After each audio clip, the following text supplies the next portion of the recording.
A Darkness at Sethanon by Raymond Feist. This book is dedicated to my mother, Barbara A. Feist, who never doubted for a moment.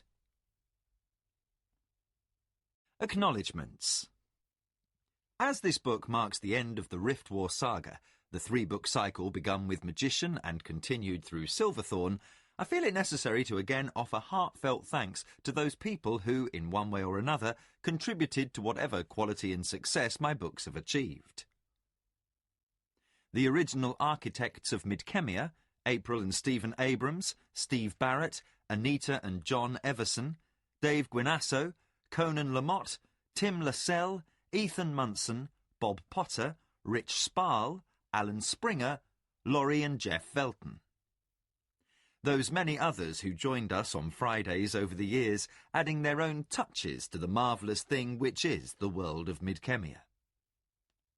My friends at Grafton Books, past and current. Harold Matson, my agent, who gave me my first break. Abner Stein, my agent in Great Britain. And Janny Wirtz, a gifted writer and artist, for showing me how to get more out of my characters when I thought I already knew all there was to know about them. Each has contributed in his or her own unique way to the three novels that make up the Riftwar Saga. The books would have been much the poorer by the absence of even one of them. Raymond Feist, San Diego, California. Synopsis. Our story so far. After the Rift War against the Surani, alien invaders from the world of Kelewan, peace reigned in the Kingdom of the Isles for nearly a year. King Liam and his brothers Prince Arthur and Duke Martin toured the eastern cities and neighbouring kingdoms, then returned to Liam's capital at Rilanan. The Princess Carline, their sister, gave an ultimatum to her lover Laurie the minstrel: wed her or leave the palace. Arthur and Princess Anita became engaged, and plans were made for their wedding in Crondor, Arthur's city. When Arthur finally returned to Crondor late one night, Jimmy the Hand, a boy thief, stumbled across and foiled a Nighthawk, an assassin, whose target was Arthur. It was a standing order among the mockers that all news of the Nighthawks be reported at once. Jimmy became confused about where his loyalty lay, with the mockers, the Guild of Thieves, or with Arthur, whom he had known the year before. Before he could decide, Jimmy was set up for murder by Laughing Jack, an officer in the mockers. Proof Jack was in league with the Nighthawks. During the ambush, Jimmy was wounded and Laughing Jack killed. Jimmy then decided to warn Arthur. Warned of the plot, Arthur, Laurie and Jimmy trapped two assassins and imprisoned them in the palace. Arthur discovered the Nighthawks were somehow connected to the temple of the death goddess Lims Cragma. He ordered the high priestess to attend him, but by the time she arrived, one of the assassins had died and the other was dying. She sought to discover how her temple had been infiltrated by the Nighthawks. Upon dying, one of the captured Nighthawks was revealed as a magically disguised Murdel, a dark elf.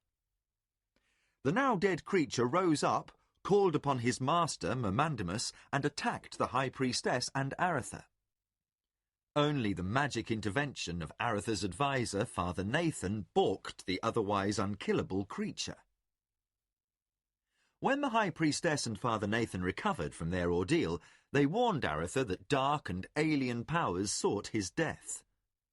Arthur was troubled over the safety of his brother the king and the others who would be attending Arthur's forthcoming wedding, especially his beloved Anita. Deciding upon a quick solution, rather than further magic investigation, Arthur empowered Jimmy to arrange a meeting for him with the Upright Man, the mysterious head of the mockers. In darkness, Arthur met one who claimed to speak with the voice of the Upright Man, though it was never made clear to the prince if the speaker was himself the leader of the thieves. They came to an understanding on the need to rid the city of the Nighthawks, and, in the bargain, Jimmy was given into Aretha's service as a squire of the prince's court. Jimmy had broken oath with the mockers, and his career as a thief was over. Later, the upright man sent word of the location of the Nighthawks. Aretha and a company of trusted soldiers raided the Nighthawks' headquarters, the basement of the most expensive brothel in the city. Every assassin was killed or committed suicide. The finding of the body of Golden Dace, a thief and false friend to Jimmy, revealed that the Nighthawks had indeed infiltrated the mockers. Then, the dead assassins rose up, again by some dark power, and only by burning the entire building were they destroyed. At the palace, Aretha decided the immediate danger was over, and life returned to a semblance of normalcy. The king, the ambassador from Great Kesh, and other dignitaries arrived at the palace, and Jimmy caught a glimpse of Laughing Jack in the crowd. Jimmy was shocked, for he had been certain the false thief had died. Aretha alerted his most trusted advisers of the danger and learned strange things were occurring in the north. It was decided there was a connection between those events and the assassins. Jimmy arrived with the news that the palace was honeycombed with secret passages and his fear that he had seen Jack. Aretha decided upon a course of caution, taking care to guard the palace, but determined to proceed with the wedding. The wedding became a gathering point for all those who had been separated since the Rift War. In addition to the royal party, Pug the magician came from Stardock, site of the Academy of Magicians. He was a one-time resident of Criddy, home to the king and his family. Colgan, his old teacher, attended along with Vandross, Duke of Yarbon, and Kasumi, the former Surani commander, now Earl of Lamut. With King Liam came Father Tully, another of Aretha's boyhood teachers, now an advisor to the king. Just before the wedding, Jimmy discovered that a window had been tampered with, and Laughing Jack was secreted in a cupola overlooking the hall. Jack overpowered the boy and bound him. When the wedding started, Jimmy managed to foil Jack's attempt at killing Aretha by wiggling forward and kicking Jack. They both fell, but were saved by Pug's magic. But, after he had been cut loose, Jimmy discovered Jack's crossbow bolt had struck Anita. After examining the wounded Anita, Father Nathan, in conference with Father Tully, announced that the bolt had been poisoned, and the princess was dying. Jack was questioned, and revealed the truth behind the Nighthawks. He had been saved from death by a strange power named Mamandamus, in return for attempting to kill Aretha. All he knew of the poison was that it was called Silverthorn. With that, he died. As Anita neared death, Colgan the magician remembered that a large library existed at the Ashapian Abbey at Sarth, a town up the coast of the Bitter Sea. Pug and Father Nathan used their magic to suspend Anita in time until a cure could be found. Aretha vowed to travel to Sarth, and after an elaborate ruse to confuse possible spies, Aretha, Laurie, Jimmy, Martin and Gardan, captain of the prince's royal household guard, journeyed north. In the forest south of Sarth, they were attacked by black-armoured Moradel riders, under the command of a Moradel recognised by Laurie as a chieftain from the Yarbon mountain clans. Pursuing Aretha's party to the abbey at Sarth, the Moradel were repulsed by the magic of Brother Dominic, an Ishapian monk. The agents of Mamandamus attacked twice more at the abbey, almost bringing about the death of Brother Micah, revealed to be the former Duke of Crondor, Lord Dulanic. Father John, the abbot, explained to Aretha that there was a prophecy regarding the return to power of the Moradel once the Lord of the West was dead. One of Mamandamus's agents had called Aretha that, so it seemed the Moradel believed that the prophecy might be approaching fruition. At Sarth, Aretha also discovered that Silverthorn was a corruption of an elven word, so he decided to journey on to Elvendar and the court of the Elf Queen. Gardan and Dominic were ordered by Aretha and the abbot to travel to Stardock to carry the latest news to Pug and the other magicians there. In Illith, they encountered Rold, a mercenary and boyhood friend of Lorry, and Baru, a Hadati hillman from northern Yarban. Baru was seeking the strange Moradel chief called Murad, wishing to avenge Murad's destruction of Baru's village. Both agreed to continue on with Aretha. At Stardock, Dominic and Gardan were attacked by flying elemental creatures, servants of Mamandamus, and were saved by Pug. Dominic met the magician Kulgan and Katala, Pug's wife, as well as William, Pug's son, and Phantus, the fire drake. Pug listened to what they reported and asked the other magic users at Stardock for help. A blind seer, Rogan, had a vision of some dread power behind Mamandamus, which then attacked the old man across time and against probability, in defiance of all Pug understood of magic. A mute girl, Gamina, Rogan's ward, shared the vision, and her mental screaming overwhelmed Pug and his companions. Rogan survived the ordeal, and Gamina used her telepathic ability to recreate the vision for Pug and the others. They saw a city's destruction, and the terrible thing in the vision spoke in an ancient Surani tongue. Pug and the others who spoke the language were stunned at hearing this nearly forgotten temple language of Kelewan. In Elvendar, Aretha and his company met the Gwali, gentle ape-like creatures who were visiting the elves. The elves told of strange encounters with Moradel trackers near the northern borders of the elven forests. Aretha explained his mission, and was told of Silverthorn by Tathar, advisor to Queen Aglarana and Tomas, the prince consort, and inheritor of the ancient power of the Valheru, the Dragon Lords. Silverthorn grew in one place, on the shores of the Black Lake Moralin, a place of dark powers. Tathar warned Aretha that it would be a dangerous journey, but Aretha vowed to continue. At Stardock, Pug determined that what menaced the kingdom was of Surani origin. Somehow, Kelewan and Midkemia again seemed to have their fates intertwined. The only possible source of knowledge about this threat would be the assembly of magicians upon Kelewan, thought to be forever closed off to them. Pug revealed to Kulgan and the others that he had found a means of returning to Kelewan. Over their objections, he decided to go back to see what he might do to gain knowledge. Once it was decided, both Meacham the Forester, Kulgan's companion for years, and Dominic forced Pug to take them along. Pug established a rift between the two worlds, and the three passed through. Back in the empire of Suranuani, Pug and his friends spoke first with Netoa, Pug's old estate manager, then with Komatsu, lord of the Shinzawai, Kasumi's father. The empire was in turmoil, on the verge of an open break between warlord and emperor. But Komatsu vowed to carry Pug's warning of this alien terror to the High Council, for Pug was convinced that should Midkemia fall, Kelewan would follow. Pug was met by his old friend Hotchapepper, a fellow magician, a great one of the empire. Hotchapepper agreed to plead Pug's cause before the assembly, for Pug had been named traitor to the empire and was under sentence of death. But before he could depart, they were assaulted magically and captured by the warlord's men.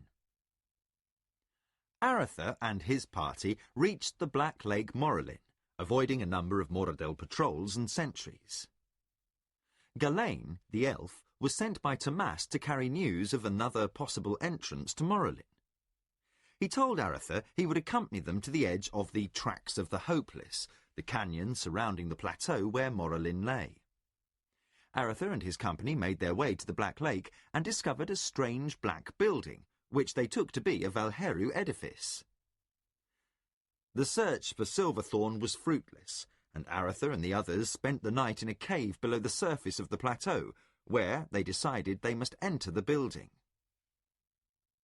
Pug and his companions awoke in a cell and found their magic blocked by an enchantment.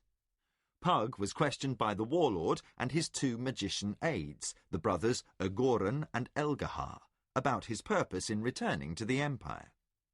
The warlord was convinced it had to do with political opposition to his plans to take control of the Empire from the Emperor. Neither he nor Urgaran believed Pug's story of a strange power of Tsurani origin menacing Midkemia. Elgahar later came to Pug's cell to discuss the matter further and said he would consider Pug's warning. Before he left, he whispered a speculation to Pug, which Pug agreed was possible.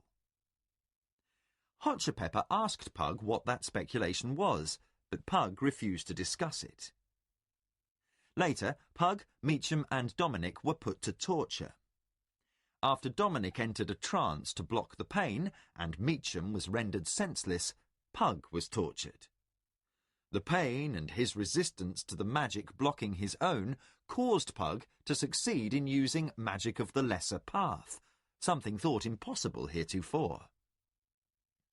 He freed himself and his companions as the Emperor arrived with the Lord of the Shinzawai. The warlord was executed for treason, and Pug was granted permission to conduct research in the assembly.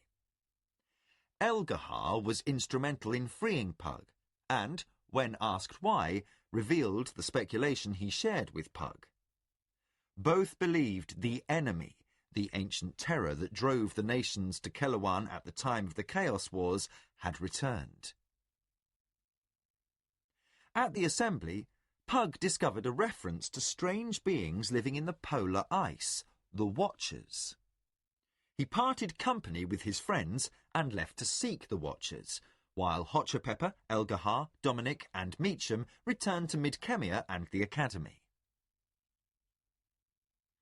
While hiding, Jimmy overheard some conversation between a Moradel and two human renegades, which gave him a clue something was not right about the Black Building. Jimmy convinced Aretha he should explore alone, as he was less likely to fall prey to any trap or ambush.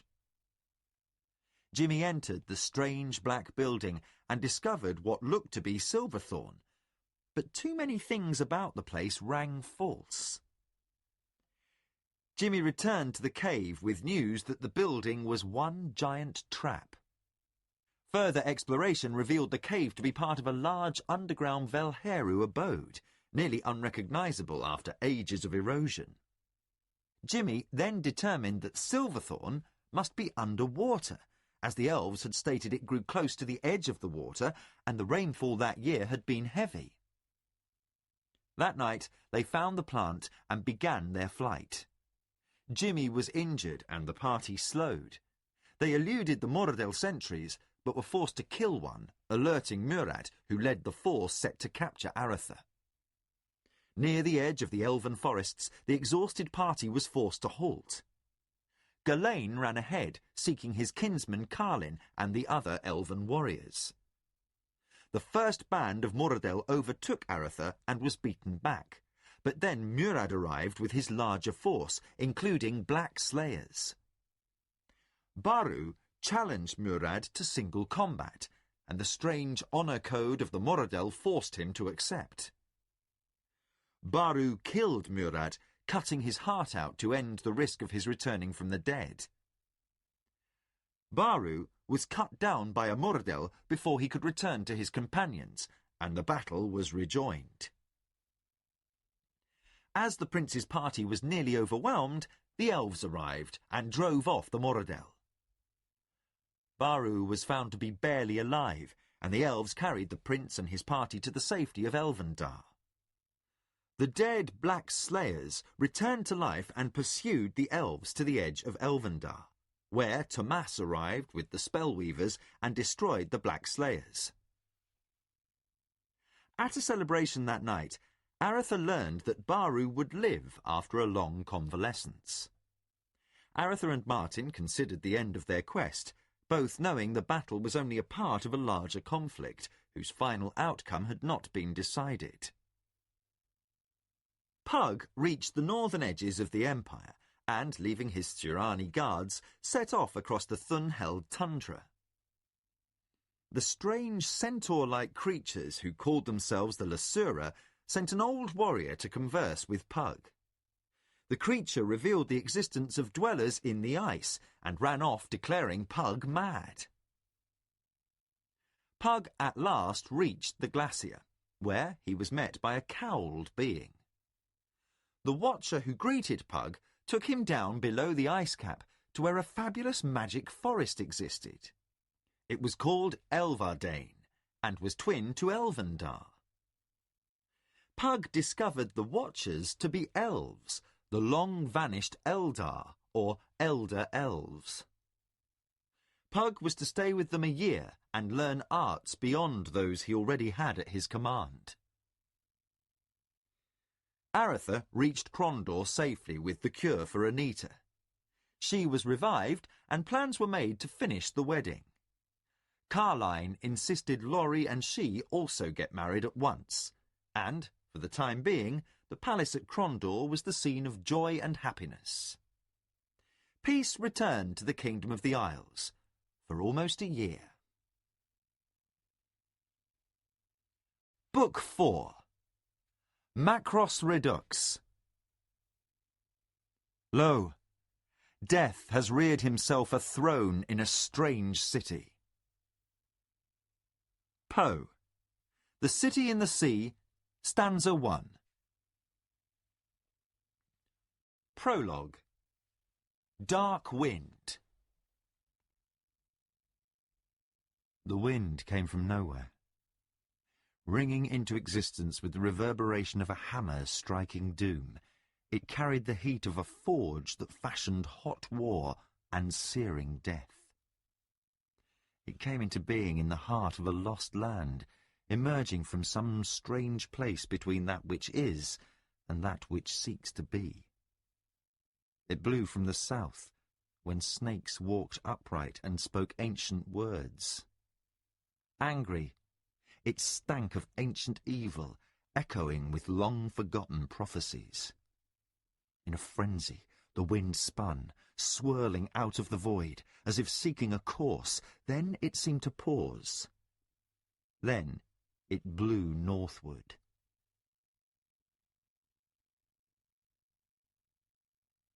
The old nurse hummed a simple tune, one handed down from mother to daughter for generations while she sewed. She paused to glance up from her needlework. Her two small charges lay sleeping, tiny faces serene while they dreamed their tiny dreams. Occasionally, fingers would flex or lips would purse in sucking motions. Then one or the other would return to quiescence. They were beautiful babies and would grow to be handsome lads, of this the nurse was certain. As men, they would have only vague memories of the woman who sat with them this night. But for now, they belonged as much to her as their mother, who sat with her husband presiding over a state dinner. Then, through the window, a strange wind came, chilling her despite its heat. It carried a hint of alien and distorted dissonance in its sound, an evil tune barely perceived. The nurse shivered and looked toward the boys. They became restless, as if ready to wake crying.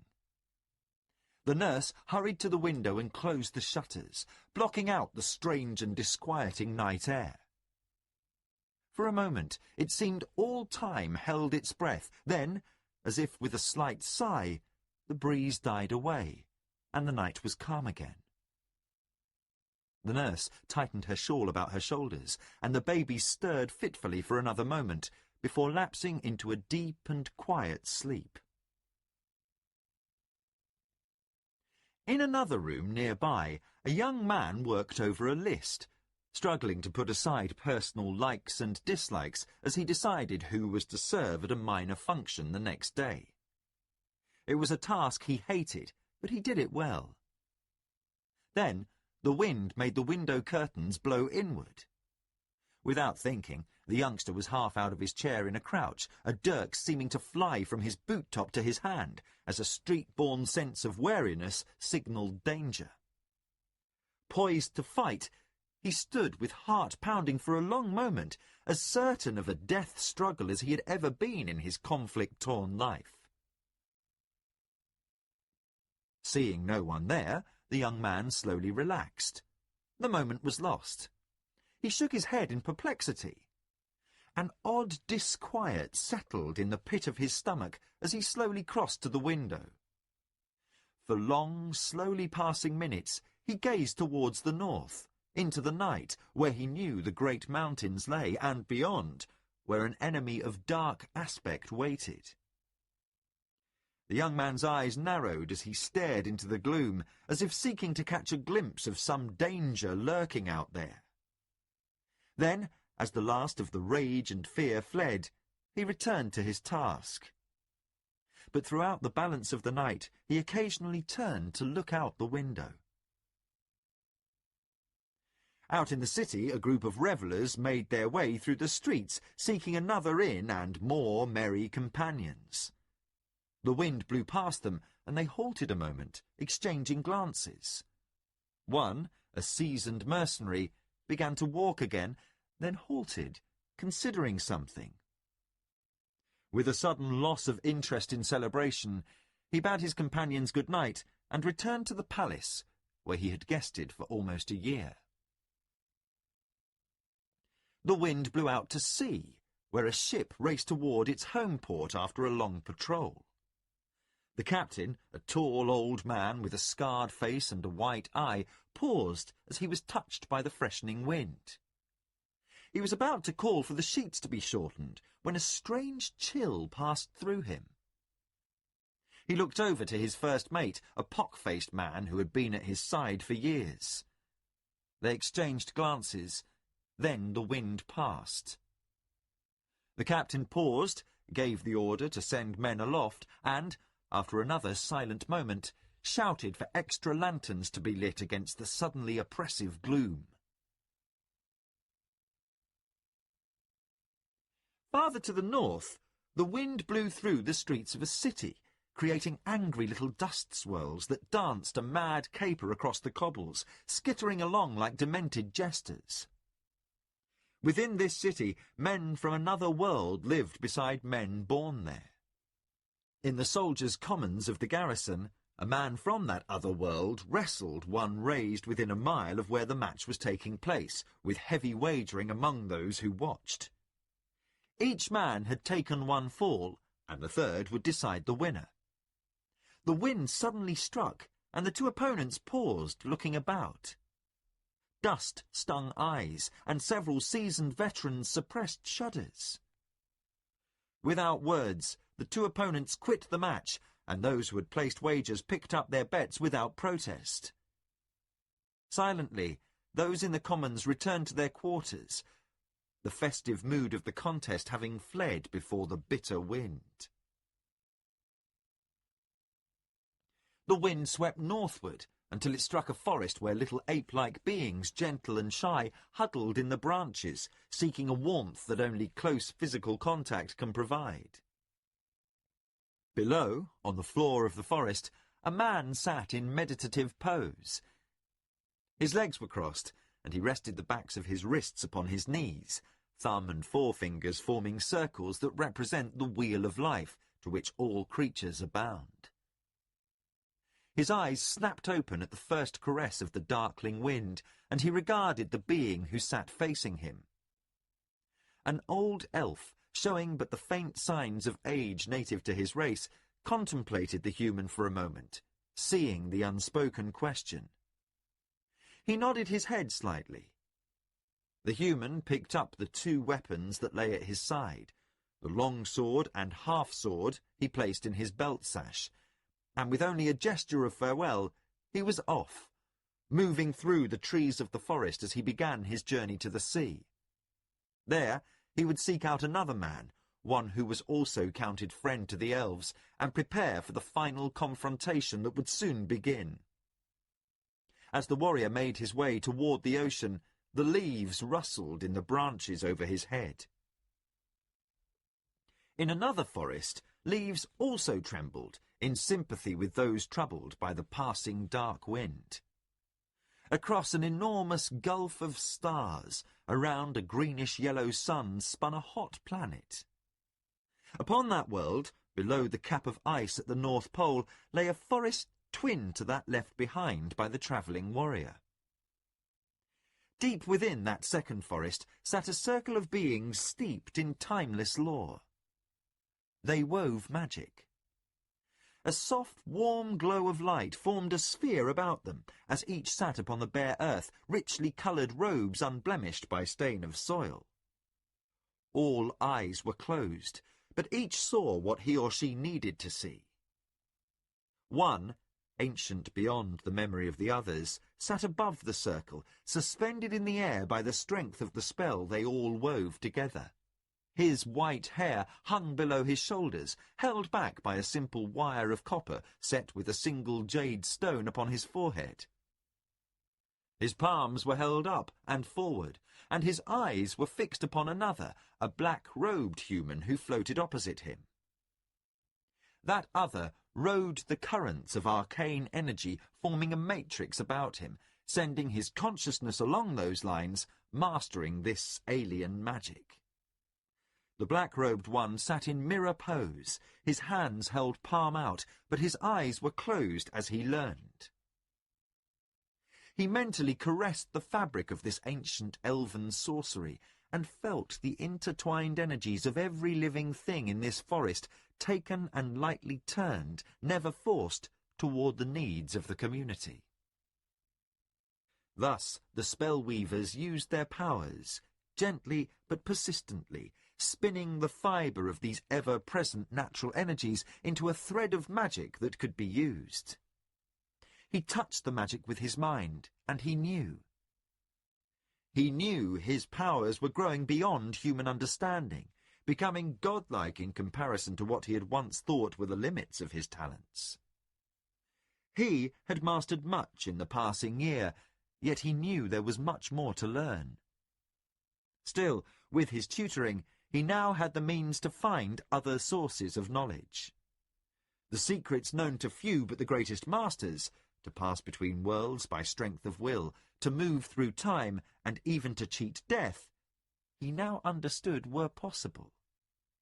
And with that understanding, he knew he would someday discover the means of mastering those secrets.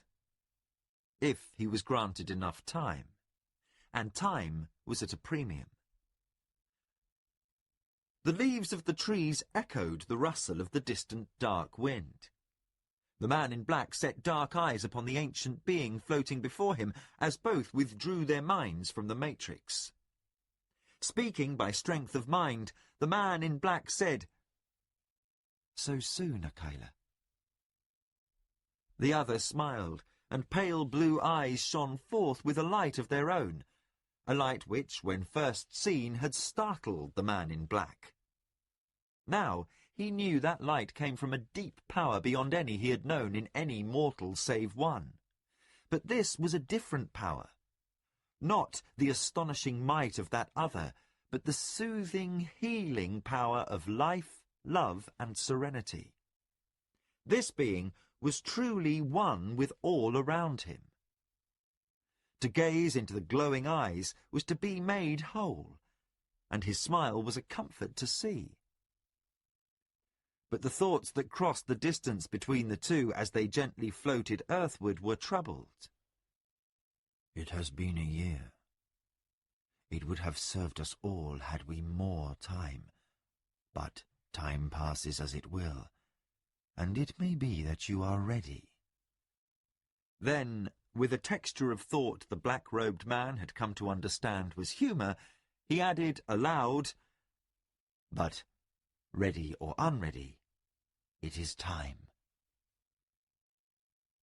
The others rose as one, and for a silent moment the black-clad one felt their minds join with his in a final farewell.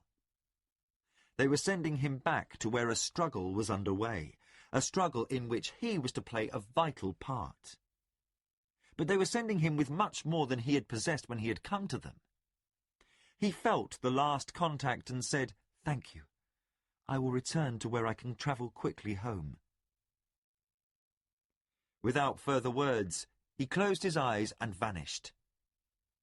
Those in the circle were silent a moment, then each turned to undertake whatever task awaited him or her. In the branches, the leaves remained restless, and the echo of the dark wind was slow in fading. The dark wind blew until it reached a ridge trail above a distant vale, where a band of men crouched in hiding. For a brief moment they faced the south, as if seeking the source of this oddly disquieting wind. Then they returned to observing the plains below. The two closest to the ridge had ridden long and hard in response to a report by an outriding patrol. Below, an army gathered under banners of ill aspect. The leader, a greying, tall man with a black patch over his right eye, hunkered down below the ridge. "It's as bad as we feared," he said in hushed tones. The other man, not as tall but stouter, scratched at a grey-shot black beard as he squatted beside his companion. "No, it's worse," he whispered. "By the number of campfires, there's one hell of a storm brewing down there." The man with the eye patch sat silently for a long moment, then said, "Well, we've somehow gained a year. I expected them to hit us last summer. It is well we prepared, for now they'll surely come." He moved in a crouch as he returned to where a tall, blond man held his horse. "Are you coming?" The second man said, "No, I think I'll watch for a while. By seeing how many arrive and at what rate, I may hazard a good guess at how many he's bringing." The first man mounted. The blond man said, "What matter? When he comes, he'll bring all he has." "I just don't like surprises, I suppose." "How long?" asked the leader. 2, 3 days at most. Then it will get too crowded hereabouts." "They're certain to have patrols out." 2 days at the most." With a grim smile he said, "You're not much as company goes, but after 2 years I've grown used to having you around. Be careful." The second man flashed a broad grin. "That cuts 2 ways. You've stung them enough for the last 2 years. They'd love to throw a net over you. It wouldn't do to have them show up at the city gates with your head on a battle pike."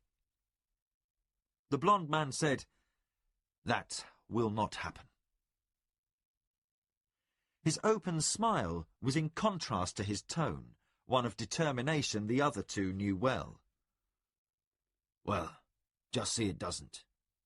Now get along." The company moved out, with one rider staying behind to accompany the stout man in his watch. After a long minute of observing, he muttered softly, "What are you up to this time, you misbegotten son of a motherless whoremonger? Just what are you going to throw at us this summer, Mermandamus?"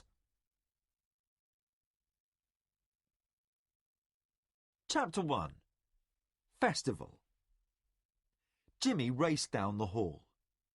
The last few months had been a time of growth for Jimmy. He would be counted 16 years old the next Midsummer's Day, though no one knew his real age. 16 seemed a likely guess, although he might be closer to 17 or even 18 years old. Always athletic, he had begun to broaden in the shoulders and had gained nearly a head of height since coming to the court. He now looked more the man than the boy. But some things never changed, and Jimmy's sense of responsibility remained one of them. While he could be counted upon for important tasks, his disregard of the trivial once again threatened to turn the Prince of Crondor's court into chaos. Duty prescribed that he, as senior squire of the Prince's court, be first at assembly, and, as usual, he was likely to be last. Somehow punctuality seemed to elude him. He arrived either late or early, but rarely on time. Squire Locklear stood at the door to the minor hall used as the squire's assembly point, waving frantically for Jimmy to hurry. Of all the squires, only Locklear had become a friend to the prince's squire since Jimmy returned with Aretha from the quest for Silverthorn. Despite Jimmy's first accurate judgment that Locklear was a child in many ways, the youngest son of the Baron of Land's End had displayed a certain taste for the reckless that had both surprised and pleased his friend. No matter how chancy a scheme Jimmy plotted, Locklear usually agreed. When delivered up to trouble as a result of Jimmy's gambles with the patience of the court officials, Locklear took his punishment with good grace, counting it the fair price of being caught. Jimmy sped into the room, sliding across the smooth marble floor as he sought to halt himself. 24 green and brown-clad squires formed a neat pair of lines in the hall. He looked around, noting everyone was where they were supposed to be. He assumed his own appointed place at the instant that Master of Ceremonies Brian de Lacy entered. When given the rank of senior squire, Jimmy had thought it would be all privilege and no responsibility. He had been quickly disabused of that notion. An integral part of the court, albeit a minor one, he was, when he failed his duty, confronted by the single most important fact known to all bureaucrats of any nation or epoch: those above were not interested in excuses, only in results. Jimmy lived and died with every mistake made by the squires. So far, it had not been a good year for Jimmy. With measured steps and rustling red and black robes of office, the tall, dignified Master of Ceremonies crossed to stand behind Jimmy, technically his first assistant after the steward of the royal household, but most often his biggest problem. Flanking Master de Lacy were 2 purple and yellow uniformed court pages, commoners' sons who would grow up to be servants in the palace, unlike the squires who would someday be among the rulers of the Western realm. Master de Lacy absently tapped his iron-shod staff of office on the floor and said, "Just beat me in again, did you, Squire James?" Keeping a straight face despite the stifled laughter coming from some of the boys in the back ranks, Jimmy said, "Everyone's accounted for, Master de Lacy. Squire Jerome is in his quarters, excused for injury." With weary resignation in his voice, de Lacy said, "Yes, I heard of your little disagreement on the playing field yesterday. I think we'll not dwell on your constant difficulties with Jerome. I've had another note from his father. I think in future I'll simply pass these notes to you." Jimmy tried to look innocent and failed. "Now, before I go over the day's assignments, I feel it appropriate to point out one fact. You are expected at all times to behave as young gentlemen. Toward this cause, I think it also appropriate to discourage a newly emerging trend, namely, wagering upon the outcome of barrel ball matches played on 6th day. Do I make myself clear?" The question seemed to be addressed to the assembled squires, but de Lacy's hand fell upon Jimmy's shoulder at that moment. "From this day forward, no more wagering, unless it's something honourable, such as horses, of course. Make no mistake, that is an order."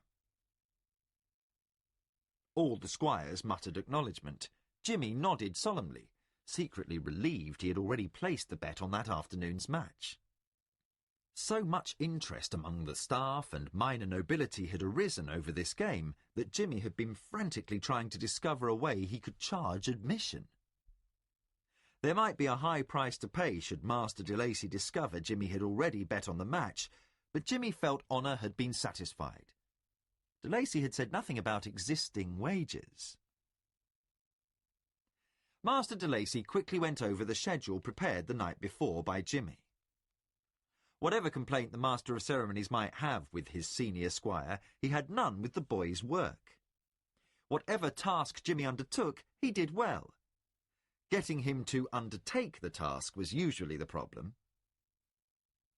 When the morning duty was assigned, De Lacy said, "At 15 minutes before the second hour afternoon, assemble on the palace steps, for at 2 hours afternoon, Prince Aretha and his court will arrive for the presentation. As soon as the ceremony is complete, you are excused duty for the rest of the day. So, those of you with families here will be free to stay with them. However, 2 of you will be required to stand ready with the prince's family and guests. I have selected Squires Locklear and James to serve that duty. You 2 will go at once to Earl Volney's office and put yourselves at his disposal. That will be all."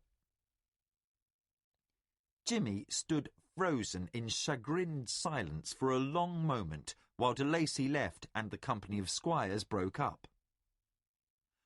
Locklear ambled over to stand before Jimmy and said with a shrug, "Well, aren't we the lucky ones? Everyone else gets to run around and eat, drink and—" He threw a sidelong glance at Jimmy and grinned. "Kiss girls, and we've got to stick close to their highnesses." "I'll kill him," said Jimmy, venting his displeasure. Locklear shook his head. "Jerome? Who else?" Jimmy motioned for his friend to fall in as he walked away from the hall. "He told De Lacy about the betting. He's paying me back for that black eye I gave him yesterday." Locklear sighed in resignation. "We don't stand a chance of beating Tom and Jason and the other apprentices today with us both not playing." Locklear and Jimmy were the 2 best athletes in the company of squires. Nearly as quick as Jimmy, Locklear was second only to him among the squires in swordsmanship. Together, they were the 2 best ball handlers in the palace, and with both out of the match, it was a near certain victory for the apprentices. "How much did you bet?" "All of it," answered Jimmy. Locklear winced. The squires had been pooling their silver and gold for months in anticipation of this match. "Well, how was I to know De Lacy would pull this business? Besides, with all those losses we've had, I got 5-2 odds in favour of the apprentices." He had spent months developing a losing trend in the squires' game, setting up this big wager. He considered. "We may not be out of it yet. I'll think of something." Changing the subject, Locklear said, "You just cut it a little fine today. What held you up this time?" Jimmy grinned, his features losing their dark aspect. "I was talking to Mariana." Then his features returned to an expression of disgust. "She was going to meet me after the game, but now we'll be with the Prince and Princess." Accompanying his growth since last summer, another change in Jimmy had been his discovery of girls. Suddenly, their company and good opinion of him were vital. Given his upbringing and knowledge, especially compared to those of the other squires in court, Jimmy was worldly beyond his years. The former thief had been making his presence known among the younger serving girls of the palace for several months. Mariana was simply the most recent to catch his fancy and be swept off her feet by the clever, witty and handsome young squire. Jimmy's curly brown hair, ready grin and flashing dark eyes had caused him to become an object of concern for more than one girl's parents among the palace staff. Locklear attempted to look uninterested, a pose that was quickly eroding as he himself became more often the focus of the palace girls' attention. He was getting taller by the week, it seemed, almost as tall as Jimmy now. His wavy, blonde-streaked brown hair and cornflower blue eyes, framed by almost feminine lashes, his handsome smile and his friendly, easy manner had all made him popular with the younger girls of the palace. He hadn't grown quite comfortable with the idea of girls yet, as at home he had only brothers. But being around Jimmy had already convinced him there was more to girls than he had thought back at Land's End. "Well," Locklear said, picking up the pace of their walking, If de Lacy doesn't find a reason to chuck you out of service, or Jerome doesn't have you beaten by town roughs, some jealous kitchen boy or angry father's likely to comb your hair with a cleaver. But none of them will have a prayer if we're late to the Chancery, because Earl Volney will have our heads on pikes. Come on!" With a laugh and an elbow to the ribs, Locklear was off, with Jimmy a step behind as they ran down the halls. One old servant looked up from his dusting to watch the boys racing along, and for a moment reflected on the magic of youth. Then, resigned to the effect of time's passage, he returned to the duties at hand. The crowd cheered as the heralds began their march down the steps of the palace. They cheered, in part, because they would now be addressed by their prince, who, while somewhat aloof, was well respected and counted even-handed with justice. They cheered, in part, because they would see the princess whom they loved. She was a symbol of continuation of an old line, a link from the past to the future. But most of all they cheered because they were among the lucky citizens not of the nobility who would be allowed to eat from the prince's larder and to drink from his wine cellar. The festival of presentation was conducted 30 days following the birth of any member of the royal family. How it began remained a mystery, but it was commonly held that the ancient rulers of the city-state of Rilannon were required to show the people of every rank and station that the heirs to the throne were born without flaw. Now it was a welcome holiday to the people, for it was as if an extra midsummer's festival had been granted. Those guilty of misdemeanours were pardoned, matters of honour were considered resolved, and duelling was forbidden for a week and a day following the presentation. All debts owing since the last presentation, Princess Anita's 19 years ago, were forgiven, and for the afternoon and evening rank was put aside, as commoner and noble ate from the same table. As Jimmy took his place behind the heralds, he realised that someone always had to work. Someone had to prepare all the food being served today, and someone had to clean up tonight. And he had to stand ready to serve Aretha and Anita should they require it. Sighing to himself, he considered again the responsibilities that seemed to find him no matter where he hid. Locklear hummed softly to himself while the heralds continued to take up position, followed by members of Aretha's household guard. The arrival of Gardan, Knight Marshal of Crondor, and Earl Volney, acting Principate Chancellor, indicated the ceremonies were about to begin. The grey-haired soldier, his black face set in an amused expression, nodded to the portly Chancellor, then signalled to Master de Lacy to begin. The Master of Ceremonies' staff struck the ground, and the trumpeters and drummers sounded ruffles and flourishes. The crowd hushed as the Master of Ceremonies struck the ground again, and a herald cried, "Hearken to me! Hearken to me!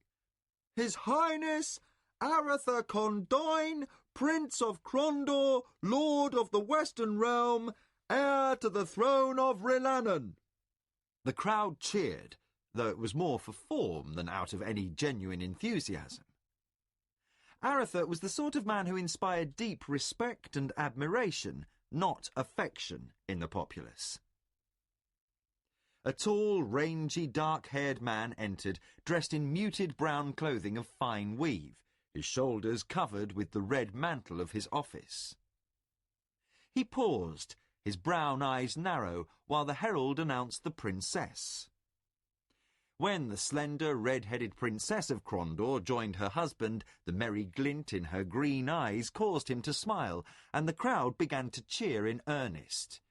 Here was their beloved Anita, daughter of Aretha's predecessor, Erland. While the actual ceremony would be quickly over, the introduction of nobles took a great deal longer. A cadre of palace nobles and guests was entitled to public presentation. The first pair of these was announced, "Their Graces, the Duke and Duchess of Salador."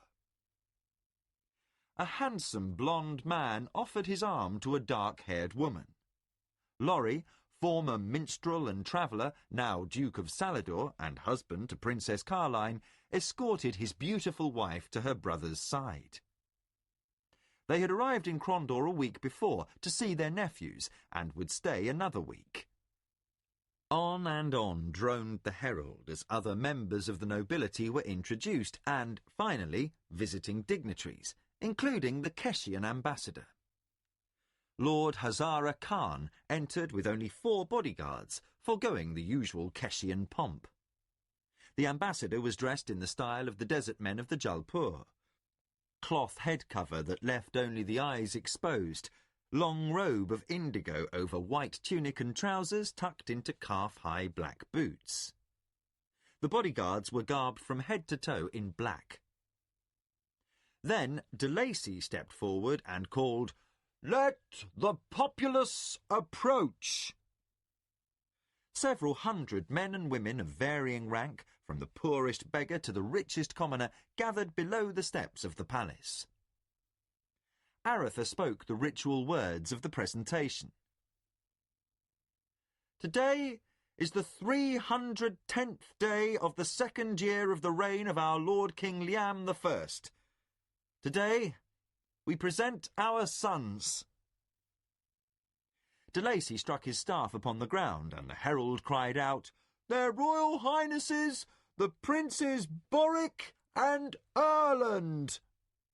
The crowd erupted into a near frenzy of shouts and cheers as the twin sons of Aretha and Anita, born a month before, were publicly presented for the first time. The nurse selected to care for the boys came forward and gave her charges over to their mother and father. Aretha took Boric, named for his father, while Anita took her own father's namesake. Both babies endured the public showing with good grace, though Erland showed signs of becoming fussy. The crowd continued to cheer, even after Aretha and Anita had returned their sons to the care of the nurse. Aretha graced those gathered below the steps with another rare smile. "My sons are well and strong. They are born without flaw. They are fit to rule. Do you accept them as sons of the royal house?" The crowd shouted its approbation. Anita reflected her husband's smile. Aretha waved to the crowd. "Our thanks, good people. Until the feasting, I bid you all good day." The ceremony was over. Jimmy hurried to Aretha's side, as was his duty, while Locklear moved to Anita's side. Locklear was formerly a junior squire, but he was so often given duty with the princess that he was commonly considered her personal squire. Jimmy suspected de Lacy of wanting to keep himself and Locklear together, so watching them would be that much easier. The prince threw Jimmy a distracted half-smile as he watched his wife and sister fuss over the twins. The Keshian ambassador had removed his traditional face covering and was smiling at the sight. His 4 bodyguards hovered close. "Your Highnesses," said the Keshian, "are thrice blessed. Healthy babies are a gift of the gods, and they are sons, and 2 of them." Aretha basked in the glow of his wife, who looked radiant as she regarded her sons in the nurse's arms. "I thank you, my Lord Hazara Khan. It is an unexpected benefit having you with us this year." "The weather in Durbin is beastly this year," he said absently, as he began to make faces at little Boric. He suddenly remembered his station, and more formally said, "Besides, Your Highness, we have a minor matter to finish discussing regarding the new border here in the west." Aretha laughed. "With you, my dear Abdur, minor details become major concerns. I have little love for the prospect of facing you across the negotiating table again. Still, I'll pass along any suggestions you make to His Majesty." The Keshian bowed and said, "I wait upon your Highness's pleasure." Aretha seemed to notice the guards. "I don't see your sons or Lord Daoud Khan in attendance." "They conduct the business I would normally oversee among my people in the Jalpur." "These said Aretha, indicating the 4 bodyguards. Each was dressed entirely in jet, even to the scabbards of their scimitars, and while their costuming was similar to that of the desert men, it was different from anything Aretha had seen of Keshians. "These are Ismailis, Highness. They serve as personal protection. Nothing more." Aretha chose to say nothing as the knot of people around the babies seemed about to break up. The Ismailis were famous as bodyguards, the finest protection available to the nobility of the Empire of Great Kesh, but rumour had it they were also highly trained spies and, occasionally, assassins. Their abilities were nearly legendary. They were reputed to be everything just short of ghosts in their ability to come and go undetected. Aretha disliked having men only 1 step away from assassins within his walls, but Abdur was entitled to his personal retinue, and Aretha judged it unlikely the Keshian ambassador would bring anyone into Krondor who might be dangerous to the kingdom. Besides himself, Aretha added silently. "We shall also need to speak of the latest request from Queg regarding docking rights in kingdom ports," said Lord Hazara Khan. Aretha looked openly amazed. Then his expression changed to one of irritation. "I suppose a passing fisherman or sailor just mentioned it to you as you disembarked at the harbour." "Highness, Kesh has friends in many places," answered the ambassador with an ingratiating smile. "Well, it will certainly do no good to comment on Kesh's Imperial Intelligence Corps, for we both know that—" Hazara Khan joined in, and they both spoke in unison. "No such group exists." Abdur Rahman Memo Hazara Khan bowed and said, "With your Highness's kind permission." Aretha bowed slightly as the Keshian made his farewell, then turned to Jimmy. "What? You 2 scoundrels drew duty today?"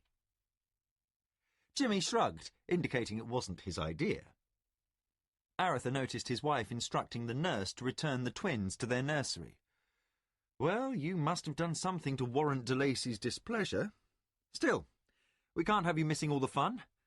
I understand there's supposed to be a particularly good barrel ball game later this afternoon."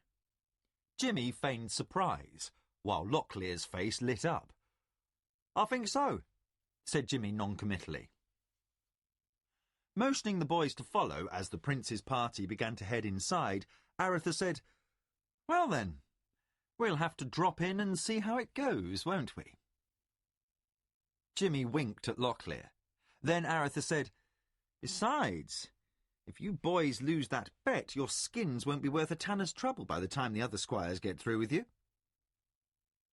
Jimmy said nothing while they moved toward the great hall and the reception for the nobles before the commoners were admitted to the feast in the courtyard. Then he whispered to Locklear, "That man has an irritating habit of always knowing what's going on around here." The celebration was in full swing, nobles mingling with those commoners granted admission to the palace courtyard. Long tables stood heavily laden with food and drink, and for many in attendance, this was the finest meal they would eat this year. While formality was forgotten, the commoners were still deferential to Aretha and his party, bowing slightly and using formal address. Jimmy and Locklear hovered nearby in case they were needed. Carline and Laurie walked arm in arm behind Aretha and Anita. Since their own wedding, the new Duke and Duchess of Salador had settled down somewhat, in contrast to their well-reported and stormy romance at the king's court. Anita turned toward her sister-in-law and said, "I'm pleased you could stay this long. It's so much a man's palace here in Krondor, and now with 2 boys. "It's going to get worse," finished Carline. "Being raised by a father and 2 brothers, I know what you mean." Aretha glanced over his shoulder at Laurie and said, "It means she was spoiled shamelessly." Laurie laughed, but thought better of comment as his wife's blue eyes narrowed. Anita said, "Next time, a daughter." Then she can be shamelessly spoiled, said Laurie. When are you two going to have children? Asked Anita. Aretha turned from the table with a pitcher of ale filling both his own and Laurie's mugs. A servant hastened to present wine cups to the ladies. Carline answered Anita by saying, "We'll have them when we have them. Believe me, it isn't for the lack of trying." Anita stifled a laugh behind her hand, while Aretha and Laurie exchanged glances. Carline looked from face to face and said, "Don't tell me you two are blushing." To Anita she said, "Men." Liam's last missive said Queen Magda might be with child. I expect we'll know for certain when he sends his next bundle of dispatches. Carline said, "Poor Liam, always such a one for the ladies, having to marry for reasons of state. Still, she's a decent sort, if a little dull, and he seems happy enough." Aretha said, "Queen isn't dull. Compared to you, a fleet of Queggan raiders is dull." Laurie said nothing, but his blue eyes echoed Aretha's comment. "I just hope they have a son." Anita smiled. Aretha's anxious for another to become Prince of Crondor. Carline looked at her brother knowingly. "Still, you'll not be done with matters of state. With Caldric dead, Liam will rely more upon you and Martin than before." Lord Caldric of Rilannan had died shortly after the king's marriage to Princess Magda of Roldem, leaving the office of Duke of Rilannan, Royal Chancellor, First Advisor to the King, vacant. Aretha shrugged as he sampled food from his plate. "I think he'll find no end of applicants for Caldric's office." Laurie said, "That's exactly the problem. Too many nobles are seeking advantage over their neighbours. We've had 3 sizable border skirmishes between barons in the east. Not anything to have Liam send out his own army, but enough to make everyone east of Malak's Cross nervous. That's why Bastira is still without a duke. It's too powerful a duchy for Liam to hand over to just anyone. If you're not careful, you'll find yourself named Duke of Crondor or Bastira should Magda give birth to a boy." Carline said, "Enough! This is a holiday. I'll have no more politics tonight." Anita took Aretha's arm. "Come along. We've had a good meal, there's a festival underway, and the babies are blessedly asleep. Besides," she added with a laugh, "tomorrow we'll have to start worrying over how we pay for this festival and the Festival of Banapis next month. Tonight, we enjoy what we have." Jimmy managed to insinuate himself next to the prince and said, "Would your Highness be interested in viewing a contest?" Locklear and he exchanged worried glances, for the time for the game to begin was past. Anita threw her husband a questioning glance. Aretha said, "I promised Jimmy we'd go and see the barrel ball match he's conspired to have played today." Laurie said, "That might be more entertaining than another round of jugglers and actors." "That's only because most of your life has been spent around jugglers and actors," said Carline. "When I was a girl, it was considered the thing to sit and watch the boys beat each other to death in a barrel ball game every 6th day, while pretending not to watch. I'll take the actors and jugglers." Anita said, "Why don't you two go along with the boys? We're all informal today. We'll join you later in the Great Hall for the evening entertainment." Laurie and Aretha agreed, and followed the boys through the throng. They left the central courtyard of the palace and passed along a series of halls connecting the central palace complex with outer buildings. Behind the palace stood a large marshalling yard near the stables, where the palace guards drilled. A large crowd had gathered and was cheering lustily when Aretha, Laurie, Jimmy and Locklear arrived. They worked their way toward the front, jostling spectators. A few turned to complain to those shoving past, but, seeing the prince, said nothing. A place was made for them behind those squires not playing. Aretha waved to Gardan, who stood on the other side of the field with a squad of off-duty soldiers. Laurie watched the play a moment and said, "This is a lot more organised than I remember." Aretha said, "It's de Lacy's doing. He wrote up rules for the game after complaining to me about the number of boys too beat up to work after a match. He pointed. See that fellow with the sand glass? He times the contest. The game lasts an hour now. Only a dozen boys to a side at a time, and they must play between those chalk lines on the ground. Jimmy, what are the other rules? Jimmy was stripping off his belt and dagger in preparation. He said, No hands, like always. When one side scores, it falls back past the midpoint line, and the other side gets to bring the ball up. No biting, grabbing an opponent, or weapons allowed. Laurie said, No weapons? Sounds too tame for me. Locklear had already rid himself of his overtunic and belt and tapped another squire on the shoulder. What's the score? The squire never took his eyes from play. A stable boy, driving the ball before him with his feet, was tripped by one of Jimmy's teammates, but the ball was intercepted by a baker's apprentice who deftly kicked it into one of the two barrels situated at each end of the compound. The squire groaned. Well, that puts them ahead 4 counts to 2, and we've less than a quarter hour to play. Jimmy and Locklear both looked to Aratha, who nodded. They dashed onto the field, replacing 2 dirty, bloody squires. Jimmy took the ball from one of the 2 judges, another of de Lacy's innovations, and kicked the ball toward the midline. Locklear, who had stationed himself there, quickly kicked it back to Jimmy, to the surprise of the several apprentices who bore down upon him. Lightning fast, Jimmy passed them before they could recover, ducking an elbow aimed at his head. He loosed a kick at the barrel's mouth. The ball struck the edge and bounced out, but Locklear broke free of the pack and kicked the rebound in. The squires and a large number of minor nobles were on their feet cheering. Now the apprentices led by only 1 count. A minor scuffle broke out, and the judges quickly intervened. With no serious damage having been done, play resumed. The apprentices brought the ball up. Locklear and Jimmy fell back.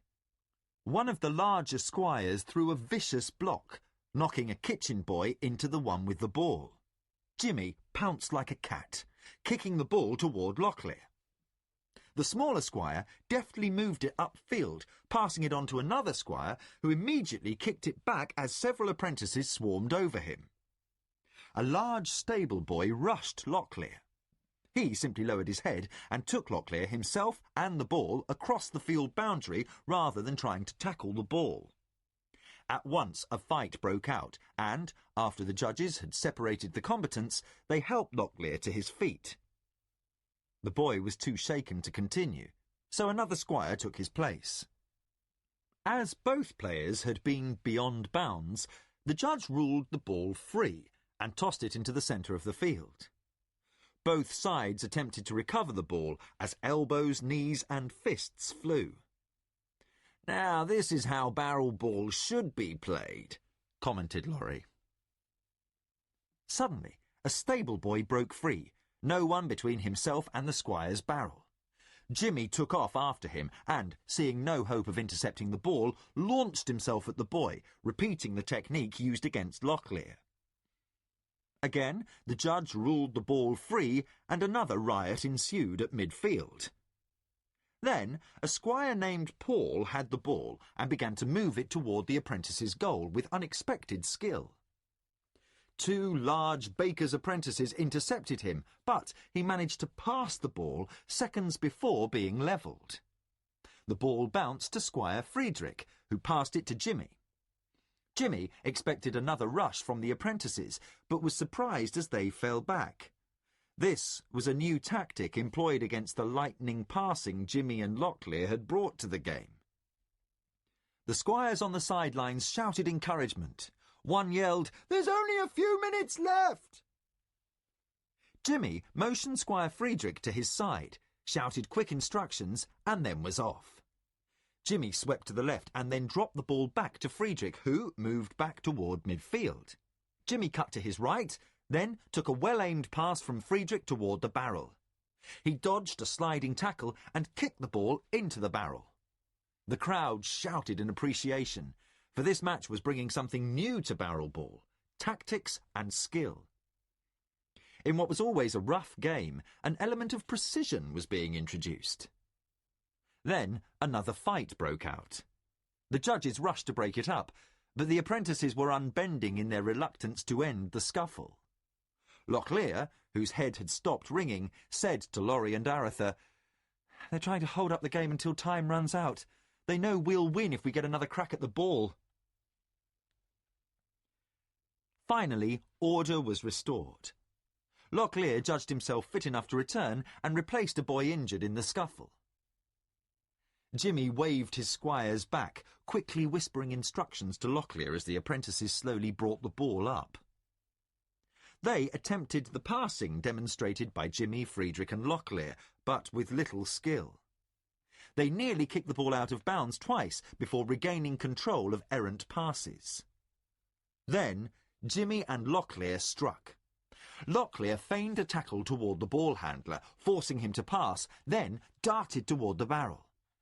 Jimmy came sweeping in behind, the others acting as a screen, and picked up the badly passed ball, kicking it toward Locklear. The smaller boy took the ball and broke toward the barrel. One defender attempted to overtake him, but couldn't catch the swifter squire. Then the apprentice took something from his shirt and threw it at Locklear. To the surprised onlookers, it seemed the boy simply fell face down and the ball went out of bounds. Jimmy rushed to the side of his comrade, then suddenly was up and after the boy who was attempting to bring the ball onto the field. With no pretense of playing a game, Jimmy struck the apprentice in the face, knocking him back. Again a fight erupted, but this time several apprentices and squires from the two sides joined the fray. Aretha turned to Laurie and said, "This could get ugly. Think I should do something?" Laurie watched the fight pick up in tempo. "If you want a squire left intact for duty tomorrow." Aretha signalled to Gardan, who waved some soldiers onto the field. The seasoned fighting men quickly restored order. Aretha walked across the field and knelt next to where Jimmy sat, cradling Locklear's head in his lap. "The bastard hit him in the back of the head with a piece of horseshoe iron. He's out cold." Aretha regarded the fallen boy, then said to Gardan, "Have him carried to his quarters and have the chirurgeon examine him." He said to the timekeeper, "This game is over." Jimmy seemed on the verge of protesting, then seemed to think better of it. The timekeeper called out, "The score is tied at 4 counts apiece. No winners." Jimmy sighed. "Nor losers, at least." A pair of guards picked up Locklear and carried him away. Aretha said to Laurie, "Still a pretty rough game?" The former singer nodded. "De Lacy needs a few more rules before they start cracking heads." Jimmy walked back to where his tunic and belt lay while the crowd wandered off. Aretha and Laurie followed. "We'll have another go sometime," remarked the youngster. "It could be interesting," said Aretha. "Now that they know about that passing trick of yours, they'll be ready. So we just have to come up with something else." "Well, then I guess it might be worthwhile to make a day of it. Say in a week or two." Aretha placed his hand on Jimmy's shoulder. "I think I'll have a look at these rules of de Lacy's. Laurie's right. If you're going to be dashing pell-mell up and down the field, we can't have you tossing irons at each other." Jimmy seemed to lose interest in the game. Something in the crowd caught his eye. "See that fellow over there? The one in the blue tunic and grey cap?" The prince glanced in the indicated direction. "No." "He just ducked away when you looked. But I know him. May I go and investigate?" Something in Jimmy's tone made Aretha certain this was not another ploy to escape duty. "Go on. Just don't be away too long. Laurie and I will be returning to the Great Hall." Jimmy ran off to where he last saw the fellow. He halted and looked about, then noticed the familiar figure standing near a narrow stairway into a side entrance. The man leaned against the wall, hidden in shadows, eating from a platter. He only glanced up when Jimmy approached. There you are then, Jimmy the Hand. No longer. Squire James of Crondor, Alvani the Quick. The old thief chuckled. And that also no longer, though I was quick in my day. Lowering his voice so anyone else was unlikely to overhear, he said, My master sends a message for your master. Jimmy knew at once something major was afoot, for Alvani the Quick was the daymaster of the Mockers, the Guild of Thieves. He was no common errand runner, but one of the most highly placed and trusted aides of the upright man. By word only. My master says that birds of prey fought gone from the city have returned from the north. A chill visited the pit of Jimmy's stomach. Those that hunt at night? The old thief nodded as he popped a lightly browned pastry into his mouth. He closed his eyes a moment and made a satisfied sound. Then his eyes were on Jimmy, narrowing as he spoke. Sorry I was to see you leave us, Jimmy the Hand. You had promise. You could have been a power in the Mockers if you'd kept your throat uncut. But that's water gone, as they say. To the art of the message. Young Tyburn Reams was found floating in the bay. There are places near where smugglers used to ply their trade. One is a place that smells and is of little importance to the Mockers and therefore is neglected. It may be that is where such birds are hiding. Now then, there's an end to the matter. Without further conversation, Alvani the Quick, daymaster of the Mockers and former master thief, sauntered off into the crowd, vanishing among the revellers. Jimmy did not hesitate. He dashed back to where Aretha had been only a few minutes before and, not finding him, headed for the Great Hall. The number of people before the palace made it difficult to move quickly. Seeing hundreds of strange faces in the corridors suddenly filled Jimmy with alarm. In the month since Aretha and he had returned from Morrelin with Silverthorn to cure the stricken Anita, they had become lulled by the commonplace everyday quality of palace life.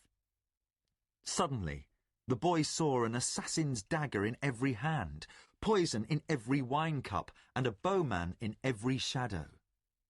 Struggling past celebrants, he hurried on. Jimmy darted through the press of nobles and other less distinguished guests in the great hall. Near the dais, a clot of people were deep in conversation. Laurie and Carline were speaking with the Keshian ambassador, while Aretha mounted the steps towards his throne.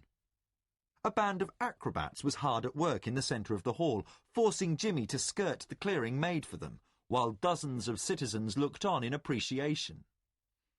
As he moved through the press, Jimmy glanced up at the windows of the hall, the deep shadows within each cupola haunting him with memories. He felt anger at himself as much as anyone. He, above all others, should remember what a menace could lurk in such places. Jimmy darted past Laurie and reached Aretha's side as the prince sat on his throne. Anita was nowhere in sight. Jimmy glanced at her empty throne and inclined his head. Aretha said, "She's gone to look in on the babies. Why?" Jimmy leaned near Aretha. "My former master sends a message. Night Orcs have returned to Crondor." Aretha's expression turned sombre. "Is this speculation or certainty?" "First, the upright man would not send whom he sent unless he counted the matter critical, needing quick resolution. He exposed one high in the Mockers to public scrutiny. Second, there was a young gambler by name Tyburn Reams, who was often seen about in the city. He had some special dispensations from the Mockers. He was permitted things few men not of our guild are permitted.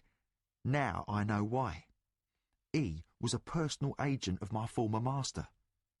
Reams is now dead. My guess is the upright man was alerted to the possibility of the Night Orcs' return, and Reams was sent to discover their whereabouts. They are once again hidden somewhere in the city, where the upright man doesn't know, but he suspects somewhere near the old smuggler's warren."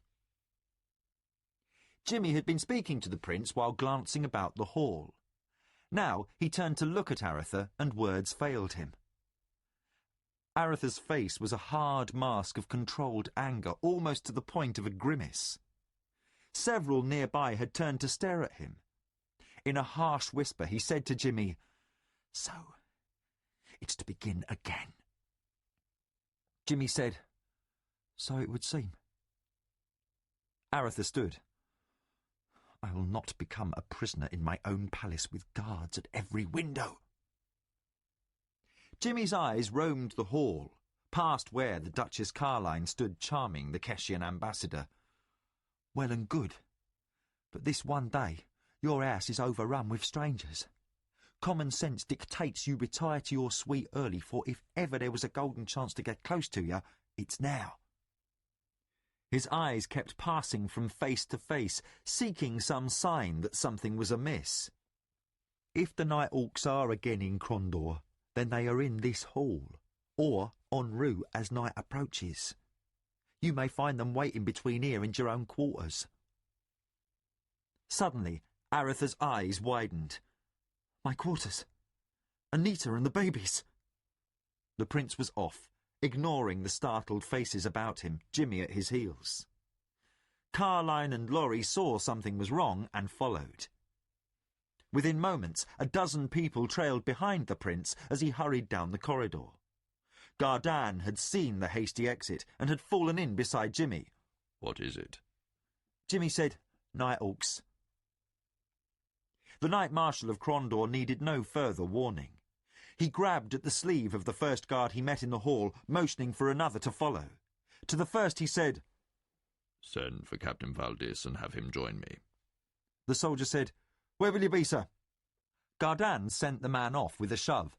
"Tell him to find us." As they hurried along, Gardan gathered nearly a dozen soldiers to him.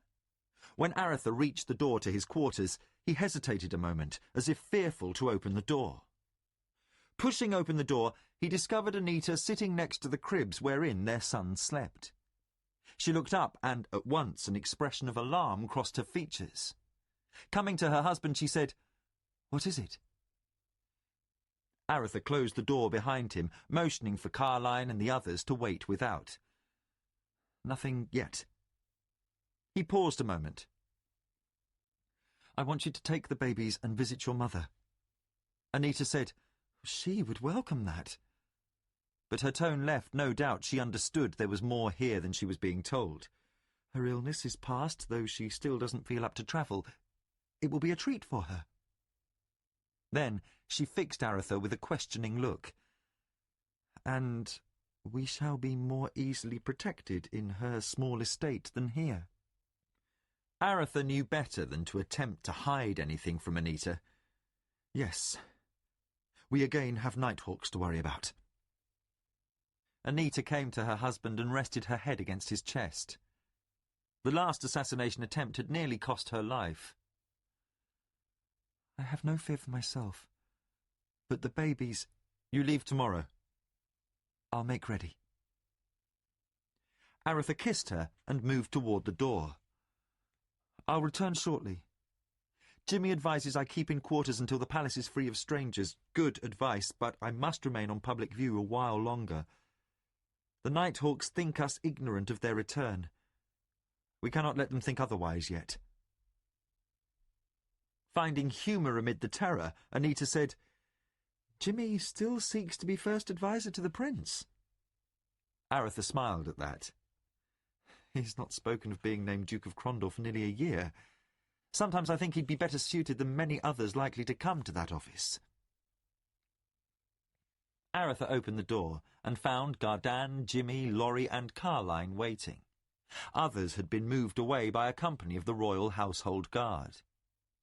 Next to Gardan, Captain Valdis waited. Aretha told him, "I want a full company of lancers ready to ride in the morning, Captain. The Princess and the Princes will be travelling to the Princess Mother's estates. Guard them well." Captain Valdis saluted and turned to issue orders. To Gardan, Aretha said, "Begin to slowly place men back at post throughout the palace and have every possible hiding place searched. Should any inquire, say Her Highness is feeling poorly, and I am staying with her for a while. I'll return to the Great Hall shortly." Gardan nodded and left. Then Aratha added to Jimmy, "I have an errand for you." Jimmy said, "I'll leave at once." Aratha said, "What do you think you're going to do?" "Go to the docks," said the boy with a grim smile. Aratha nodded, again both pleased and surprised at the boy's grasp of things. "Yes, if you must, search all night, but as soon as you can, find Trevor Hull and bring him here." Chapter 2. Discovery. Jimmy searched the room. The Fiddler Crab Inn was a haunt of many who wished a safe harbour from questions and prying eyes. As the sun began to set, the room was crowded with locals, so Jimmy was at once the source of curiosity, for his clothing marked him out of place. A few native to the city knew him by sight. After the poor quarter, the docks had been a second home to him, but no small number of those in the inn marked him as a rich boy out on the evening, perhaps one with some gold to be shaken loose. One such man, a sailor by the look of him, drunken and belligerent, barred Jimmy's passage through the room. "Here now, such a fine young gentleman as yourself will be having a spare coin or two to buy a drink in celebration of the little princes, wouldn't you think?" He rested his hand upon his belt dagger. Jimmy adroitly sidestepped the man and was half past him, saying, "No, I wouldn't." The man reached for Jimmy's shoulder and tried to halt him. Jimmy came around in a fluid movement, and the man found the point of a dirk levelled at his throat. "I said I don't have any extra gold." The man backed away, and several onlookers laughed. But others began to circle the squire. Jimmy knew at once he had made an error. He had had no time to scrounge up clothing to fit his present environment, but he could have made a show of turning over a half-empty purse to the man. Still, once begun, such a confrontation could not be aborted. A moment before, Jimmy's purse had been at risk. Now, it was his life. Jimmy backed up, seeking to place his back to a wall. His expression was hard and revealed no hint of fear, and a few who surrounded him suddenly understood that here was someone who knew his way about the docks. Softly he said, "I'm looking for Trevor Hull." At once the men stopped advancing upon the boy. One turned and indicated with his head a back door. Jimmy hurried toward it and pulled aside the hanging cloth cover. A group of men sat gambling in a large, smoke-filled room. From the pile of betting markers on the table, it was for high stakes. The game was Lin Lan, common to the southern kingdom and northern Kesh. A colourful display of cards was unfolded, and players bet and dealt in turn, determining odds and payoffs by which cards were turned. Among the gamblers were two men, one with a scar from forehead to chin running through a milk-white right eye, and the other a bald, pock-faced man. Aaron Cook, the bald man and first mate on the customs cutter Royal Raven, looked up as Jimmy pushed toward the table. He nudged the other man who sat regarding his cards with disgust, throwing them down. When he saw the youth, the man with the white eye smiled. Then, as he took note of Jimmy's expression, the smile faded. Jimmy spoke loudly over the noise in the room. "Your old friend Arthur wants you." Trevor Hull, one-time pirate and smuggler, knew at once who Jimmy meant. Arthur was the name Aratha had used when Hull's smugglers and the Mockers had joined forces to get Aratha and Anita out of Krondor, while Guy de Bastira's secret police had been combing the city for them. After the Rift War, Aratha had pardoned Hull and his crew for past crimes and had enlisted them in the Royal Customs Service. Hull and Cook stood as one and left the table. One of the other gamblers, a heavy-set merchant of some means by his dress, spoke around a pipe. "Where are you off to? The hand's not played out. Hull, his shock of grey hair fanning out around his head like a nimbus, shouted, "It is for me! Hell, I only have a run in blue and a pair of 4 counts to play!" And he reached back and turned over all his cards. Jimmy winced as men around the table began to curse and throw in their cards. In the common room, as they headed for the door, Jimmy observed, "You're a mean man, Hull." The old smuggler-turned-customs officer laughed, an evil laugh. "That fat fool was ahead and on my gold. I just wanted to take some wind out of his sails." The nature of the game was such that as soon as he revealed his hand, play was disrupted. The only fair thing would be to leave the bets out and re-deal the entire hand, a prospect not appreciated by those with good cards left to play. Outside of the inn, they hurried along the streets past celebrants as the festival began to pick up while afternoon shadows lengthened. Aretha stood looking down at the maps on the table. The maps were from his archives, provided by the royal architect, and showed the streets of Crondor in detail.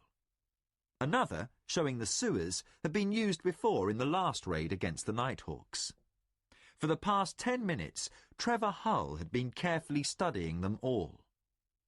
Hull had headed the most prosperous gang of smugglers in Crondor before taking service with Aretha, and the sewers and back alleys had been his means of bringing contraband into the city.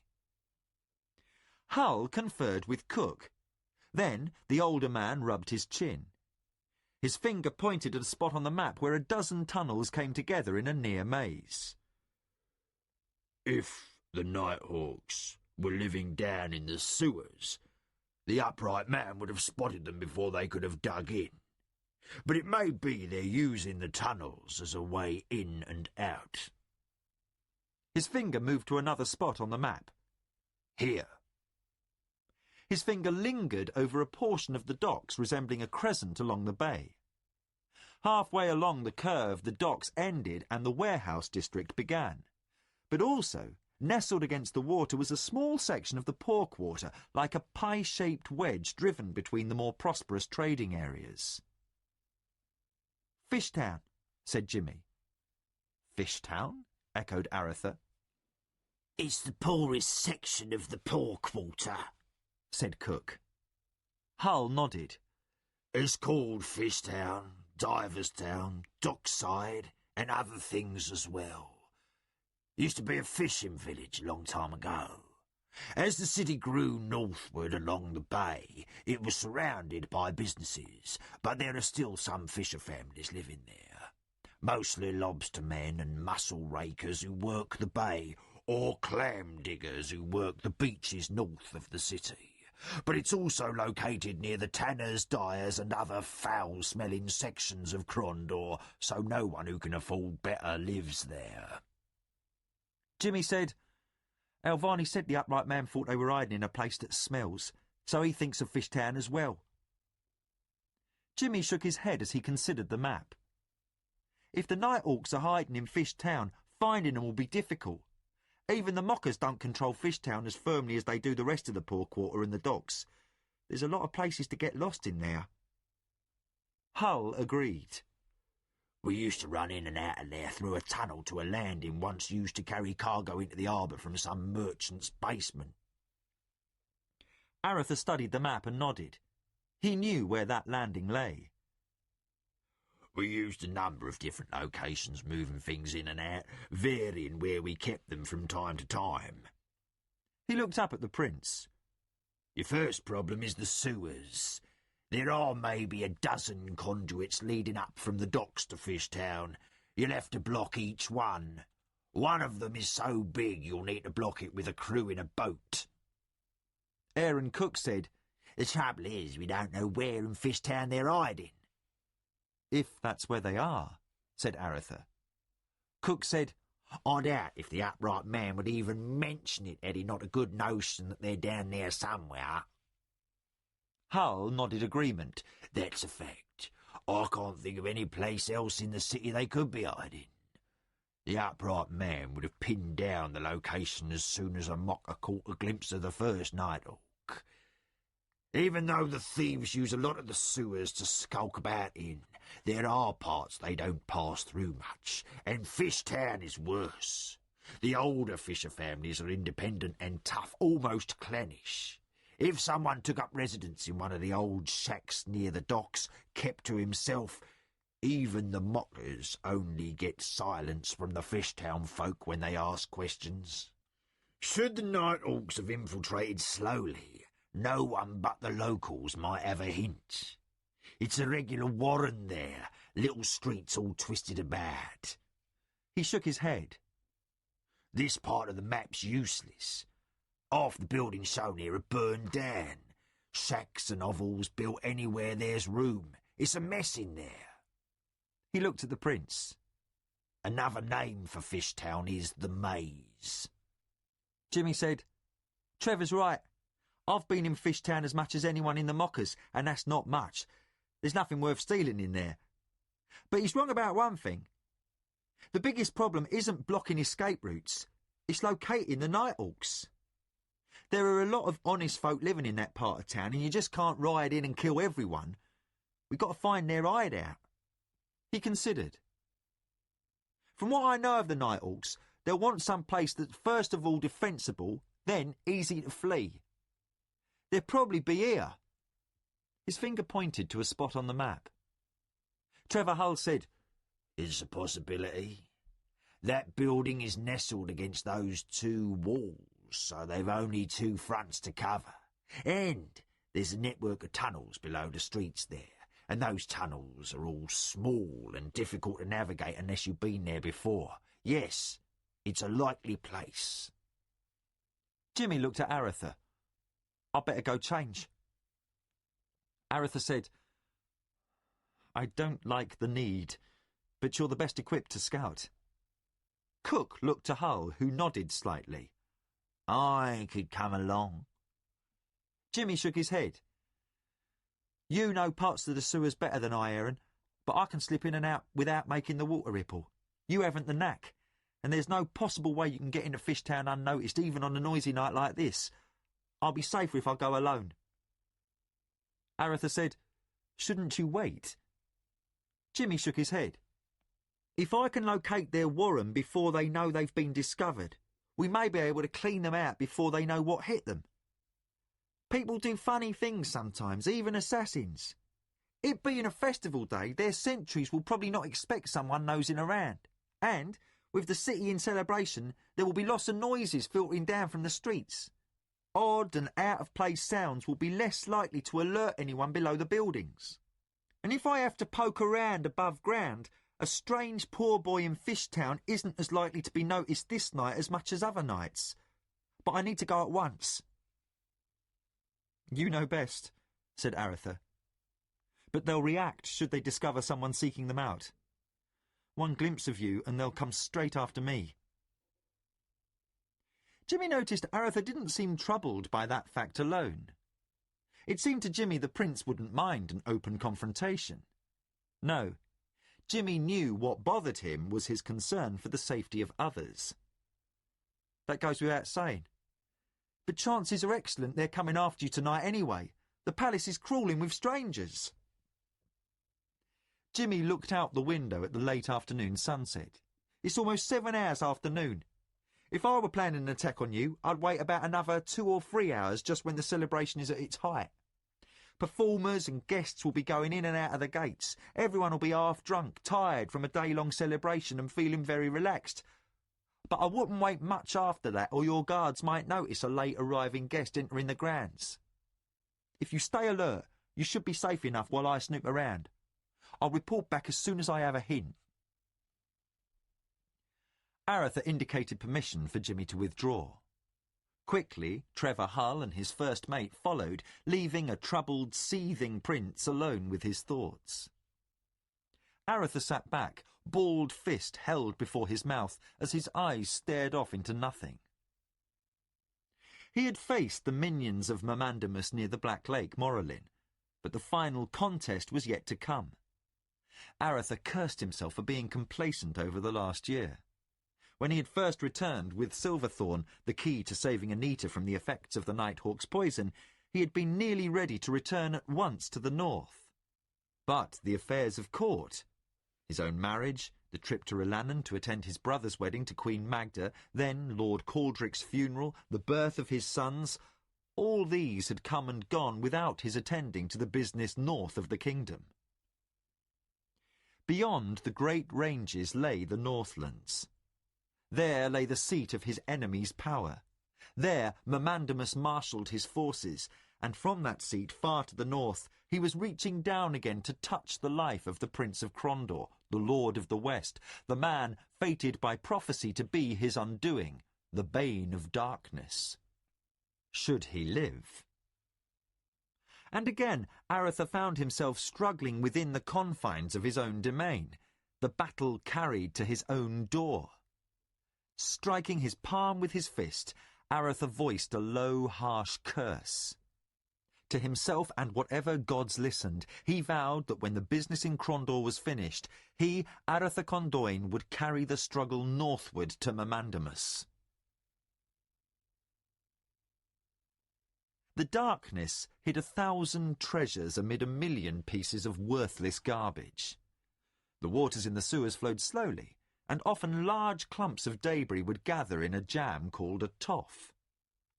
The toffsmen, who picked over such floating refuse, earned their living gleaning valuables lost into the sewers. They also kept the refuse flowing by breaking up the jams of garbage that threatened to back up the sewers. Little of this concerned Jimmy, save that a toffsman was standing less than 20 feet away. The young squire had dressed all in black, save for his old comfortable boots. He had even purloined an executioner's black hood from the torture chamber. Beneath the black he wore simple garb, needed to blend into the poor quarter. The toffsman looked directly at the boy several times, but for all his peering, Jimmy did not exist. For the better part of half an hour, Jimmy had stood motionless in the deep shadows of an intersection while the old toffsman picked over the smelly mess passing by. Jimmy hoped this wasn't the man's chosen location to work, otherwise he could be there for hours. Jimmy even more fervently hoped the toffsman was real and not a disguised Nighthawk lookout. Finally, the man wandered off, and Jimmy relaxed, though he did not move until the toffsman had had ample time to vanish down a side tunnel. Then, with stealth bordering on the unnatural, Jimmy crept along the tunnel toward the area below the heart of Fishtown. Down a series of tunnels he travelled silently. Even as he stepped into water, he managed to disturb it only slightly. The gifts of nature, lightning-fast reflexes, astonishing coordination, and the ability to make decisions, to react nearly instantaneously, had been augmented by training from the mockers and forged in the harshest furnace, the daily life of a working thief. Jimmy made each move as if his life depended upon remaining undetected. For it did. Down the dark conduits of the sewers he journeyed, his senses extended into the darkness. He knew how to ignore the faint sounds coming down from the streets above, and how the slight echoes of rippling water rebounding from the stonework should sound. The slightest variation would warn of anyone lurking out of view. The noisome air of the sewer masked any potentially warning odours, but the air was almost motionless, so he would have a betraying hint of movement close by should anyone suddenly come at him. A sudden shift in the air, and Jimmy froze. Something had changed, and the boy immediately shrank down into the sheltering darkness of the low, overhanging brickwork. From a short distance ahead, he heard the faint grind of leather on metal, and knew someone was descending a ladder from the street above. A slight disturbance in the water caused the boy to tense. Someone had stepped into the sewer and was walking in his direction. Someone who moved almost as silently as he. Jimmy hunkered down as small as he could make himself in the dark and watched. In the gloom, black against black, he could half see, half sense a figure moving toward him. Then, from behind, light showed, and Jimmy could see the approaching man. He was slender, wearing a cloak, and armed. He turned and whispered harshly, "Cover that damn lantern!" But in that instant, Jimmy could see a face well known to him. The man in the sewer was Aretha, or at least resembled him enough to fool any but his closest intimates. Jimmy held his breath, for the bogus prince was passing only a few feet away. Whoever followed shut the lantern, and darkness enveloped the tunnel, hiding Jimmy from discovery again. Then he heard the second man pass. Listening for sounds indicating others, Jimmy waited until he felt certain no one else was coming. He quickly but quietly rose from his hiding spot and went to where the two men had emerged from the gloom. 3 tunnels intersected, and he would have to spend time determining which had provided entrance to the sewers for the false prince and his companion. Jimmy weighed his options briefly, then placed the need to follow the pair above the need to discover the entrance to the sewer employed. Jimmy knew this part of the sewers as well as any in Crondor, but if he fell too far behind, he would lose them. He slipped through the dark, listening at each intersection for the sounds that told him where his quarry moved. Through the murky passages under the city, the boy hurried, slowly overtaking the two men. Once he caught a glimpse of light, as if the shuttered lantern had been uncovered slightly so the travellers might gain their bearings. Jimmy followed after it. Then Jimmy rounded a corner, and a sudden movement in the air gave warning. He dodged and felt something pass close to where his head had been, accompanied by a grunt of exertion. He pulled his dirk and turned toward the sound of breathing, holding his own breath. Fighting in the dark was an exercise in controlled terror. Each man could die from an overactive imagination as he sought a clue to the exact position of his opponent. Sounds. Illusory movement seen from the corner of the eye. A feeling about where the foe stood. All could cause a miscue that would give away a location, bringing sudden death. Both men stood frozen for a long moment. Jimmy sensed a scurrying and instantly recognised the presence of a rat, a large one by the sound, moving away from trouble. He aborted a lunge in that direction before it was begun and waited. His opponent also heard the rat, but lashed at it, striking the stone. The ring of steel on stone was all Jimmy needed, and he thrust with his dirk, feeling the point strike deep. The man stiffened, then, with a low sigh, collapsed into the water. The combat had taken 3 blows, from the first at Jimmy in the dark to the one that ended it. Jimmy pulled his dirk free and listened. There was no sign of the man's companion. The youngster swore silently. While he was free of another attack, it had also allowed the other man freedom to escape. Jimmy sensed a source of heat nearby and almost burned his hand on the metal lantern. Uncovering the shutter, he examined his foe. The man was a stranger, but Jimmy knew he was a Nighthawk. No other possible explanation could account for his presence in the sewers with an exact double of the prince. Jimmy checked the body and found the ebon hawk worn next to the skin and the black poison ring. There was no longer any doubt. The Nighthawks were back. Jimmy steeled himself and quickly cut open the man's chest, removing the heart and casting it into the sewer.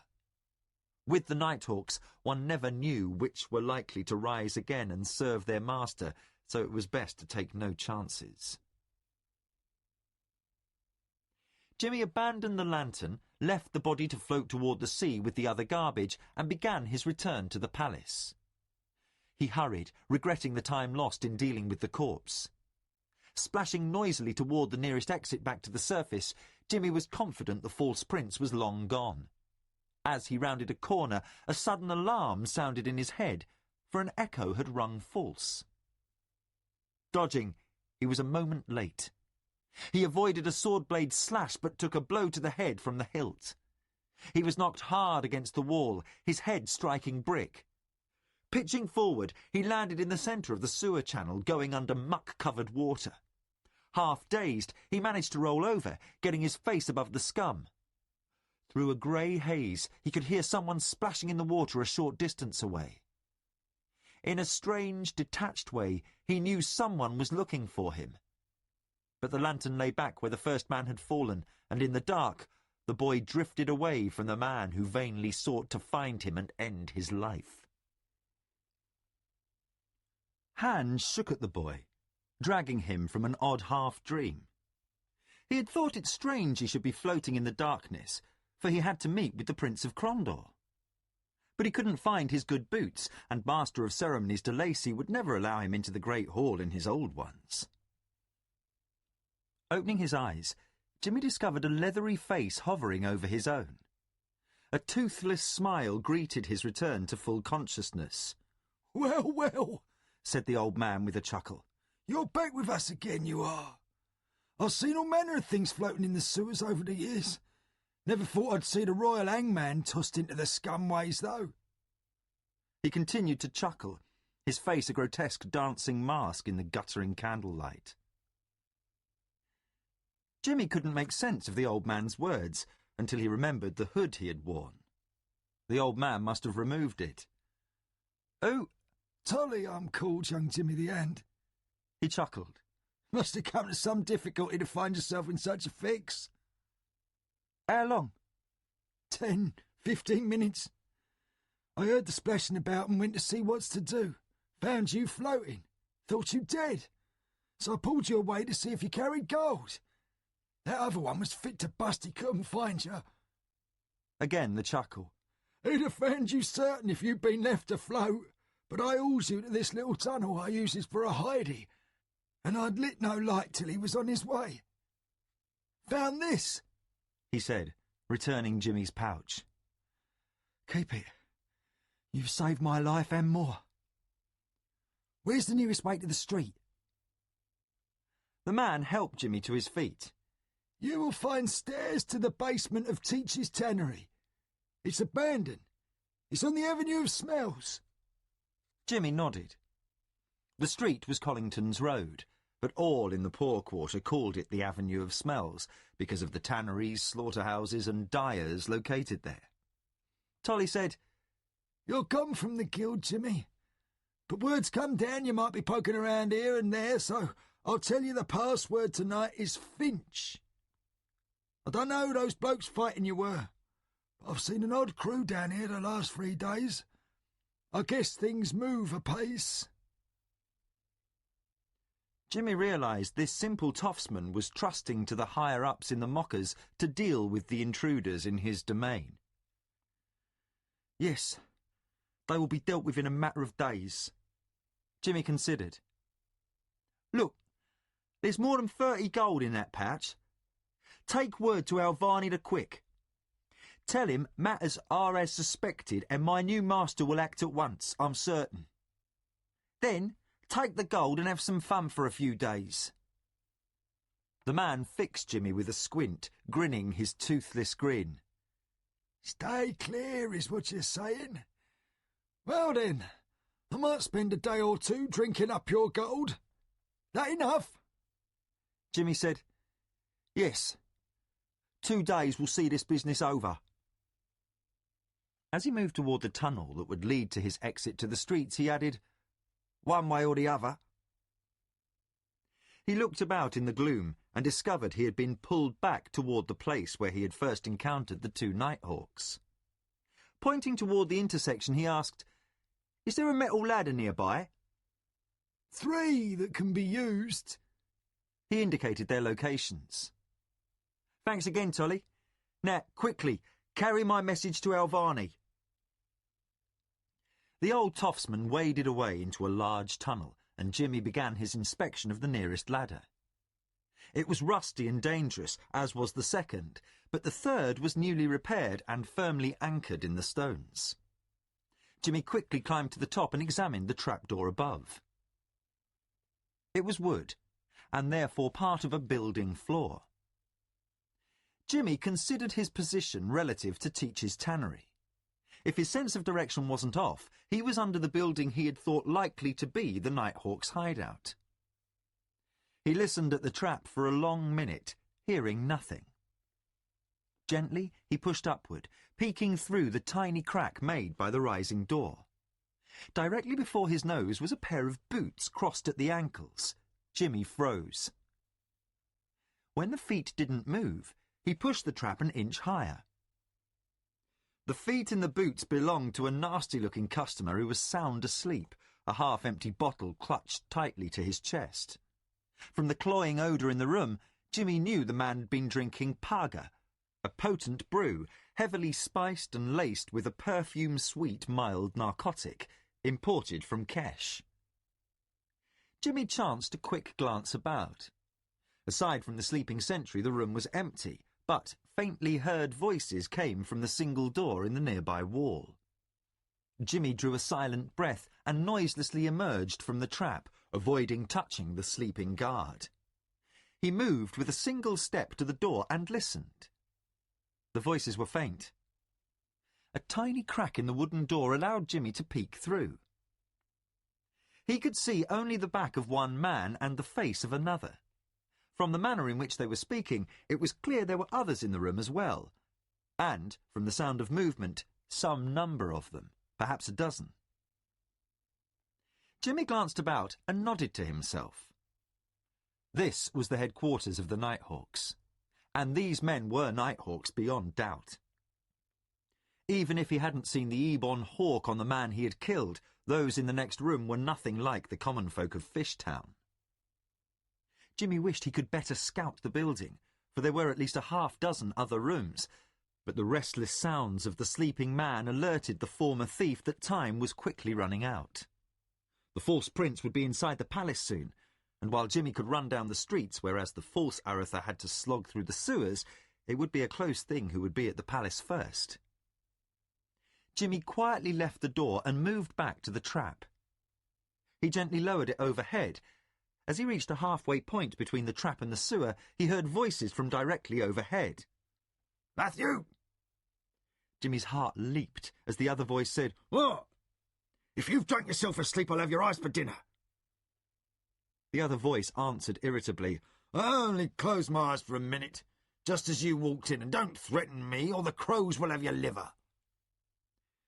Jimmy heard the trap being lifted and, without hesitation, swung himself around to the side of the ladder. He hung in midair, only one hand and boot on the small rungs as he flattened himself against the wall, barely holding on to scant hand and footholds in the rough stones.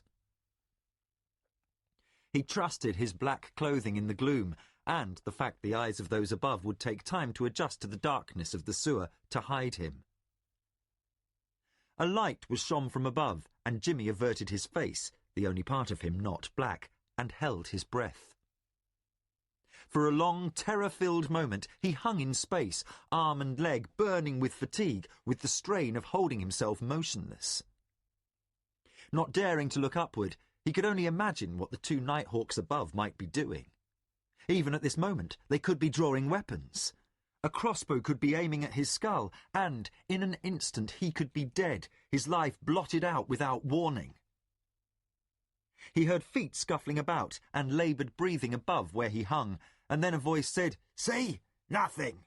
Now leave it, or you'll be floating with the other garbage." Jimmy almost flinched when the trap was slammed close above him. He silently counted to 10, then quickly scampered down the ladder to the water and moved off. With the bickering voices fading behind, Jimmy headed toward Teach's tannery and the way back to the palace. The night was half over, but the celebration was still in full swing. Jimmy hurried through the palace, ignoring the startled people he passed. This apparition in black was a most uncommon sight. He was battered, an angry lump decorating his visage, and he reeked of the sewer. Twice Jimmy asked the guards about the prince's whereabouts, and was informed the prince was en route to his private quarters. Jimmy passed a startled pair of familiar faces as Gardan and Roald, the mercenary, stood speaking. The Knight Marshal of Krondor looked tired from a long day yet unfinished, and Laurie's boyhood friend looked half drunk. Since returning from Morrelin, Roald had been a guest in the palace, though he still refused Gardan's constant offer of a place in Aretha's guard. Jimmy said, "You better come along." Both took the boy at his word and fell into step. Jimmy said, "You won't believe what they're up to this time." Neither man had to be told who they were. Gardan had just informed Roald of the upright man's warning, and both men had faced the Nighthawks and Black Slayers of Mamandamus at Aretha's side before. Rounding the corner, the three found Aretha about to open the door to his quarters. The prince halted, waiting for the three to come close, an expression of open curiosity on his face. Gardan said, "Highness, Jimmy's discovered something." Aretha said, "Come along. I have a few things I must attend to at once, so you'll have to be brief." The prince pushed open the door and led them through the antechamber to his private council room. As he reached for the door, it opened. Roald's dark eyes widened. Before them stood another Aretha. The prince in the door looked at them, saying, "What?" Suddenly, both Arethas were drawing weapons. Roald and Gardan hesitated. What their eyes told them was impossible. Jimmy watched as the two princes engaged each other in combat. The second Aretha, the one who had come from within, leaping back into the council chamber, gaining room to fight. Gardan shouted for guards, and, in a moment, a full dozen were approaching the door. Jimmy watched closely. The resemblance was uncanny. He knew Aretha as well as he knew anyone else in the palace, but while the two men fought a furious duel, he couldn't tell them apart. The impostor even fought with the same skill with the blade as the prince. Gardan said, "Seize them both." Jimmy shouted, "Wait! If you grab the wrong one first, the impostor may kill him." Gardan instantly countermanded his own order. The two combatants thrust and parried, moving about the room. Each man's face was set in a mask of grim determination. Then Jimmy raced across the room, no hesitation marking his lunge for one of the men. Striking out with his dirk, Jimmy knocked him backward. Guards flooded into the room, seizing the other combatant, as Gardan ordered. The Knight Marshal was uncertain what Jimmy was doing, but he was taking no chances. Both men would be held until the matter was sorted out. Jimmy grappled on the floor with one of the Arethas, who struck out with a backhand blow, stunning Jimmy and knocking him aside. That Aretha began to rise to his feet, then halted as Roald levelled his sword point at the man's throat. The man on the floor shouted, "The boy's gone mad, guards! Seize him!" Then, as he rose, he clutched at his side. His hand came away covered in blood. The man looked pale and began to wobble. He appeared on the verge of fainting. The other Aretha stood quietly, enduring the restraining hands of the guards. Jimmy shook his head, clearing it from the effects of the second serious blow of the day. Seeing the condition of the wounded man, Jimmy yelled, "Wear a ring!" As the boy spoke, the wounded man placed his hand before his mouth, and, as Roald and a guard seized him, he slumped down unconscious. Roald said, "His royal signet is false. It's a poison ring such as the others wore." The guards released the real Aretha, who said, "Did he use it?" Gardan inspected the ring. "No, he passed out from his wound." Roald said, "The likeness is unbelievable. Jimmy, how'd you know?" "I saw him in the sewers." "But how did you know he was the impostor?" asked Gardan. "The boots. They're covered in muck." Gardan looked at Aretha's polished black boots and the impostor's mud-encrusted pair. Aretha said, "That's a good thing I didn't take a walk through Anita's newly planted garden today. You'd have had me in my own dungeon." Jimmy studied the fallen impostor and the real prince. Both men wore the same cut and colour of clothing. Jimmy said to Aretha, "When we came through the door, were you with us or already in the room?" "I entered with you. He must have come into the palace with the late celebrants and simply walked into my quarters." Jimmy agreed. He hoped to catch you here, kill you, dump your body in one of the secret passages or down the sewer and take your place. I don't think he could have maintained the charade long, but if only for a few days he could have bollocked things up around here to a fare thee well. You have done well one more time, Jimmy. He asked Rold, will he live? Rold examined him. I don't know. These lads have a bothersome habit of dying when they shouldn't, then not staying dead when they should. Get Nathan and the others. Take him to the East Tower. Gardan, you know what to do. Jimmy watched while Father Nathan, a priest of Sung the White and one of Aretha's advisers, examined the assassin. Each person who was admitted to the tower selected to house the prisoner was astonished at the likeness. Captain Valdis, a broad-shouldered man who had been Gardan's chief lieutenant and had succeeded him as head of Aretha's guard, shook his head. No wonder the lads did nothing but salute when he walked in the palace, Highness. He's your exact double.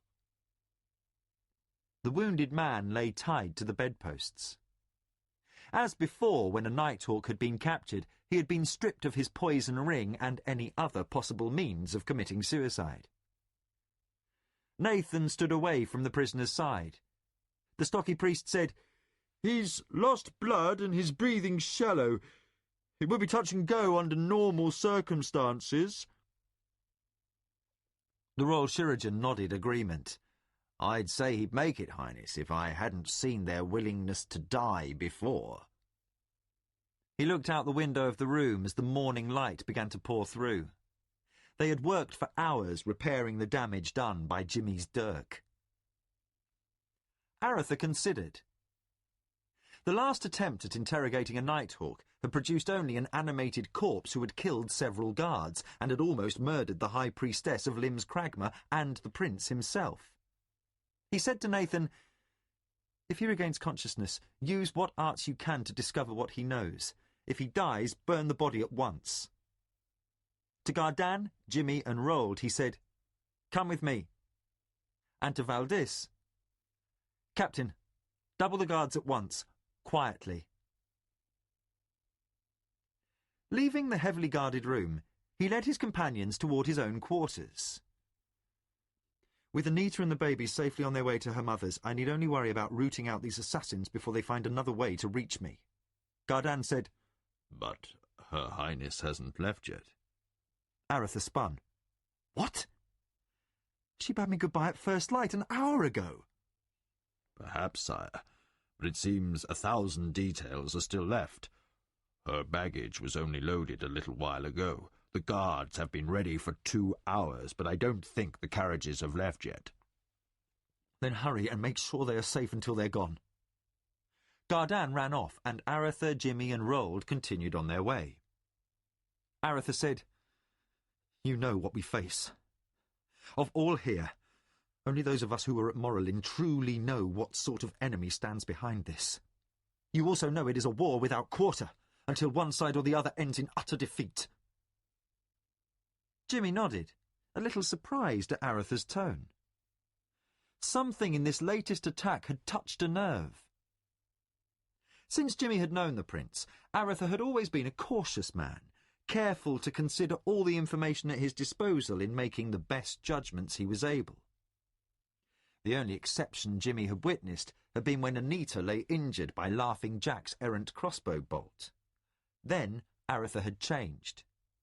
Now, as when Anita was nearly killed, he again seemed a man on the edge of possession, a man full of rage at this invasion of his sanctum.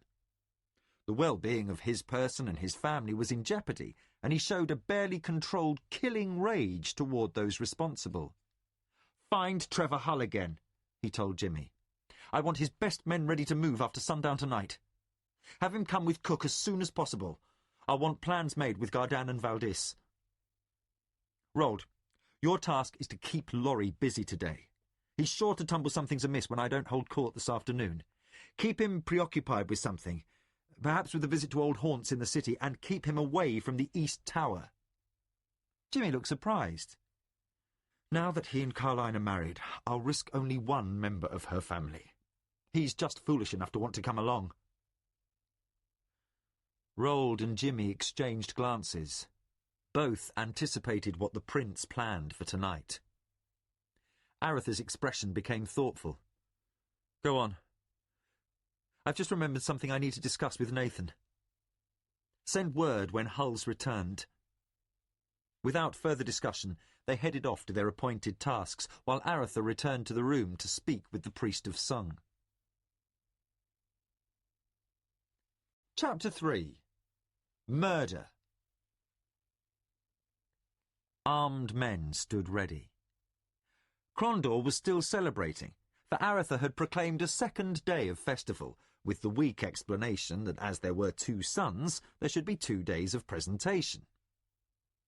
The announcement had been greeted with enthusiasm by all in the city save the palace staff, but Master of Ceremonies de Lacy had quickly got things under control. Now, with the celebrants still crowding inns and alehouses as the festive mood of the day before seemed to increase, the passing of many men, seemingly off duty upon one errand or another, not acknowledging one another, was scarcely noticed. But by midnight they had gathered in 5 locations: the common room of the Rainbow Parrot Inn, 3 widely scattered warehouses controlled by the Mockers, and aboard the Royal Raven. At a prearranged signal, the incorrect ringing of the time by the city watch, the 5 companies would begin to make their way toward the stronghold of the Brotherhood of Assassins. Aretha led the company assembling at the Rainbow Parrot. Trevor Hull and Aaron Cook commanded the seamen and soldiers entering the sewers by boats.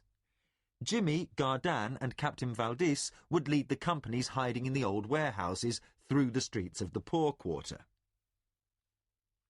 Jimmy glanced around as the last soldiers slipped quietly through the narrowly opened doors of the warehouse. The Mockers' storage house for stolen goods was now thoroughly crowded. He returned his attention to the single window through which he observed the street that led straight to the Nighthawk stronghold. Rold consulted an hourglass he had turned when the last hour had been rung by the city watch. Soldiers listened by the door of the warehouse. Jimmy again glanced at the assembled company. Laurie, who had unexpectedly appeared with Rold an hour before, gave Jimmy a nervous smile. "It's more comfortable than the caves below Morrelin." Jimmy returned a half-smile to the uninvited participant in the night's raid. "Right." He knew the singer-turned-noble was laughing off the worry they all felt. They were ill-prepared in many ways, and had no sense of how many servants of Momandamus they faced. But the appearance of the false prince had heralded a new round of assaults by the Muradel's agents, and Aretha had been emphatic about the need for speed. It had been Aretha's decision to assemble his raiders quickly and attack the Nighthawks before another dawn came to Crondor. Jimmy had urged more time to scout the area, but the prince had remained intractable. Jimmy had made the mistake of confiding to Aretha how close he had come to being discovered. Also, Nathan reported the impostor now dead, and Aretha had said they had no way of knowing if he had accomplices in the palace, or his compatriots other means of learning of his success or failure. They ran the risk of discovering an ambush, or worse yet, an empty nest. Jimmy understood the prince's impatience, but still wished for one more scouting trip. They couldn't even be certain they had blocked all avenues of escape.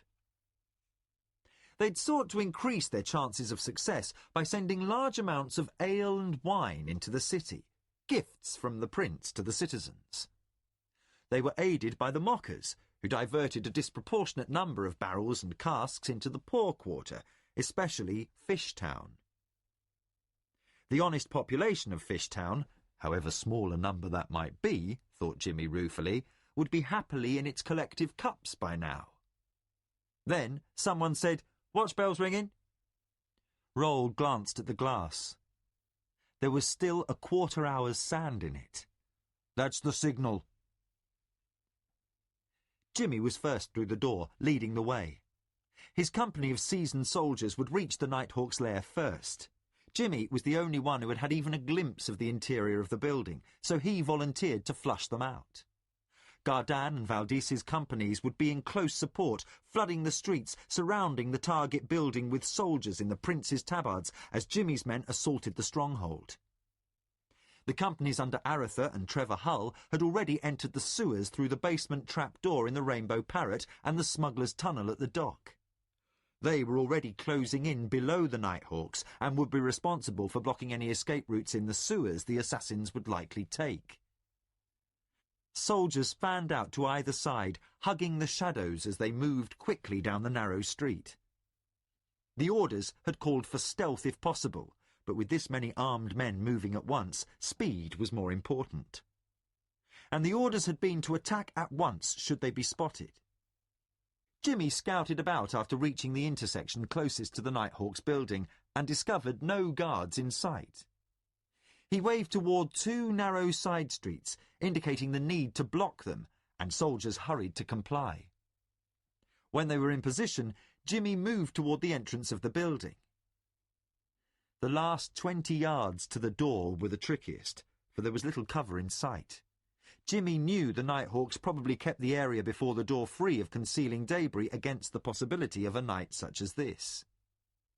He also knew there was likely at least one lookout in the second-floor corner room overlooking the two streets leading to the intersection where nestled the building.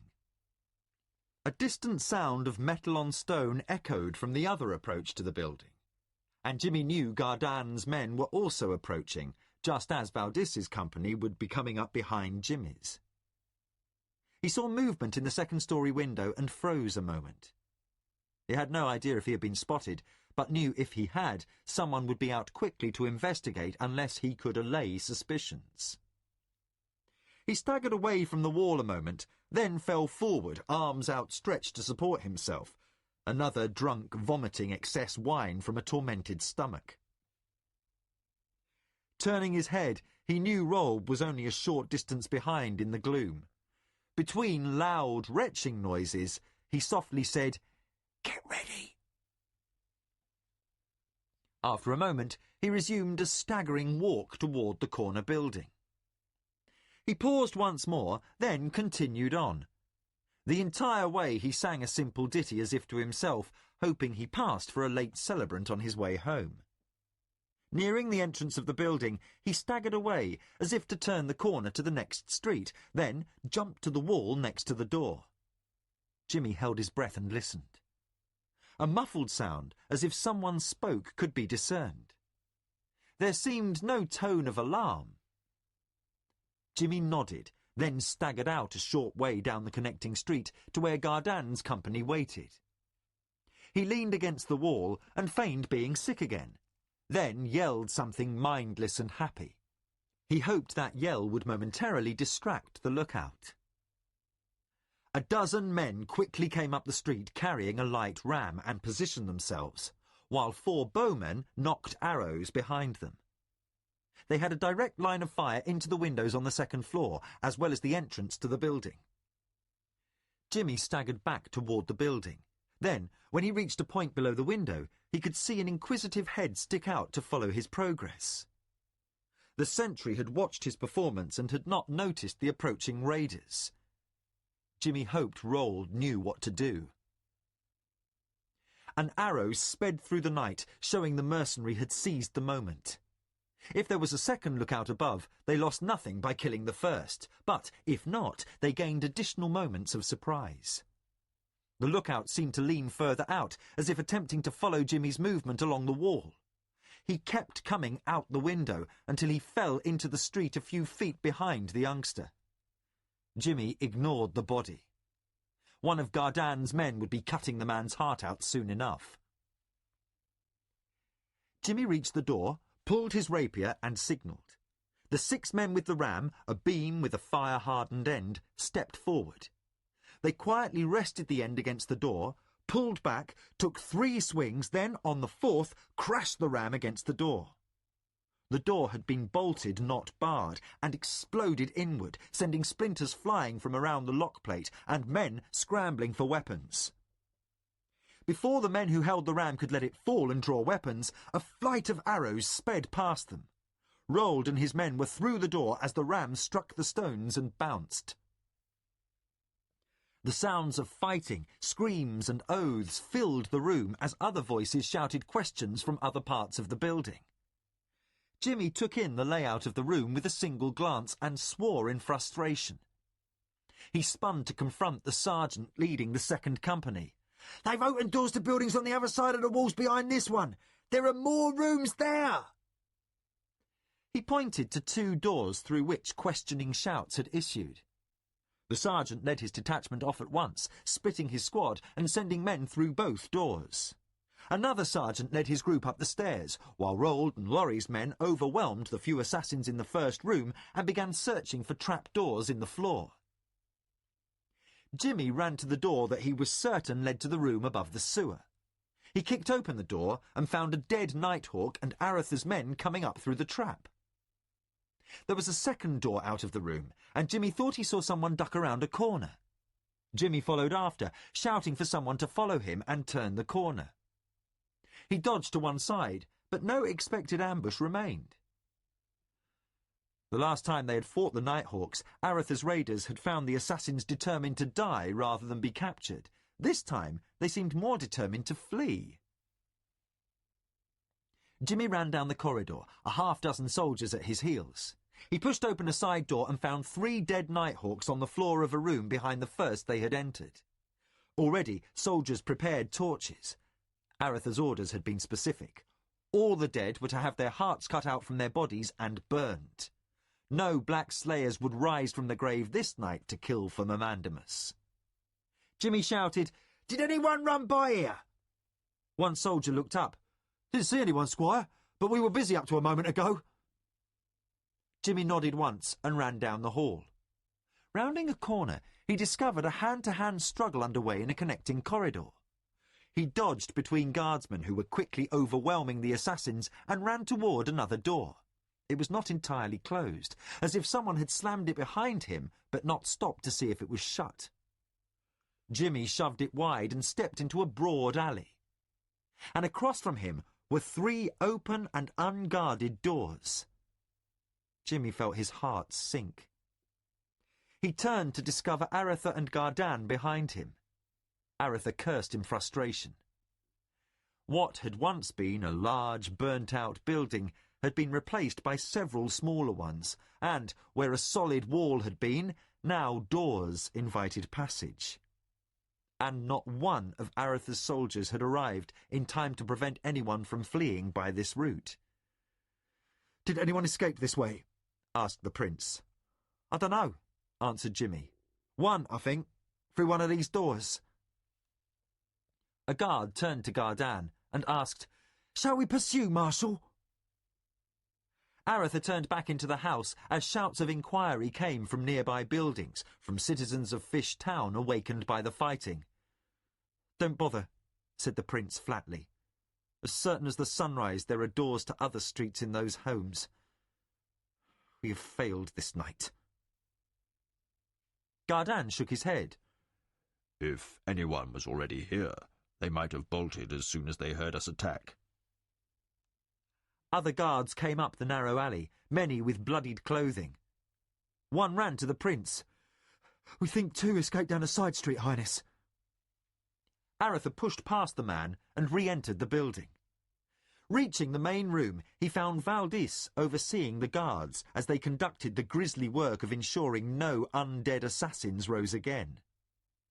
Grimly, the men cut deeply into the chest of each dead man and removed his heart. The hearts were burned at once. A breathless sailor appeared and said, "Your Highness, Captain Hull says you should come quick." Aretha, Jimmy and Gardan left the room as Roald and Laurie came into view, weapons still in hand. Aretha regarded his blood-spattered brother-in-law and said, "What are you doing here?" "I just came along to keep an eye on things," he answered. Roald looked sheepishly at the prince as Laurie added, "He could never learn to lie with a straight face. As soon as he asked me to go gambling, I knew something was up." Aretha waved away further comment and followed the sailor to the room leading to the sewer, and down the ladder, the others coming after him. They moved down a tunnel to where Hull and his men waited in their boats. Hull motioned for Aretha to board, and he and Gardan entered one boat, Jimmy, Rold and Laurie another.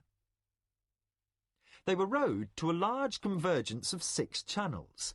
A boat was tethered to a mooring ring in the stone, and from a trap in the ceiling above hung a rope ladder. We stopped 3 boats of them coming out, but this one got past. When we reached here, they had all escaped. How many? Asked the prince. Maybe half a dozen, answered Hull. Aretha swore again. We lost maybe 2 or 3 down a side street, and now we know this lot got away. We may have as many as a dozen Nighthawks loose in the city.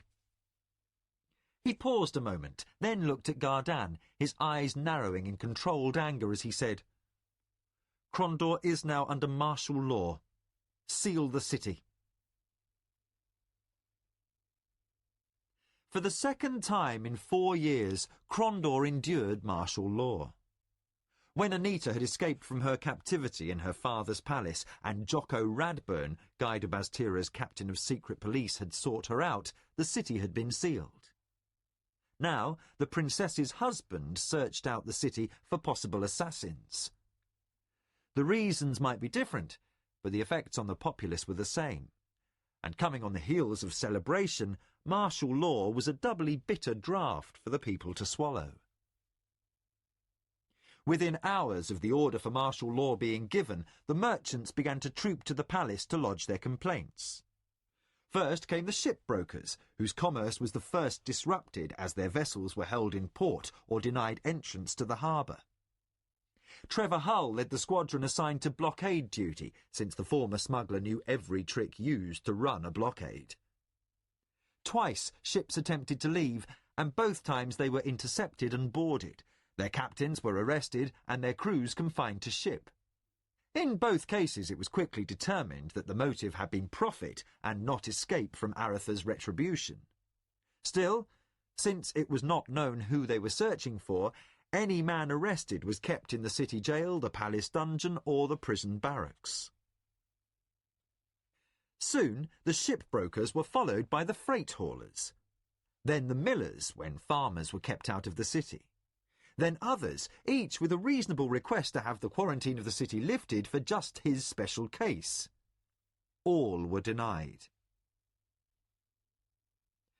Kingdom law was based upon the concept of the great freedom, the common law.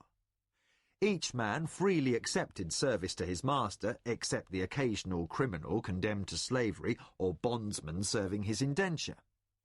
Nobles received the benefits of rank in exchange for protecting those under their rule, and the network of vassalage rose from common farmer paying rent to his squire or baron, who paid taxes to his earl. In turn, the earl served his duke, who answered to the crown.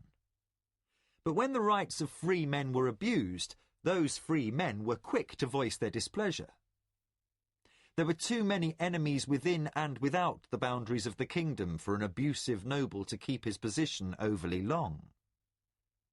Raiding pirates from the Sunset Islands, Quegan privateers, goblin bands, and always the Brotherhood of the Dark Path, the Dark Elves, demanded some internal stability in the kingdom. Only once in its history had the populace borne oppression without open protest under the rule of Mad King Roderick, Liam's predecessor, for the ultimate recourse to grievance was the crown. Under Roderick, lèse-majesty had been reinstated as a capital crime, and men could not express their grievances publicly. Liam had again struck that offence from the laws of the land. As long as treason was not espoused, men were free to speak their minds, and the free men of Crondor spoke their displeasure loudly. Crondor became a city in turmoil, her stability a thing of the past. For the first few days of martial law there had been grumbling, but as the seal on the city entered its second week, shortages became commonplace. Prices rose as demand exceeded supply. When the first alehouse near the docks ran out of ale, a full-scale riot ensued.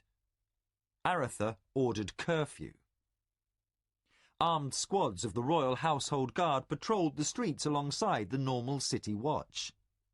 agents of both the Chancellor and the Upright Man eavesdropped on conversations, listening for hints to where the assassins lay. And free men protested. Jimmy hurried down the hall toward the prince's private chambers. He had been sent to carry messages to the commander of the City Watch and was returning with the commander at his side. Aretha had become a man driven by his need to find the hidden assassins. He had put aside all other matters. The daily business of the principality had slowed, then had finally come to a halt while Aretha searched for the Nighthawks. Jimmy knocked upon the door to the prince's chamber. He and the commander of the watch were admitted. Jimmy went to stand next to Laurie and Duchess Carline while the commander came to attention before the prince. Gardan, Captain Valdis, and Earl Volney were arrayed behind the prince's chair. Aretha looked up at the commander. "Commander Bain, I sent you orders. I didn't request your presence." The commander, a greying veteran who had begun service 30 years before, said, "Highness, I read your orders.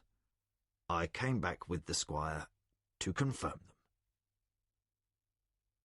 "They are correct as written, Commander. Now, is there anything else?"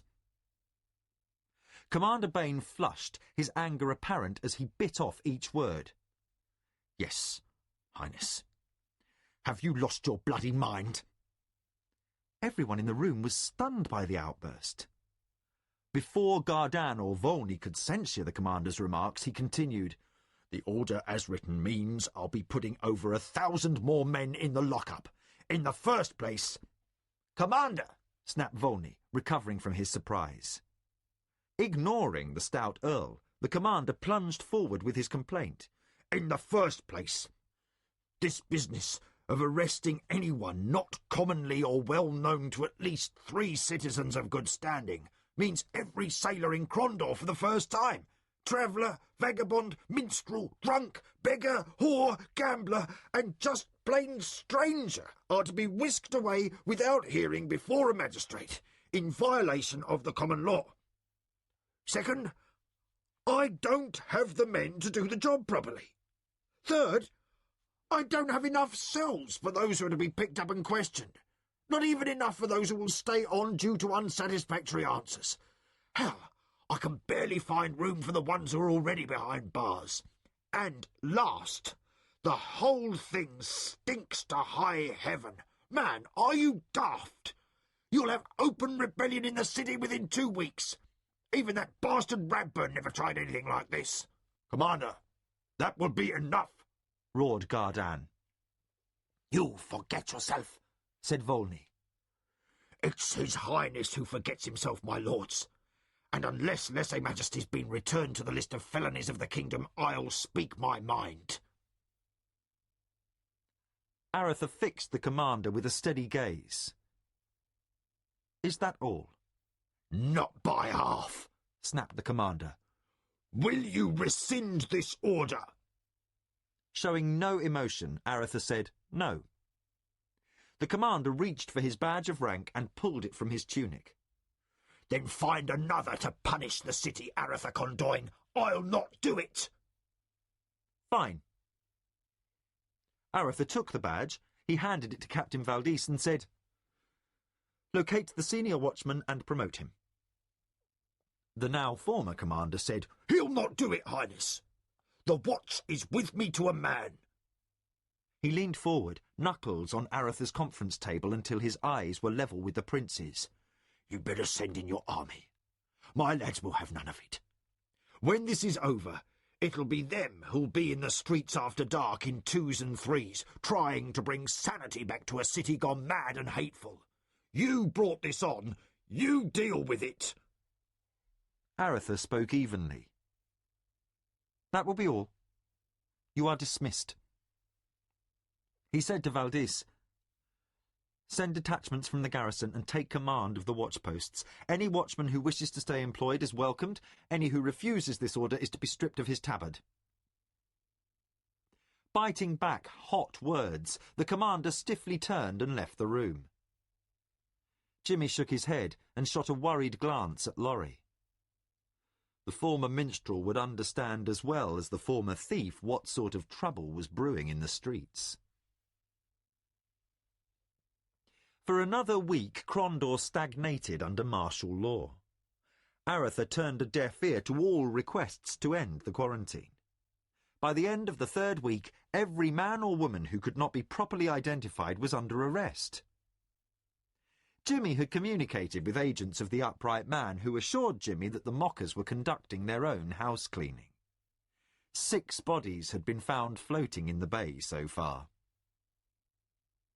Now Aretha and his advisers were ready to conduct the business of interrogating the captives. A large section of warehouses in the north end of the city near the Merchant's Gate had been converted to jails. Aretha, surrounded by a company of grim-faced guards, looked over the first 5 prisoners brought forward. Jimmy stood off to one side and could hear a soldier mumble to another, "At this rate we'll be here a year talking to all these lads." For a while, Jimmy watched as Aretha, Gardan, Volney and Captain Valdis questioned prisoners. Many were obviously simple fellows caught up in some business they didn't understand, or they were consummate actors. All looked filthy, ill-fed and half frightened, half defiant. Jimmy became restless and left the scene. At the edge of the crowd, he discovered that Laurie had taken a seat on a bench outside an alehouse.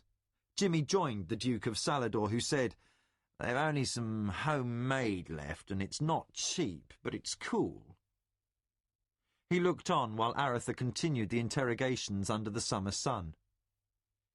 Jimmy wiped his forehead. "This is a sham. It accomplishes nothing." "It lessens Aretha's temper."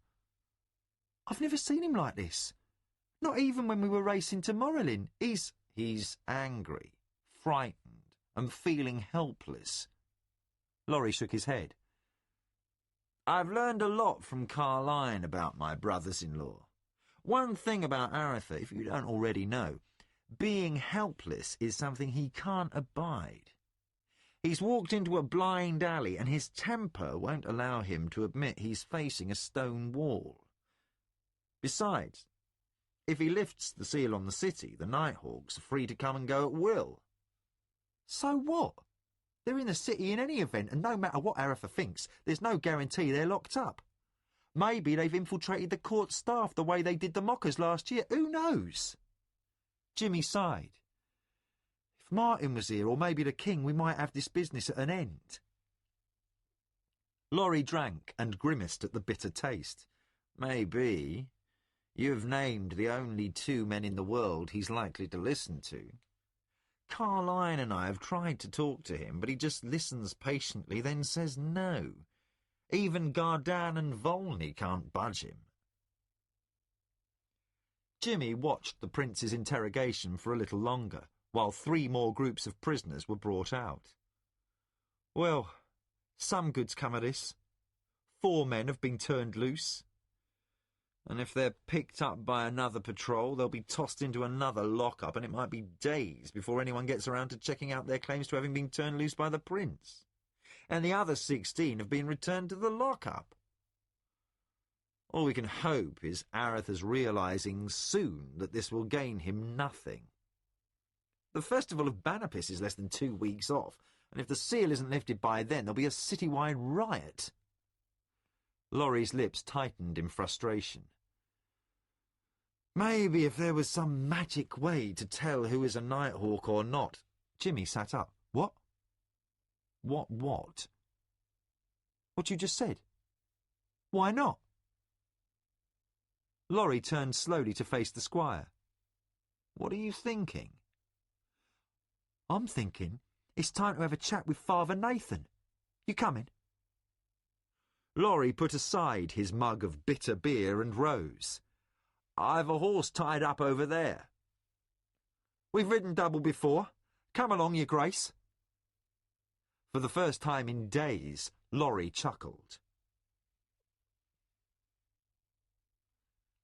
Nathan listened with his head tilted to one side while Jimmy finished his idea. The priest of Sung the White rubbed his chin a moment, looking more a former wrestler than a cleric while he thought. There are magic means of impelling someone to tell the truth, but they are time-consuming and not always reliable.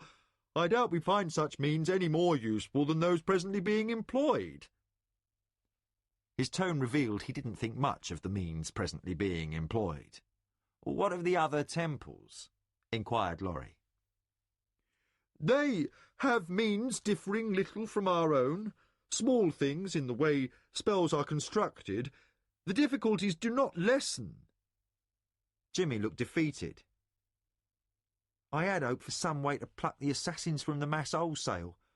I guess it impossible." Nathan stood up behind the table in Aretha's conference room, appropriated while the prince was overseeing the questioning. "Only when a man dies and is taken into Limscragma's domain are all questions answered." Jimmy's expression clouded as a thought struck. Then he brightened. "That could be it." Laurie said, "What could be it? You can't kill them all." "No," said Jimmy, dismissing the absurdity of the remark. "Look, can you get that priest of Limscragma Julian to come here?" Nathan remarked dryly, "You mean High Priest Julian of the Temple of Limscragma? You forget he rose to supremacy when his predecessor was rendered mad by the attack in this palace." Nathan's face betrayed a flicker of emotion, for the priest of Sung himself had defeated the undead servant of Mamandamus at no little cost. Nathan was still plagued by nightmares from that event. "Oh," said Jimmy. "If I request, he may grant us an audience, but I doubt he'll come running here just because I ask.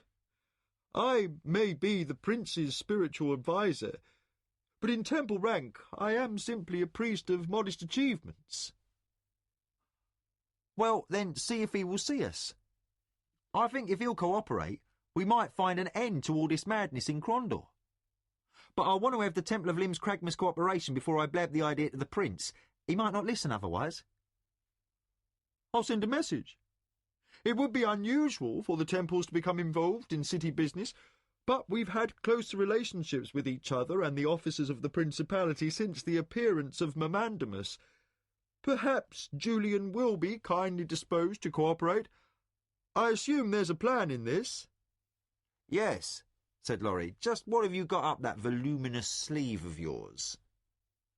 Jimmy cocked his head and grinned. "You'll appreciate the theatre of it, Laurie. We'll whip up some mummery and scare the truth out of the night hawks." The Duke of Salador sat back and thought on what the boy had said. After a moment of consideration, his blonde beard was slowly parted by a widening grin. Nathan exchanged glances with the two as understanding came, and he too began to smile, then to chuckle. Seeming to think he forgot himself, the cleric of the goddess of the One Path composed himself, but again broke into an ill-concealed fit of mirth. Of the major temples in Crondor, the one least visited by the populace was that devoted to the goddess of death, Limscragma, though it was commonly held that the goddess sooner or later gathered all to her. It was usual to give votive offerings and a prayer for the recently departed, but only a few worshipped with regularity. In centuries past, the followers of the death goddess had practiced bloody rites, including human sacrifice. Over the years, these practices had moderated, and the faithful of Limscragma had entered the mainstream of society. Still, past fears died slowly, and even now enough bloody work was done in the death goddess's name by fanatics to keep her temple tainted by a patina of horror for most common men. Now, a band of such common men, with perhaps a few uncommon ones hidden among them, was being marched into that temple. Aretha stood silently by the entrance to the inner sanctum of the Temple of Limscragma. Armed guards surrounded the antechamber, while temple guards in the black and silver garb of their order filled the inner temple. 7 priests and priestesses stood arrayed in formal attire, as if for a high ceremony, under the supervision of the high priest Julian. At first, the high priest had been disinclined to participate in this charade, but as his predecessor had been driven past the brink of insanity by confronting the agent of Mamandamus, he was sympathetic to any attempts to balk that evil. Reluctantly, he had agreed at the last. The prisoners were herded forward toward the dark entrance. Most held back and had to be shoved by spear-wielding soldiers. The first band contained those judged most likely to be members of the Brotherhood of Assassins. Aretha had grudgingly agreed to this sham, but had insisted on having all suspected of being Nighthawks in the first batch to be tested, in case the deception was revealed and word leaked back to the other prisoners being held. When the reluctant prisoners were arraigned before the altar of the Goddess of Death, Julian intoned, "Let the trial commence." At once, the attending priests, priestesses, and monks began a chant, one that carried a dark and chilling tone. Turning to the 50 or so men held by the silent temple guards, the high priest said, "Upon the altar stone of death, no man may speak falsehood, for before she who waits, before the drawer of nets, before the lover of life, all men must swear to what they have done. Know then, men of Krondor, that among your number are those who have rejected our mistress, those who have enlisted in the ranks of darkness and who serve evil powers. They are men who are lost to the grace of death, to the final rest granted by Limbs Kragma. These men are despisers of all, holding only to their evil master's will. Now they shall be separated from us. For each who lies upon the stone of the Goddess of Death will be tested, and each who speaks true will have nothing to fear. But those who have sworn dark compacts will be revealed, and they shall face the wrath of she who waits." The statue behind the altar, a jet stone likeness of a beautiful, stern-looking woman, began to glow, to pulse with strange blue-green lights. Jimmy was impressed as he looked on with Laurie. The effect added a strong sense of drama to the moment. Julian motioned for the first prisoner to be brought forward, and the man was half dragged to the altar. 3 strong guards lifted him up onto the altar, used ages past for human sacrifice, and Julian pulled a black dagger from his sleeve. Holding it over the man's chest, Julian asked simply, "Do you serve Mamandamus?" The man barely croaked out a reply in the negative, and Julian removed the dagger from over the man. "This man is free of guilt," intoned the priest. Jimmy and Laurie exchanged glances, for the man was one of Trevor Hull's sailors, ragged and rough-looking in the extreme, but above suspicion and, judging from the performance just given, not a mean actor. He had been planted to lend credibility to the proceedings, as had the second man, who was now being dragged to the altar. He sobbed piteously, yelling to be left alone, begging for mercy. Behind an upraised hand, Jimmy said, "He's overdoing it." Laurie whispered, "It doesn't matter.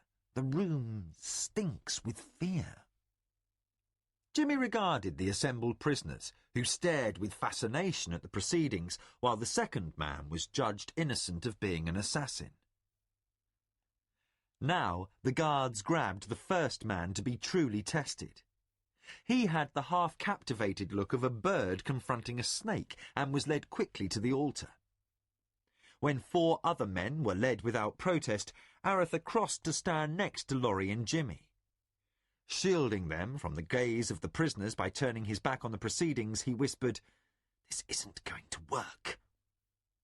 Jimmy said, "We may not have dragged the Nighthawk up there yet. Give it time. If everyone comes through the test, you still have them all under guard." Suddenly, a man near the front of the prisoners made a dash for the door, knocking aside 2 temple guards. At once, Aretha's guards at the door blocked his exit. The man hurled himself at them, forcing the guards back. In the scramble, he reached for a dagger and attempted to strip it from a guard's belt. His hand was struck, and the dagger skittered freely across the floor, while another guard smashed him across the face with the haft of a spear. The man dropped to the stone floor. Jimmy, like the others, was intent upon the attempt to restrain the man.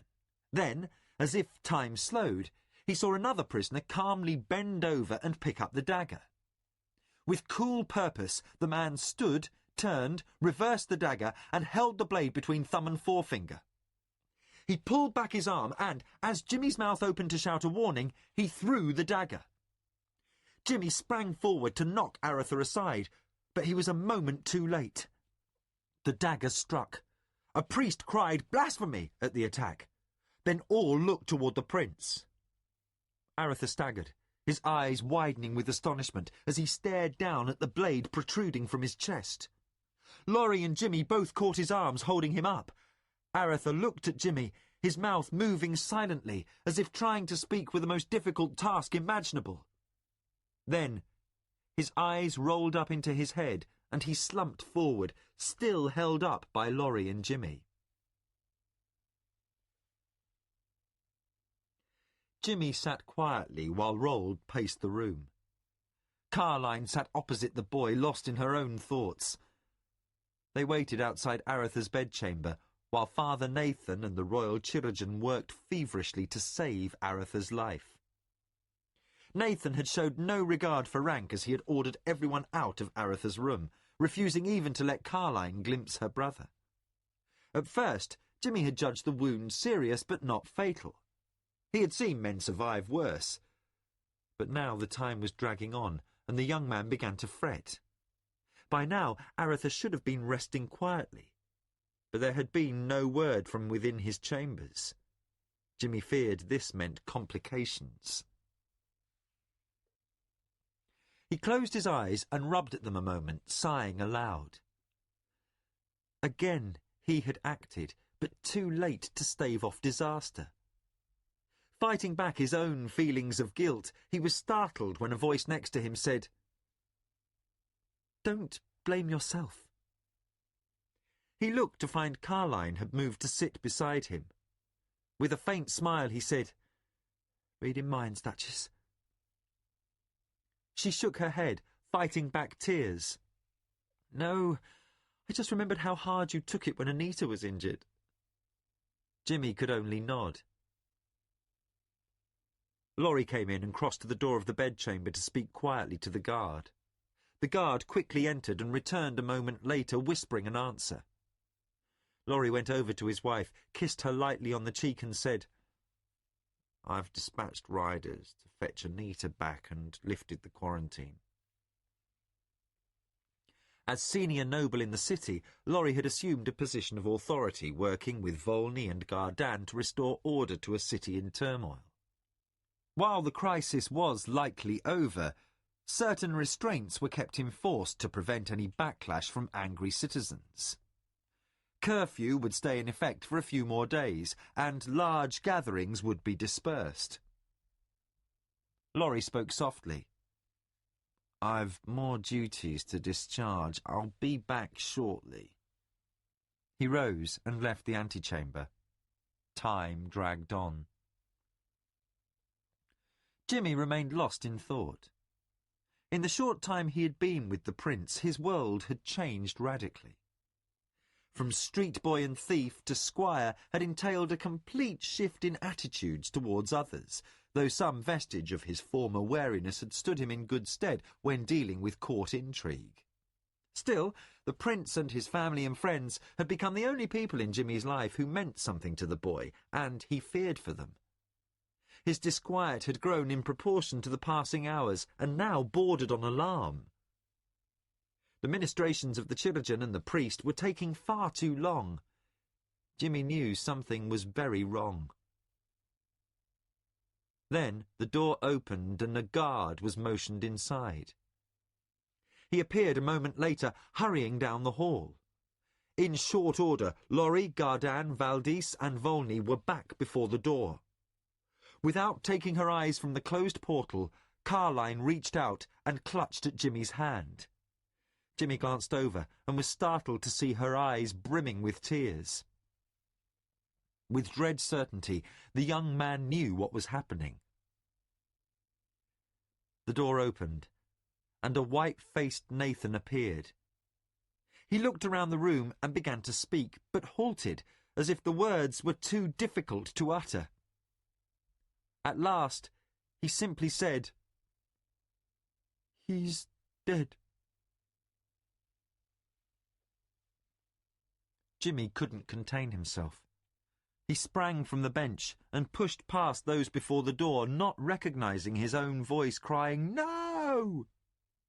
The guards were too startled to react as the young squire forced his way into Aretha's chamber. There he halted, for upon the bed was the unmistakable form of the prince. Jimmy hurried to his side and studied the still features. He reached out to touch the prince, but his hand halted scant inches away from Aretha's face. Jimmy didn't need to touch him to know without doubt that the man on the bed, whose features were so familiar, was indeed dead. Jimmy lowered his head to the bed quilting, hiding his eyes as he began to weep. Chapter 4. Embarkation. Tomas awoke. Something had called to him. He sat up and looked about in the dark, his more than human eyes showing him each detail of his room as if it were twilight. The apartment of the Queen and her consort was small, carved from the living bole of a mighty tree. Nothing appeared amiss. For an instant he felt fear that his mad dreams of yesterday were returning. Then, as wakefulness fully came to him, he dismissed that fear. In this place, above all others, he was master of his powers. Still, old terrors often sprang unexpectedly to the mind. Tomas regarded his wife. Algarana slept soundly.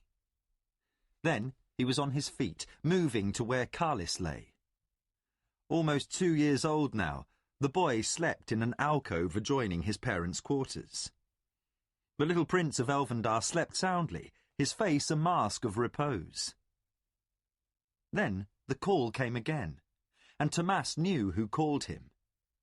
Instead of being reassured by the source of that call, Tomas felt a strange sense of fate. He crossed to where his white and gold armour hung. He had worn this raiment only once since the end of the Riftwar, to destroy the Black Slayers who had crossed into Elvendar. But now he knew it was time to wear battle garb again. Silently, he took down the armour and carried it outside. The summer's night was heavy with fragrance, as blossoms filled the air with gentle scents, mingled with the preparations of elven bakers for the next day's meals. Under the green canopy of Elvendar, Tomas dressed. Over his undertunic and trousers, he drew on the golden chainmail coat and coif. The white tabard with the golden dragon followed. He buckled on his golden sword and picked up his white shield, then donned his golden helm. For a long moment he stood again mantled in the attire of Ashen Shugar, last of the Valheru, the dragon lords. A mystic legacy that crossed time bound them together, and in odd ways Tomas was as much Valheru as human.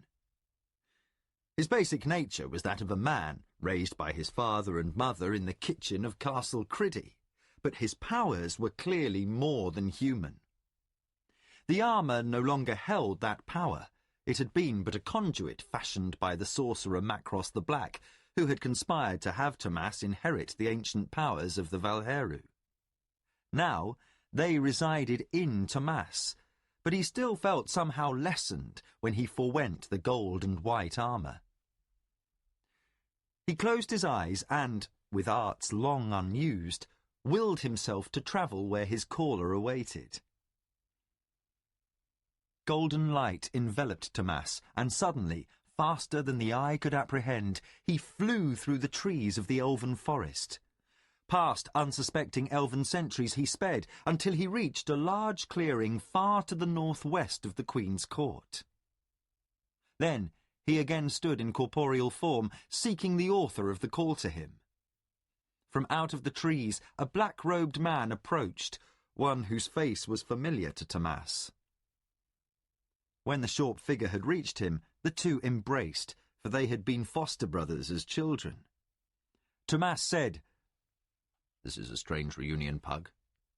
I knew your call like a signature, but why this magic? Why not simply come to our home?"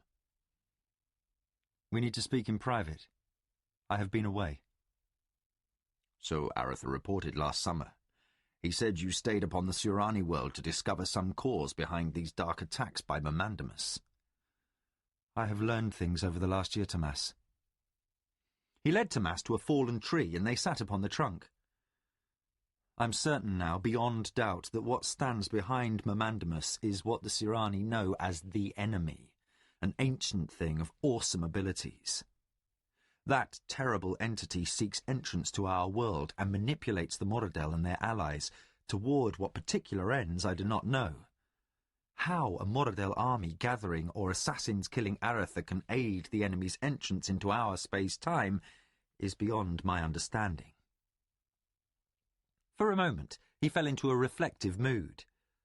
"So many things I still don't understand despite my learning. I almost came to an end to my searching in the library of the Assembly, save for one thing." Looking at his boyhood friend, he seemed possessed by a deep urgency. "What I found in the library was barely a hint, but it led me to the far north of Kelewan, to a fabulous place beneath the polar ice. I have lived for the last year in Elverdane."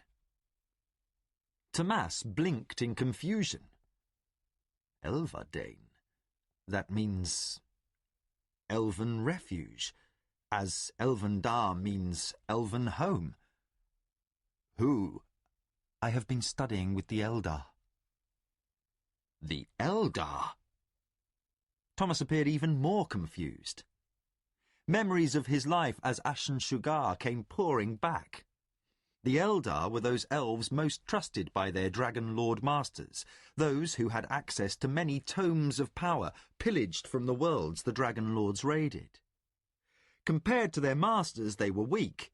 Compared to other mortals upon Midkemia, they were a race of powerful magicians. They had vanished during the Chaos Wars, and were thought to have perished beside their masters. And they live upon the Surani homeworld. Kelewan is no more homeworld to the Surani than it is to the Eldar. Both races found refuge there during the Chaos Wars. Pug paused, thinking. Elverdane was established as a watchpost by the Eldar against the need of such a time as this. It is much like Elvendar, Tomas, but subtly different. He remembered, "When I first arrived, I was made welcome. I was taught by the Eldar, but it was a different sort of teaching than any I had undergone before. One elf, called Akila, seemed responsible for my education, though many taught me. Never once in the year I spent under the polar ice did I ask a question. I would dream." He lowered his eyes. "It was so alien. Only you among men might understand what I mean." Tomas placed his hand on Pug's shoulder. "I do understand. Men were not meant for such magic." He then smiled. "Still, we've had to learn, haven't we?" Pug smiled at that. "True. Akila and the others would begin a spell, and I would sit and watch. I spent weeks not understanding they were conducting lessons for me. Then, one day, I joined in. I learned to weave spells with them. That was when my education began." Pug smiled. They were well prepared. They knew I was coming.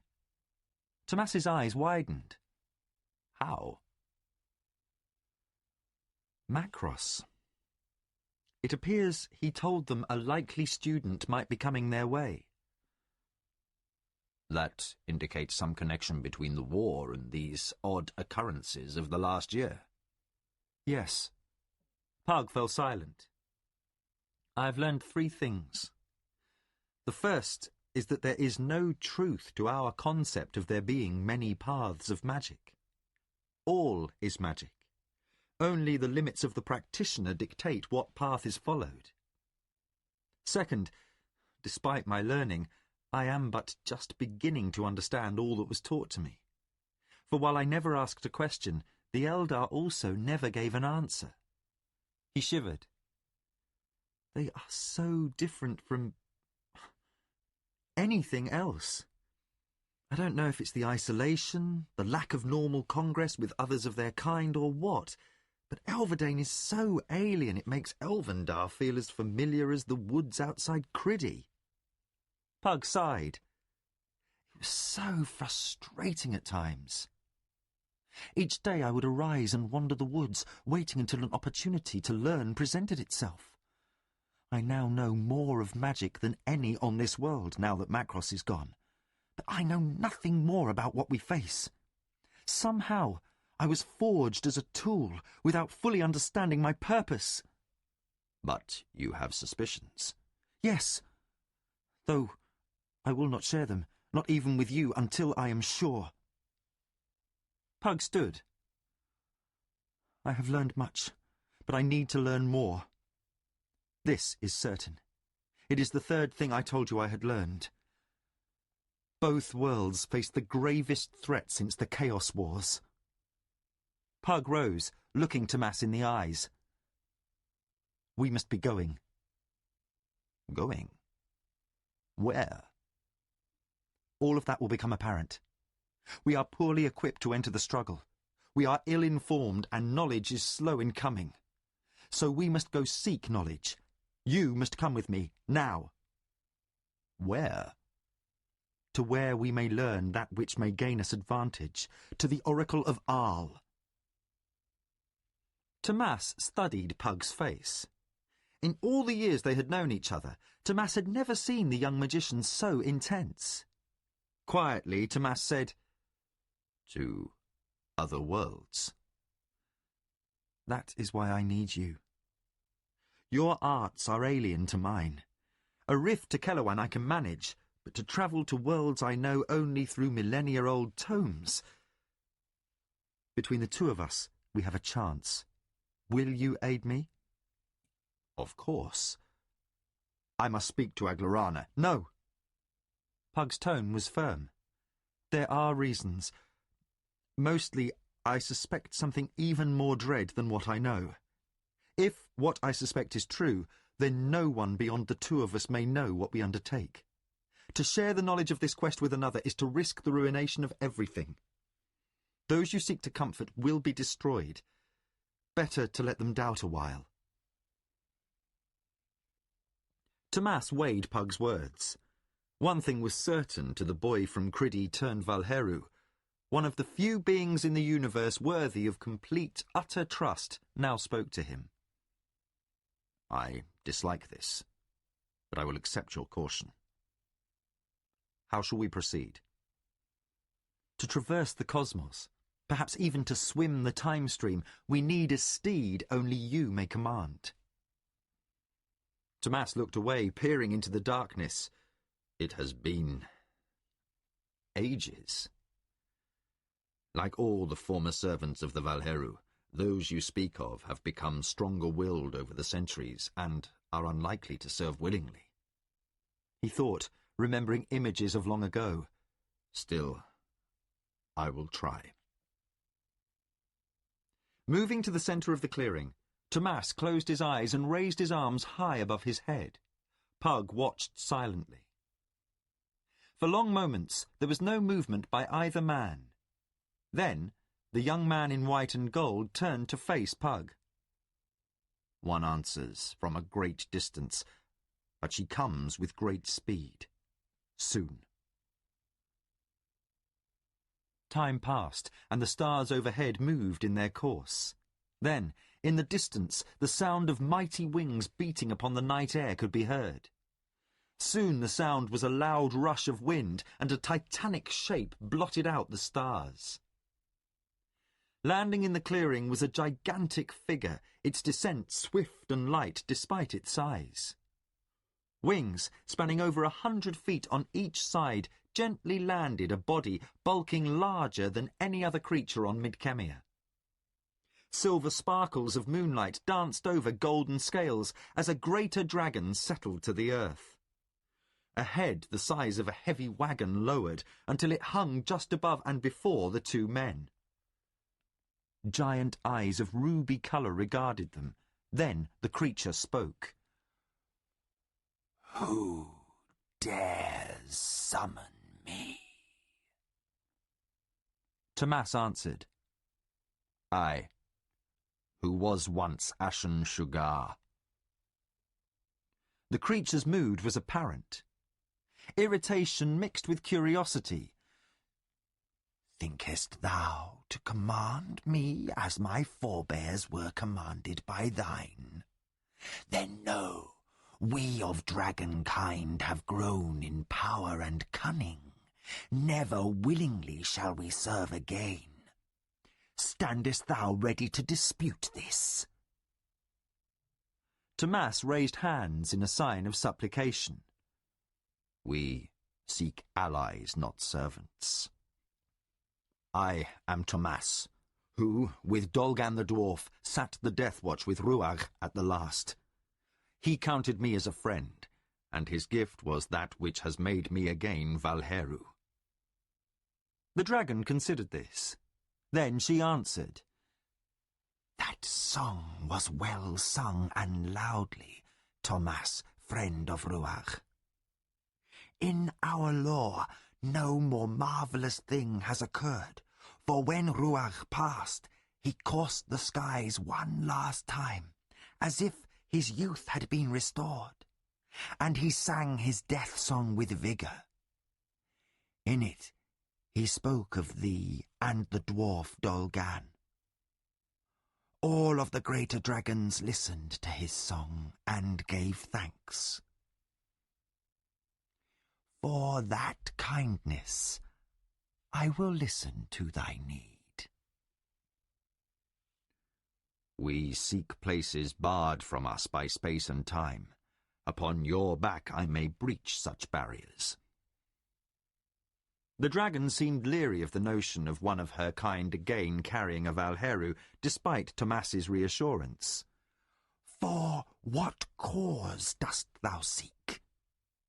It was Pug who spoke. "A grave danger is gathering to strike this world, and even unto dragonkind it poses a threat terrible beyond imagining." "There have been strange stirrings to the north," said the dragon, "and an ill-aspected wind blows across the land these nights." She paused, pondering what had been said. "Then I think it may be thou and I a bargain shall strike. For such purposes thou hast spoken, shall I be willing to carry thee and thy friend. I am called Ryath." The dragon lowered her head, and Tomas adroitly mounted, showing Pug where to step so as not to cause the giant creature any discomfort. When both were mounted, they sat in a shallow depression where neck joined shoulder between the wings. Tomas said, "We are in your debt, Ryath." The dragon gave a mighty beat of her wings and took to the sky. As they rapidly climbed above Elvendar, Tomas's magic kept Pug and himself firmly seated on Ryath's back. The dragon spoke. "Debts of friendship are not debts. I am of Ruach's get. He was to me what in thy world thou wouldst term a father, I to him a daughter. While we do not count such kinship vital as do humans, still such things have some importance. Come, Valheru, it is time for thee to take command." Drawing on powers not employed for millennia, Tomas willed a passage into that place beyond space and time where his brothers and sisters had once roamed at will, visiting destruction upon worlds unnumbered. For the first time in long ages, a dragon lord flew between worlds. Tomas mentally directed Ryath's course. As need came, he discovered abilities not used in this life. Again, he felt the persona of Ashen Shugar within, but it was nothing like the all-consuming madness he had endured before he finally overcame the heritage of the Valheru to regain his humanity. Tomas maintained an illusion of space about himself, Pug, and the dragon, again almost instinctively. All about them the glory of 1,000 million stars illuminated the darkness. Both men knew they were not in what Pug had come to call true space, but were rather in that grey nothingness he had experienced when he and Macross had closed the rift between Keloan and Midkemia. But that greyness had no substance, existing as it did between the very strands of the fabric of space and time. They could age here while appearing back at the point of departure an instant after having left. Time did not exist in this non-space. But the human mind, no matter how gifted, had limits, and Tomas knew Pug was human, regardless of his powers, and that now was not the time to test his limits. Ryath appeared indifferent to the illusion of true space around her. Tomas and Pug sensed the dragon change directions.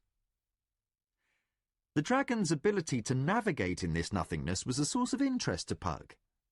He suspected Macross might have gained some insight into how to move between worlds at will from his time of study with Ruach years ago.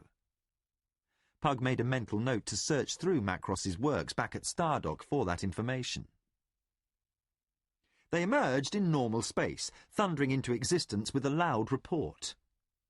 Ryath beat her wings strongly, flying through angry skies dark with rain clouds above a rugged landscape of ancient mountains. The air held a bitter, metallic tang, a hint of something foul blown along by a stinging, frigid wind. Ryath sent a thought to Tomas. This place is of an alien nature. I like it not. Aloud, so that Pug might hear, Tomas answered, We shall not tarry here, Ryath, and here we need fear nothing. I have nothing to do with fear, Valheru. I simply care not for such odd places. Pug pointed past Tomas, who turned to follow the magician's gesture. With mental commands, Tomas directed the dragon to follow Pug's instructions. They sped between jagged peaks, a nightmare landscape of twisted rock. In the distance, mighty volcanoes spewed towers of black smoke that fanned upward, their undersides glowing orange from reflected light. The mountain slopes were aglow with flowing, superheated rock. Then they came upon the city. Once heroic walls lay rent, the gaps framed by shattered masonry. Proud towers occasionally still rose above the destruction, but mostly there was ruination. No signs of life could be seen. Over what had once been a plaza they banked, circling the heart of the city, where throngs once gathered. Now only the sound of Ryath's wings could be heard over the icy wind. "What place is this?" asked Tomas. "I do not know. I know this is the world of the Arl, or once was in the past. It is ancient. See the sun." Tomas observed an angry white spot behind blowing clouds. "It is strange." "It is old. Once it shone like ours, brilliant and warm. Now it fades." Valheru lore, long dormant, returned to Tomas. "It is near the end of its cycle. I have knowledge of these.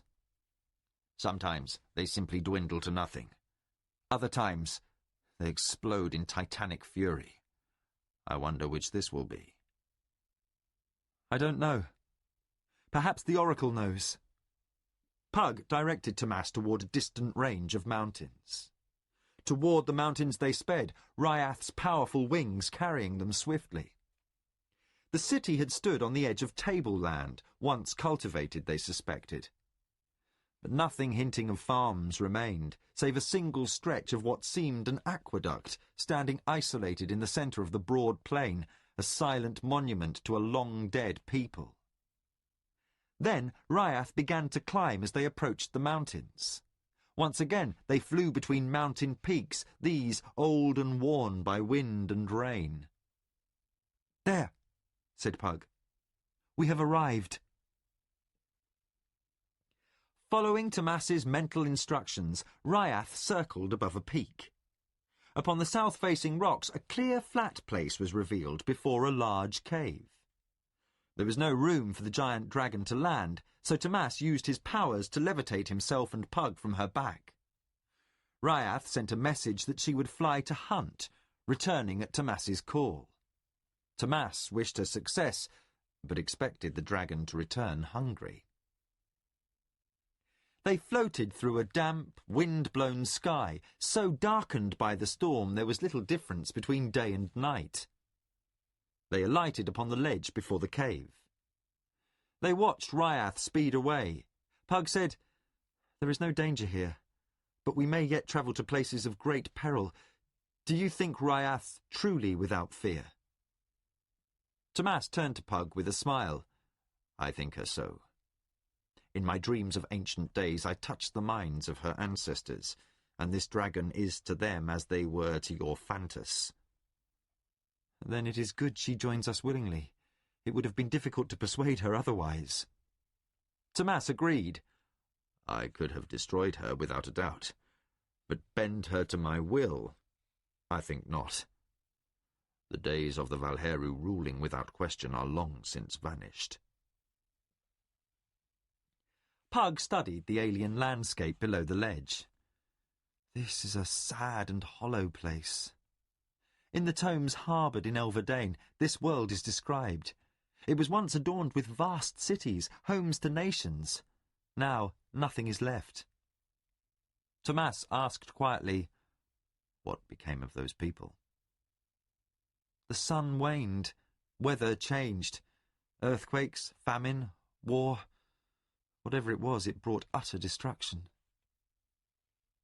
They turned to face the cave as a figure appeared in the entrance, shrouded from head to foot in an all-concealing robe. Only one thin arm appeared from a sleeve. That arm ended in a gnarled old hand holding a staff. Slowly, the man, or so he appeared to be, approached, and when he stood before them, a voice as thin as an ancient wind issued from within the dark hood. "Who seeks out the Oracle of Aal?" Pug spoke. "I, Pug, called Milimber, magician of two worlds." "And I, Tomas, called Ashen Shugar, who has lived twice." The figure motioned for them to enter the cave. Tomas and Pug passed into a low, unlit tunnel. With a wave of his hand, Pug caused light to appear about them. The tunnel opened into a monstrous cavern. Tomas halted. "We were but scant yards below the peak. This cavern cannot be contained within." Pug placed his hand upon Tomas's arm. "We are somewhere else." The cavern was lit by faint light issuing from the walls and ceiling, so Pug ended his own spell. Several more figures in robes could be seen in distant corners of the cavern, but none approached. The man who had greeted them upon the ledge walked past them, and they followed. Pug said, "What should we call you?" The man said, "Whatever pleases you. Here we have no names, no past, no future. We are simply those who serve the Oracle." He led them to a large outcropping of rock, upon which rested a strange figure. It was a young woman, or, more appropriately, a girl. perhaps no more than 13 or 14, perhaps a few years older. It was difficult to judge. She was nude, covered in dirt, scratches, and her own excrement. Her long brown hair was matted with filth. Her eyes widened as they approached, and she scampered backwards across the rocks, shrieking in terror. It was obvious to both men she was entirely mad. The shrieking continued while she hugged herself, then it descended the scale, changing into a mad laugh.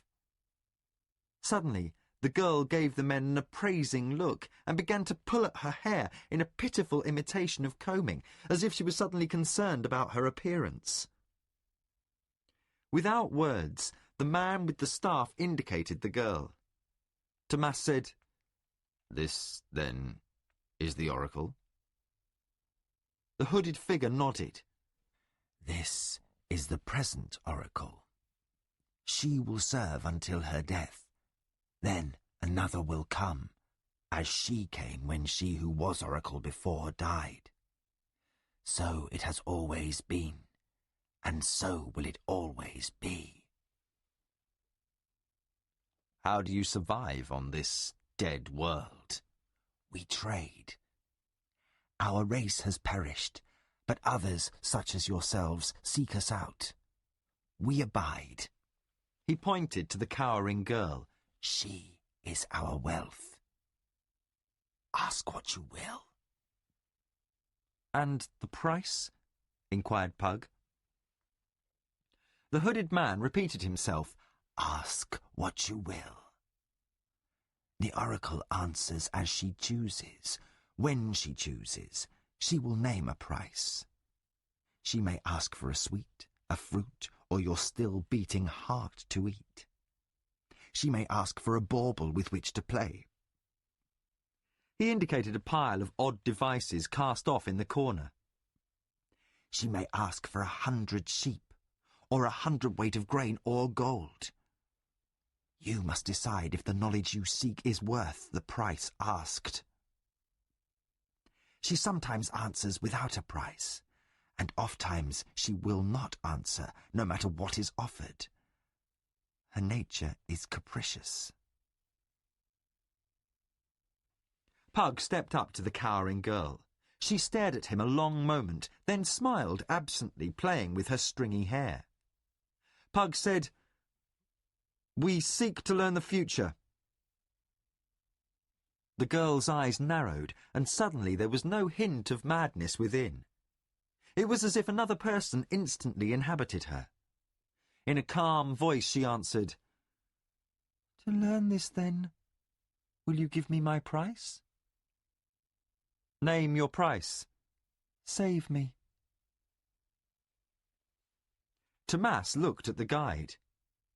From deep within the hood, the dry voice said, "We do not truly understand what she means. She is trapped within her own mind. It is that madness which grants her the gift of oracularity.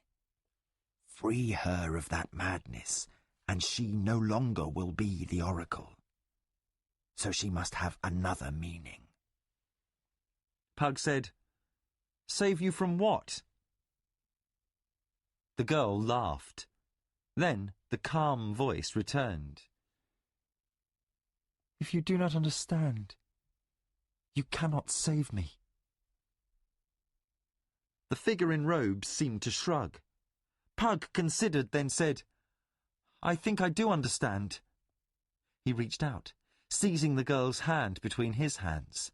She stiffened as if about to scream, but Pug sent a comforting mental message.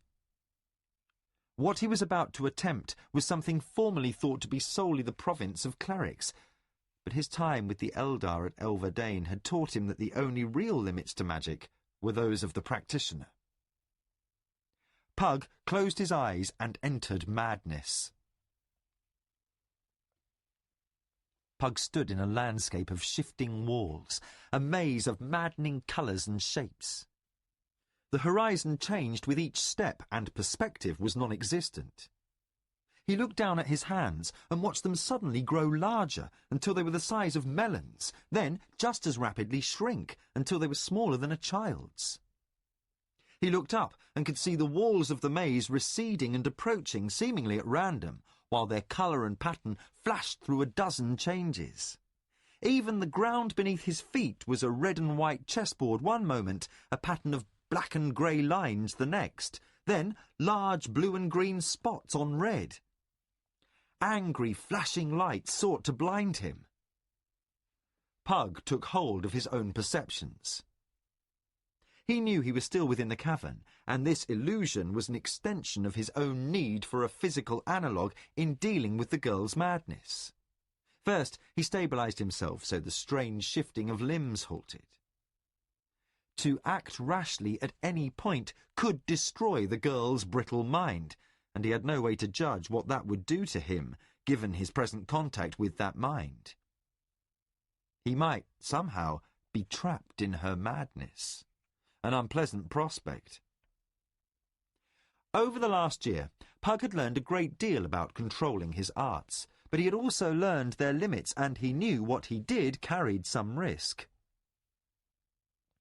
Next, he stabilised the immediate area around him, changing the shifting, vibrating walls and dazzling lights. Realising that any direction was as valid as another, he set out. Walking was also illusory, he knew, but the illusion of movement was required for him to reach the seat of her consciousness. Like any problem, this one required a frame of reference, and it would be one the girl would provide. Pug could only react to whatever her demented mind dreamed up for him. Abruptly, he was plunged into darkness, so silent that only death could match that stillness. Then a single odd sound came to him. A moment later, another came, from a different direction. Then a faint pulse in the air. With more rapidity, the darkness was punctuated with movement in the air and odd sounds. At last, the blackness was full of pulsing noises and fetid odours. Strange breezes blew across his face, and odd feathery things brushed against him, moving away too quickly for him to seize.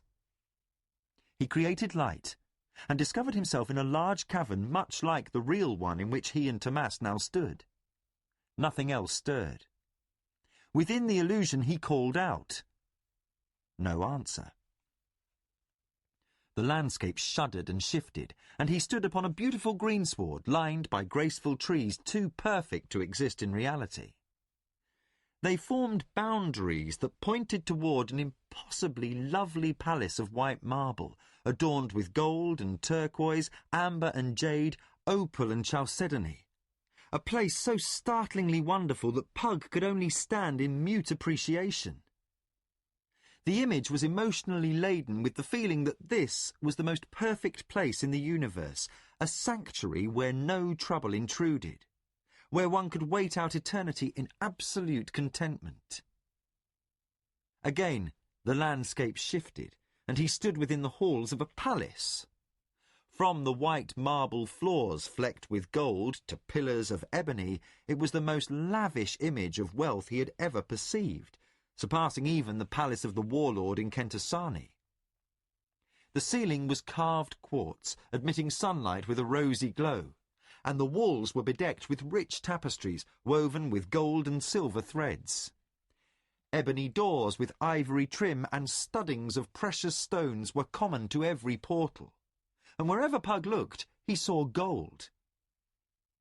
In the centre of this splendour, a white circle of light illuminated a dais, upon which stood two figures, a woman and a girl. He stepped toward them. Suddenly, warriors erupted from the floor like plants springing from the ground. Each was a powerful creature of terrible aspect. One looked like a boar made human, another like a giant mantis. A third seemed a lion's head upon a man. A fourth wore the face of an elephant. Each was armed and armoured in rich metals and jewels, and they bellowed fearsomely. Pug stood quietly. The warriors attacked, and Pug remained motionless. As each nightmare creature struck, its weapon passed through Pug, and the creatures vanished. When they were gone, Pug stepped toward the dais upon which the two figures stood. The dais began to move away, as if upon tiny wheels or legs picking up speed. Pug walked directly toward it, willing himself to overtake it. Soon, the landscape about him was a blur in passing, and he judged the illusion of the palace must be miles in subjective size. Pug knew he could halt the fleeing dais with its two passengers, but to do so might be harmful to the girl. Any overt act of violence, even one as minor as commanding the pair of fugitives to halt, could permanently scar her. Now, the dais began a careening, banging passage through an obstacle course of rooms, and Pug was forced to dodge and move to avoid objects hurled into his path. He could also have destroyed anything that blocked his way, but the effect would have been as harmful as if he had ordered the pair to halt. No, he thought. When you enter another's reality, you observe her rules. Then the dais halted, and Pug overtook the pair. The woman stood silently, studying the approaching magician, while the girl sat at her feet.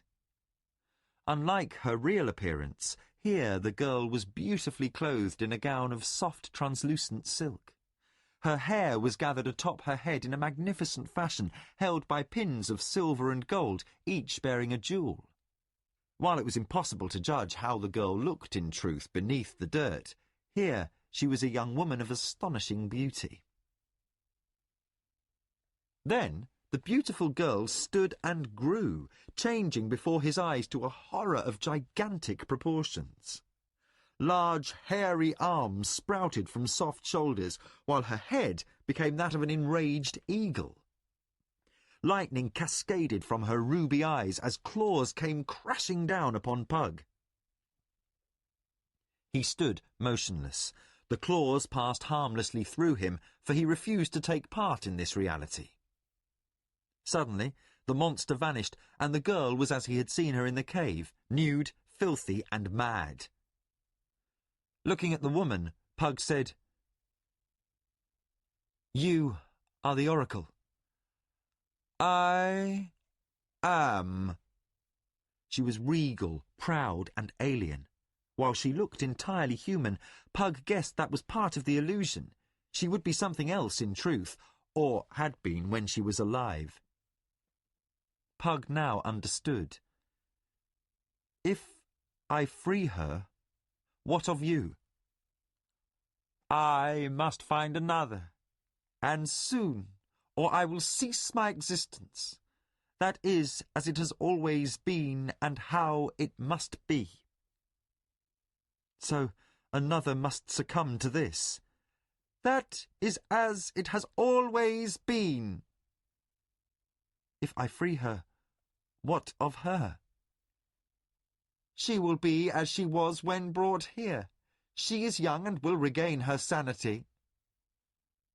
"Will you resist me?" "You know I cannot. You see through the illusions. You know these are only monsters and treasures of the mind. But before you rid her of me, understand something, magician. At the dawn of time, when the multitude of universes were forming, we were born, we of the Aal.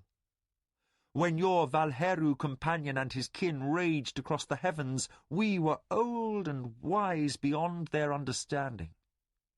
I am the last female of my race, though that is a convenient label and not a description. Those in the cavern are males. We labour to maintain that which is our grandest heritage, the power of the oracle, for we are the husbanders of truth, the handmaidens of knowledge.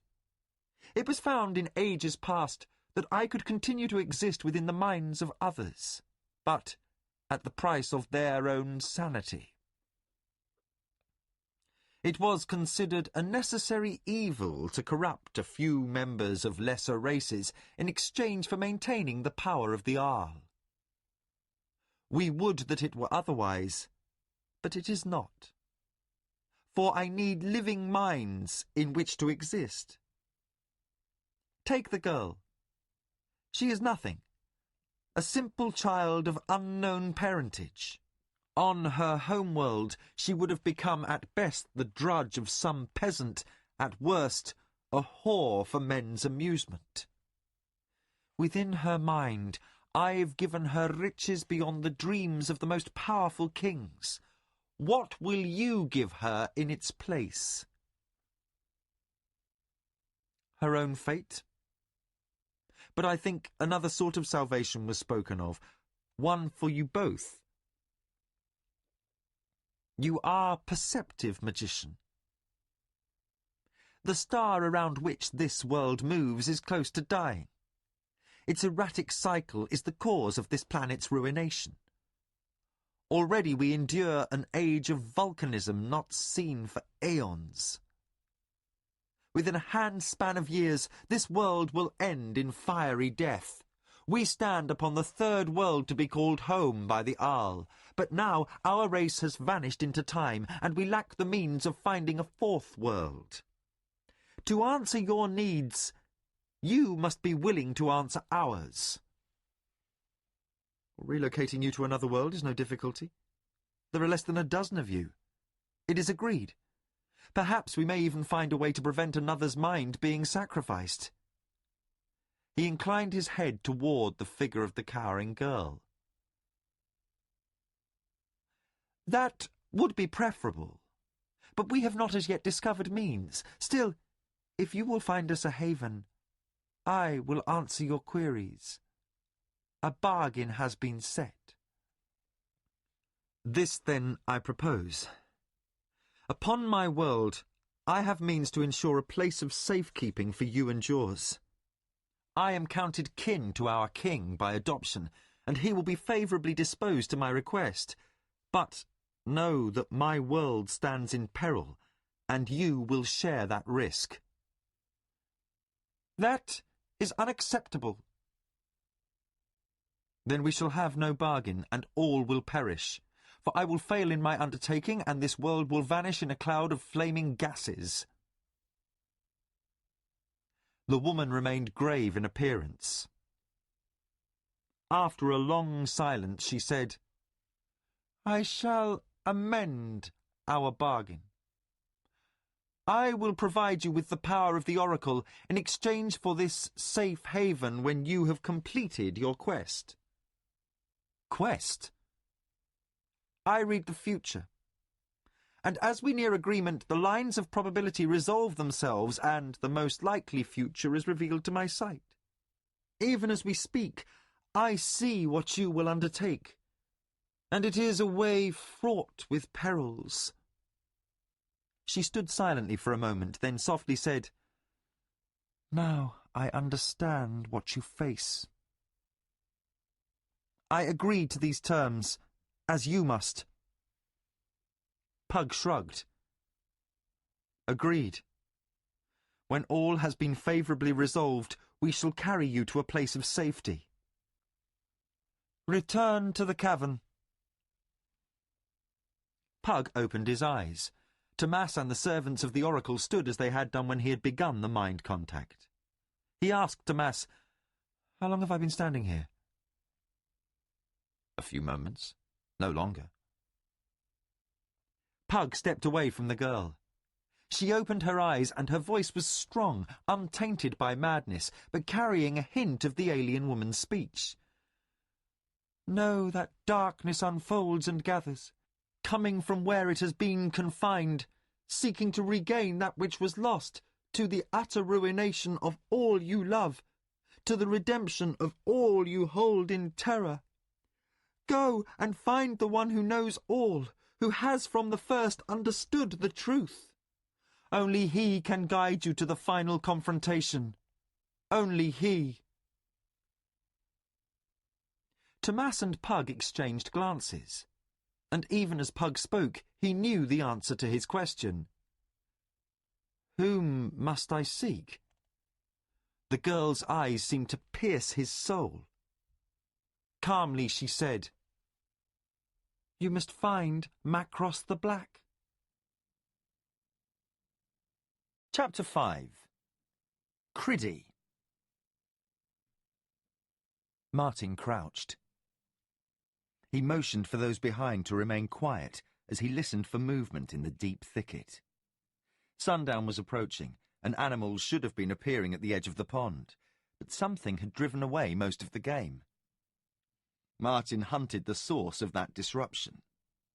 The woods were silent, except for the sound of birds overhead.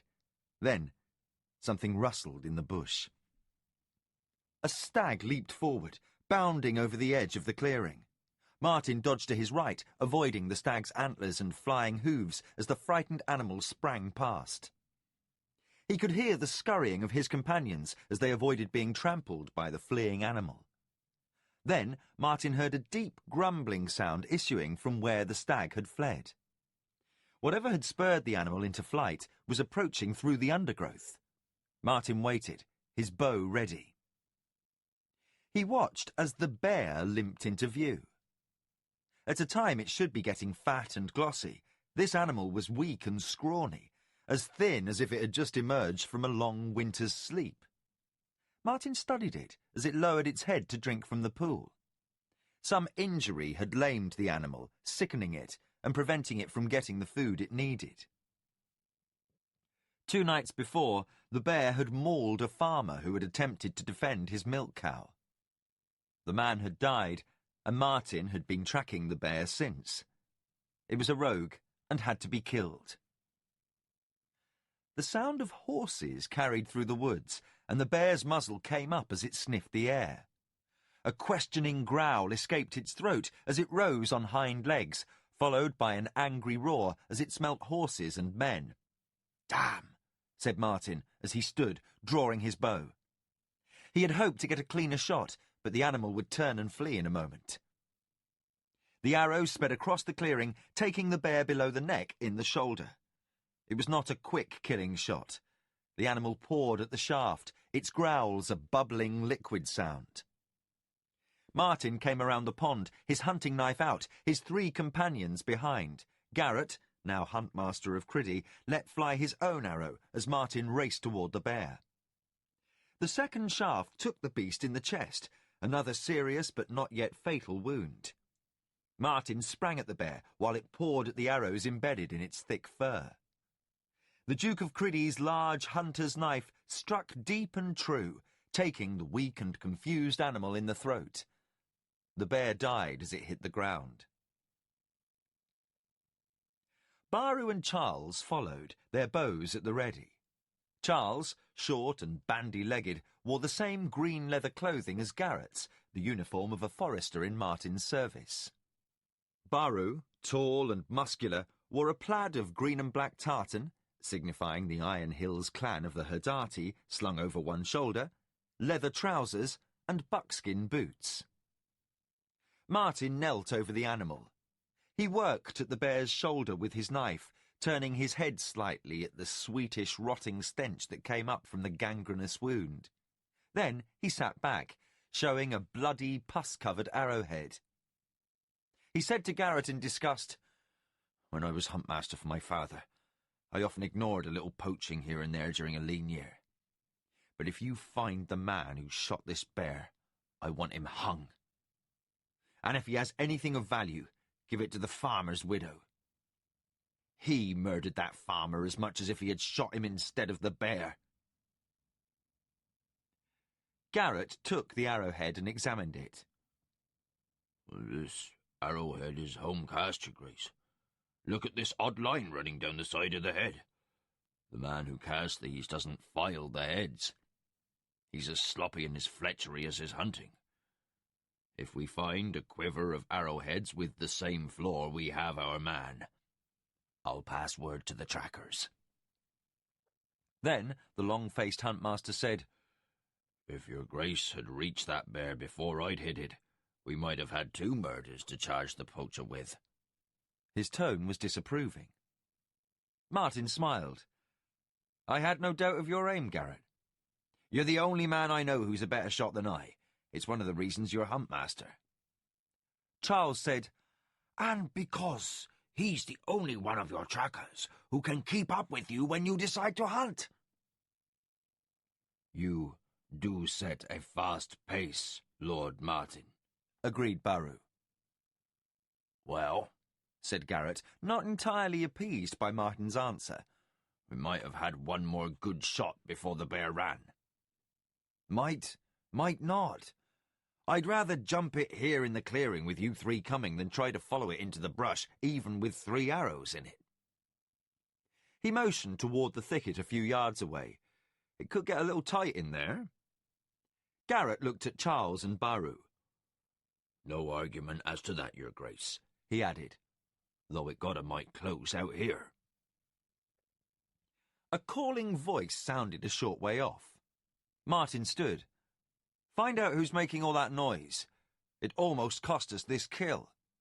Charles hurried off. Baru shook his head as he regarded the dead bear. The man who wounded this bear is no hunter. Martin looked about the woods. I miss this, Baru. I might even forgive that poacher a little for giving me an excuse to get away from the castle. Garrett said, It's a thin excuse, my lord. By rights you should have left this to me and my trackers. Martin smiled. So Feisst will insist. Baru said, I understand. For almost a year I stayed with the elves and now you. I miss the hills and meadows of the Yarbon Highlands. Garrett said nothing. Both he and Martin understood why the Hadaati had not returned. His village had been destroyed by the Muradel chieftain Murad, and while Baru had avenged it by killing Murad, he no longer had a home. Someday he might find another Hadaati village in which to settle, but for the time being he chose to wander far from home. After his wounds had healed at Elvendar, he had come to Criddy to guest for a while with Martin. Charles returned, a soldier of Criddy behind. The soldier saluted and said, Swordmaster Feisst requests you return at once, Your Grace. Martin exchanged a quick glance with Baru. What's afoot, I wonder? Baru shrugged. The soldier said, The Swordmaster took the liberty of sending extra mounts, Your Grace. He knew you'd left on foot. Martin said, Lead on. And they followed the soldier to where others waited with mounts. As they readied themselves for the return to Castle Criddy, the Duke felt a sudden disquiet. Feisst stood waiting for them as Martin dismounted. What is it, Feisst? Said Martin, as he slapped at the road dust on his green leather tunic. Has your Grace forgotten Lord Miguel will arrive this afternoon? Martin looked at the lowering sun. Then he's late. His ship was sighted beyond the point at Sailor's Grief an hour ago. He'll be passing Long Point Lighthouse into the harbour within the next hour. Martin smiled at his swordmaster. You're right, of course, I had forgotten. Almost running up the stairs, he said, Come and talk with me, Feisst, while I change. Martin hurried toward his quarters, once occupied by his father, Lord Boric. Pages had drawn a hot tub, and Martin quickly stripped off his hunter's garb. He took the strongly scented soap and washing stone and said to the page, Have plenty of cold fresh water here. This scent is something my sister might like, but it cloys my nose. The page left to fetch more water. Now, Feisst, what brings the illustrious Duke of Rodez from the other side of the kingdom? Feisst sat upon a settee. He's simply travelling for the summer. It is not unheard of, Your Grace. Martin laughed. Feisst, we're alone. You can drop the pretence. He's bringing at least one daughter of marriageable age. Feisst sighed. 2. Miranda is 20, and Inez is 15. Both are said to be beauties. 15? God's man, she's a baby. Feisst smiled ruefully. 2 duels have been fought already over that baby, according to my information. Remember, these are Easterners. Martin stretched out to soak. They do tend to get into politics early back there, don't they? Look, Martin, like it or not, you are Duke and brother to the King. You've never married. If you didn't live in the most remote corner of the kingdom, you'd have had 60 social visits since your return home, not 6. Martin grimaced. Well, if this turns out like the last, I'm going to return to the forests and the bears. The last visit had been from the Earl of Tarloff, vassal to the Duke of Ran. His daughter had been charming enough, but she tended to the flighty and had giggled, a trait that set Martin's teeth on edge. He had left the girl with vague promises to visit Tarloff some day. Still, he said, she was a pretty enough thing. Pretty has little to do with it, as you well know. Things are still reeling in the east, even though it's approaching 2 years since King Roderick's death. Guy du Bastira's out there somewhere doing what only the gods know. Some of his factions still wait to see who will be named Duke of Bastira. With Caldric dead and the office of Duke of Relanan also vacant, the east is a tower of sticks. Pull the wrong one, and it will all come down on the king's head. Liam is well advised by Tully to wait for sons and nephews. Then he can put more allies in office. It would do well for you not to lose sight of the facts of life for the king's family, Martin. Yes, Swordmaster, Martin said, with a regretful shake of his head. He knew Fanon was right. Once Liam had elevated him to the position of Duke of Criddy, he had lost a great deal of his freedom, with even greater losses to come, or so it seemed. 3 pages entered with buckets of cold water. Martin stood and let them pour the water over him. Shivering, he wrapped himself in a soft towel and, when the pages were gone, he said, Fanon, what you say is obviously right, but, well, it's not even a year since Aretha and I returned from Morrollin. Before that, it was that long tour of the East. Can I have a few months just to live quietly at home? You did, last winter, Martin laughed. Very well, but it would seem to me that there is a lot more interest in a rural duke than is required. Fanon shook his head. More interest than is required in the brother to the king? None of my line could claim the crown, even if 3, maybe soon 4, others didn't stand in succession before me. Remember, I abdicated any claim for my posterity. You are not a simple man, Martin. Don't play the woodsy with me. You may have said whatever you wished on the day of Liam's coronation, but should some descendant of yours be in a position to inherit, your vows won't count a tinker's dam if some faction in the Congress of Lords wishes him king. Martin began to dress. I know, Fanon. That was meant only to keep people from opposing Liam in my name. I may have spent most of my life in the forests, but when I dined with you, Tully, Culgan and Father, I kept my ears open. I learned a lot. A knock came, and a guard appeared at the door. Ship flying the banner of Roders clearing Long Point Light, your grace.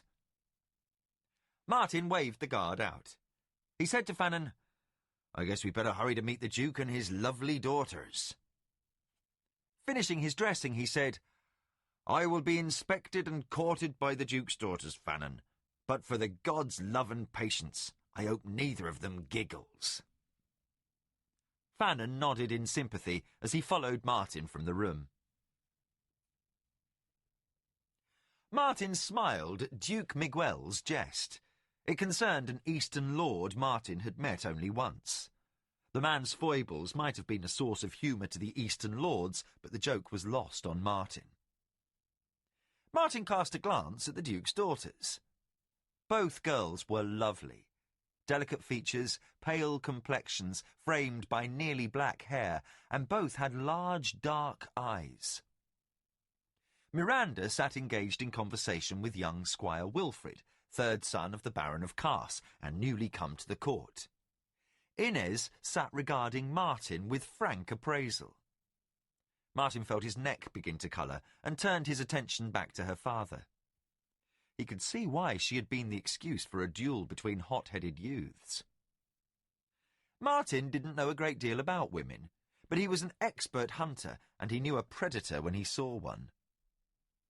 This girl might be only 15 years of age, but she was a veteran of the Eastern courts. She would find a powerful husband before too long, Martin didn't doubt. Miranda was simply another pretty lady of the court, but Inez hinted at hard edges Martin found unattractive. This girl was clearly dangerous and already experienced in twisting men to her will. Martin determined to keep that fact uppermost in his mind. Supper had been quiet, as was Martin's usual custom, but tomorrow there would be jugglers and singers, for a travelling band of minstrels was in the area. Martin had little affection for formal banquets after his Eastern tour, but some sort of show was in order. Then a page hurried into the room, skirting the tables to reach housecarl Samuel's side. He spoke softly, and the housecarl came to Martin's chair. Leaning down, he said, "Pigeons just arrived from Elith, Your Grace. 8 of them." Martin understood. For so many birds to have been used, the message would be urgent. It was usual to employ only 2 or 3 against the possibility of a bird not finishing the dangerous flight over the Grey Tower Mountains. It took weeks to send them back by cart or ship, so they were used sparingly. Martin rose. "If your Grace will excuse me a moment," he said to the Duke of Rodez. "Ladies?" He bowed to the 2 sisters, then followed the page out of the hall. In the antechamber of the keep, he found the Hawkmaster in charge of the hawk mews and the pigeon coop standing with the small parchments. He handed them to Martin and withdrew. Martin saw the tiny message slips were sealed with the royal crest of Crondor drawn on the roll of paper about them, indicating only the Duke was to open them. Martin said, "I'll read these in my council chamber." Alone in his council room, Martin saw that the slips had been numbered 1 and 2, 4 pairs. The message had been sent 4 times to ensure it arrived intact. Martin unfolded one of the slips marked 1, then his eyes widened as he fumbled to open another. The message was duplicated. He then read a number 2, and tears came unbidden to his eyes. Long minutes passed as Martin opened every slip, hoping to find something different, something to tell him he had misunderstood. For a long time he could only sit staring at the papers before him as a cold sickness visited the pit of his stomach. Finally, a knock came at the door, and he said weakly, "Yes?" The door opened, and Fannon entered. "You've been gone nearly an hour." He stopped when he saw Martin's drawn expression and red eyes. "What is it?" Martin could only wave his hand at the scraps. Fannon read them, then half staggered backward to sit in a chair. A shaking hand covered his face for a long minute. Both men were silent. At last he said, "How could this be?" "I don't know. The message only says, an assassin." Martin let his gaze wander around the room. Every stone in the wall and piece of furniture associated with his father, Lord Borwick. And of his family, the most like their father had been Aretha. Martin loved them all, but Aretha had been a mirror of Martin in many ways. They had shared a certain way of seeing things, and had endured much together. The siege of the castle during the Rift War, while Liam had been absent with their father. The long, dangerous quest to Morrowind to find Silverthorn. No, in Aretha, Martin had discovered his closest friend in many ways. Elven taught, Martin knew the inevitability of death, but he was mortal and felt an empty place appear within himself. He regained his composure as he stood. "I had best inform Duke Miguel. His visit is to be short. We leave for Crondor tomorrow." Martin looked up as Fannon re-entered the room. "It will take all night and morning to get ready, but the captain says your ship will be able to leave on the afternoon tide." Martin motioned for him to take a chair and waited a long moment before speaking. "How can it be, Fannon?" The swordmaster said, "I can't answer that, Martin." Fannon was thoughtful for a moment, then softly said, "You know, I share your grief. We all do. He and Liam were like my own sons." "I know." "But there are other matters that cannot be put off." "Such as?" "I'm old, Martin. I suddenly feel the weight of ages upon me. News of Aretha's death makes me again feel my own mortality. I wish to retire." Martin rubbed his chin as he thought. Fannon was past 70 now, and while his mental capacity was undiminished, he lacked the physical stamina required of the Duke's second-in-command. "I understand, Fannon." When I returned from Rilannon, Fannon interrupted. "No, that's too long, Martin. You will be gone several months. I need a named successor now, so I can begin to ensure he is capable when I leave office. If Gardan were still here, I'd have no doubt as to a smooth transition. But with Aretha stealing him away—" The old man's eyes filled with tears. "Making him Knight Marshal of Grondor, well—" Martin said, "I understand. Who did you have in mind?" The question was asked absently, as Martin struggled to keep his mind calm. "Several of the sergeants might serve, but we have no one of Gardan's capabilities. No, I had Charles in mind." Martin gave a weak smile. "I thought you didn't trust him." Fannon sighed. "That was a long time back, and we were fighting a war. He has shown his worth 100 times since then, and I don't think there's a man in the castle more fearless. Besides, he was a Sirani officer about equal to a knight lieutenant. He knows warcraft and tactics. He has often spent hours speaking with me about the differences between Sirani warfare and our own. I know this. Once he learns something, he doesn't forget. He's a clever man, and worth a dozen lesser men. Besides, the soldiers respect him and will follow him." Martin said, "I'll consider it and decide tonight.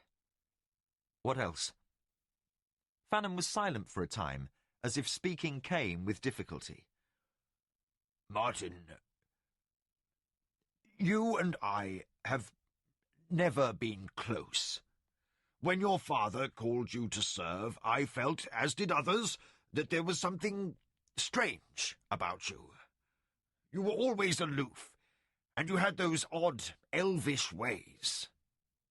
Now I know that part of the mystery was the truth of your relationship to Boric. I doubted you in some ways, Martin. I'm sorry to admit that, but what I'm trying to say is, you honour your father." Martin took a deep breath. "Thank you, Fannon." I say this to ensure you understand why I say this next. This visit from Duke Miguel was only an irritation before. Now it is an issue of weight. You must speak to Father Tully when you reach Rilannon, and let him find you a wife." Martin threw back his head and laughed, a bitter, angry laugh. "What jest, Fannon! My brother is dead, and you want me to look for a wife?" Fannon was unflinching before Martin's rising anger. You are no longer the huntmaster of Criddy, Martin. Then no one cared should you ever wed and father sons. Now you are the sole brother to the king. The East is still in turmoil. There is no duke in Bastira, Rilanan, or Crondor. Now there is no prince in Crondor. Fannon's voice became thick with fatigue and emotion. Liam sits upon a perilous throne should Bastira venture back to the kingdom from exile. With only Aretha's 2 babes in the succession now, Liam needs alliances. That is what I mean. Tully will know which noble houses need to be secured to the king's cause by marriage. If it's Miguel's little hellcat Inez, or even Tarloff's giggler, marry her, Martin, for Liam's sake and the sake of the kingdom. Martin stifled his anger. Fannon had pressed a sore point with him, even if the old swordmaster was correct. In all ways, Martin was a solitary man, sharing little with any man save for his brothers, and he had never done well with the company of women. Now he was being told he must wed a stranger for the sake of his brother's political health. But he knew there was wisdom in Fannon's words. Should the traitorous Guy du Bastira be plotting still, Liam's crown was not secure. Aretha's death showed all too clearly how mortal rulers were. Finally, Martin said, "I'll think about that as well, Fannon." The old swordmaster rose slowly. Reaching the door, he turned. I know you hide it well, Martin, but the pain is there. I'm sorry if it seems I add to it, but what I said needed to be said. Martin could only nod. Fannon left and Martin sat alone in his chamber, the sole moving thing, the shadows cast by the guttering torches in the wall sconces. Martin stood impatiently watching the scurrying activity in preparation for his and the Duke of Rodez's departure. The Duke had invited Martin to accompany them aboard his own ship, but Martin had managed a barely adequate refusal.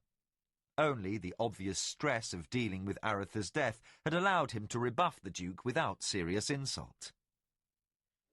Duke Miguel and his daughters appeared from the keep, dressed for travel. The girls were poorly hiding their irritation at having to resume travel so soon. It would be a full 2 weeks or more before they were again in Crondor. Then, as a member of the peerage, their father would be hurrying to Rilanan for Aretha's burial and state funeral. Duke Miguel, a slight man of fine manners and dress, said, "It is tragic we must quit your wonderful home under such grim circumstances, Your Grace. If I may, I would gladly extend the hospitality of my own home to you, should Your Grace wish to rest a while after your brother's funeral. Rodez is but a short journey from the capital."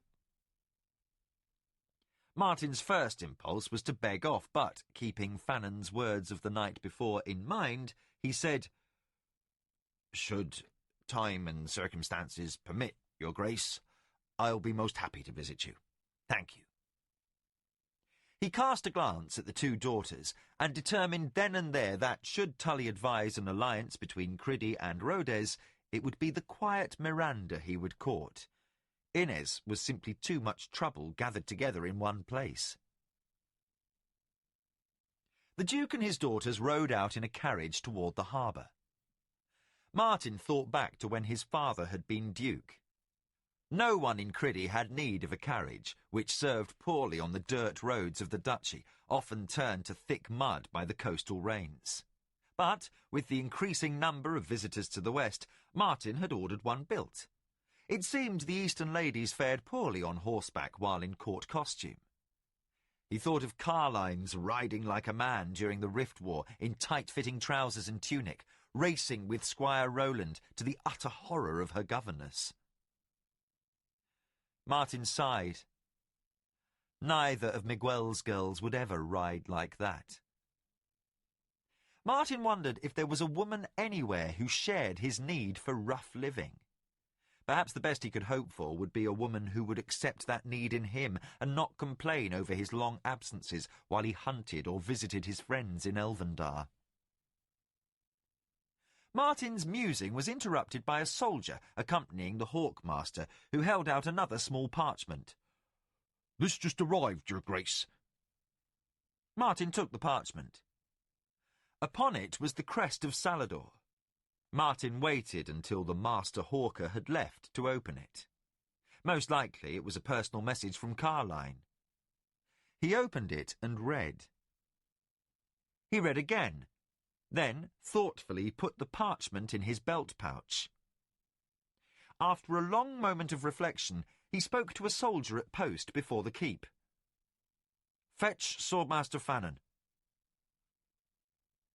Within minutes, the Swordmaster was in the Duke's presence. Martin said, "I've thought it over, and I agree with you. I'll offer the position of Swordmaster to Charles." "Good," said Fannon. "I expect he will agree."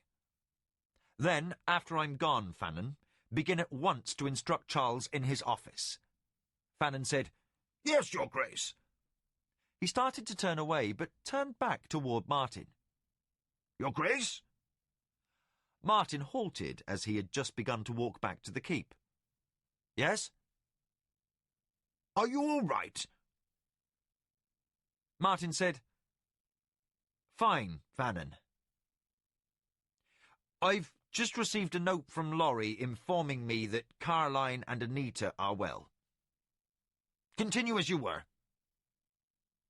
Without another word, he returned to the keep, passing through the large doors.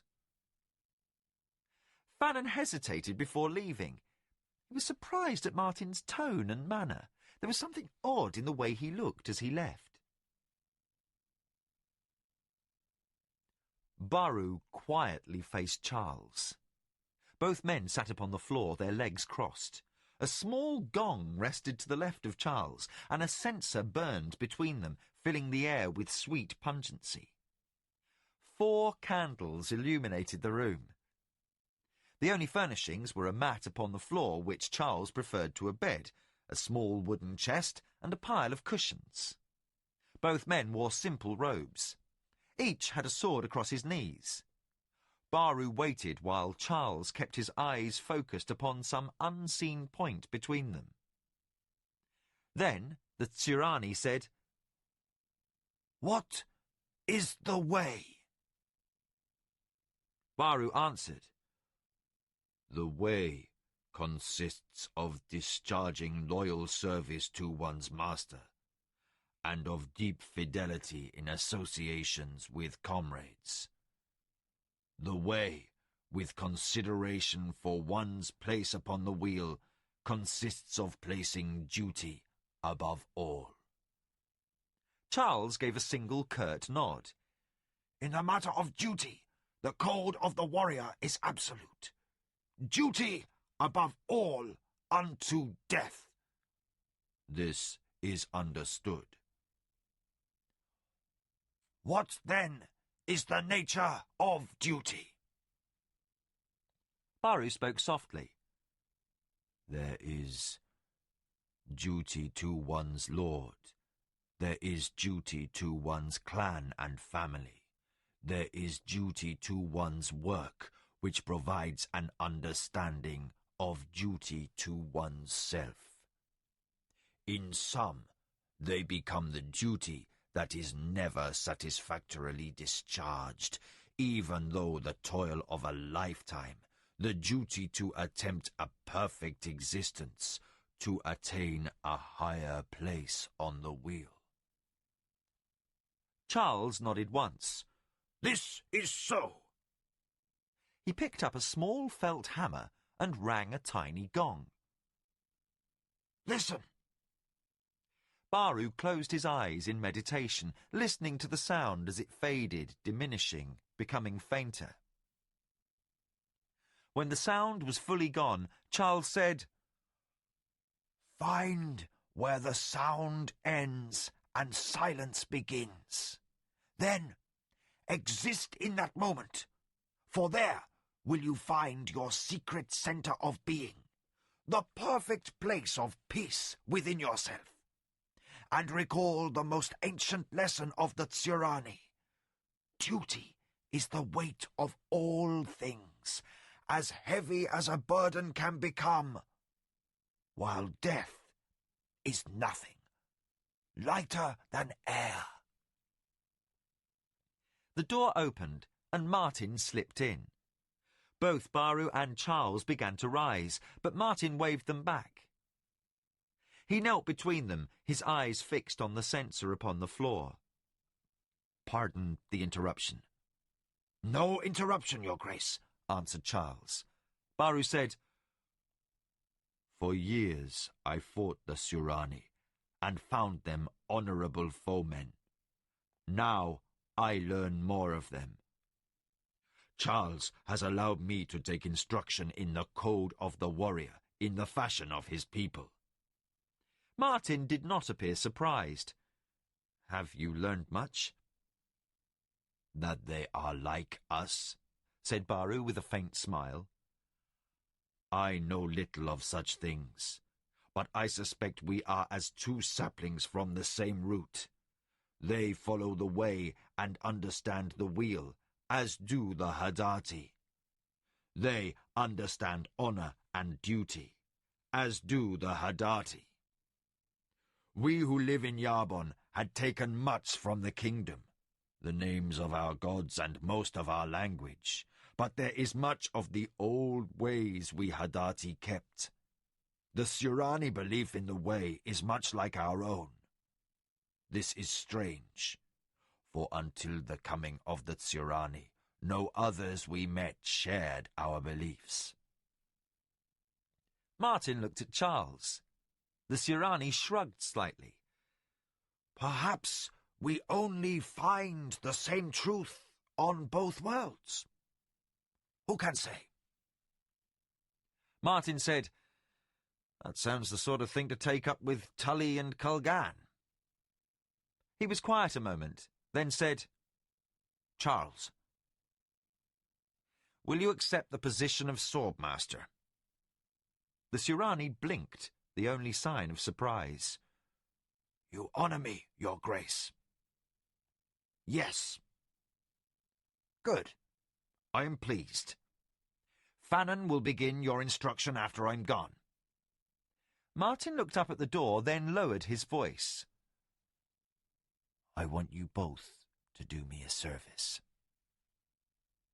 Charles didn't hesitate in agreeing to serve. Baru studied Martin closely. They had forged a bond on the trip to Morrollin with Aratha. Baru had almost died there, but fate had spared him. Baru knew his fortune was intertwined in some way with those who had quested for Silverthorn. Something lay hidden behind the Duke's eyes, but Baru would not question him. He would learn what it was in time. Finally, he said, "As will I." Martin sat between the men. He began to speak. Martin gathered his cloak about him.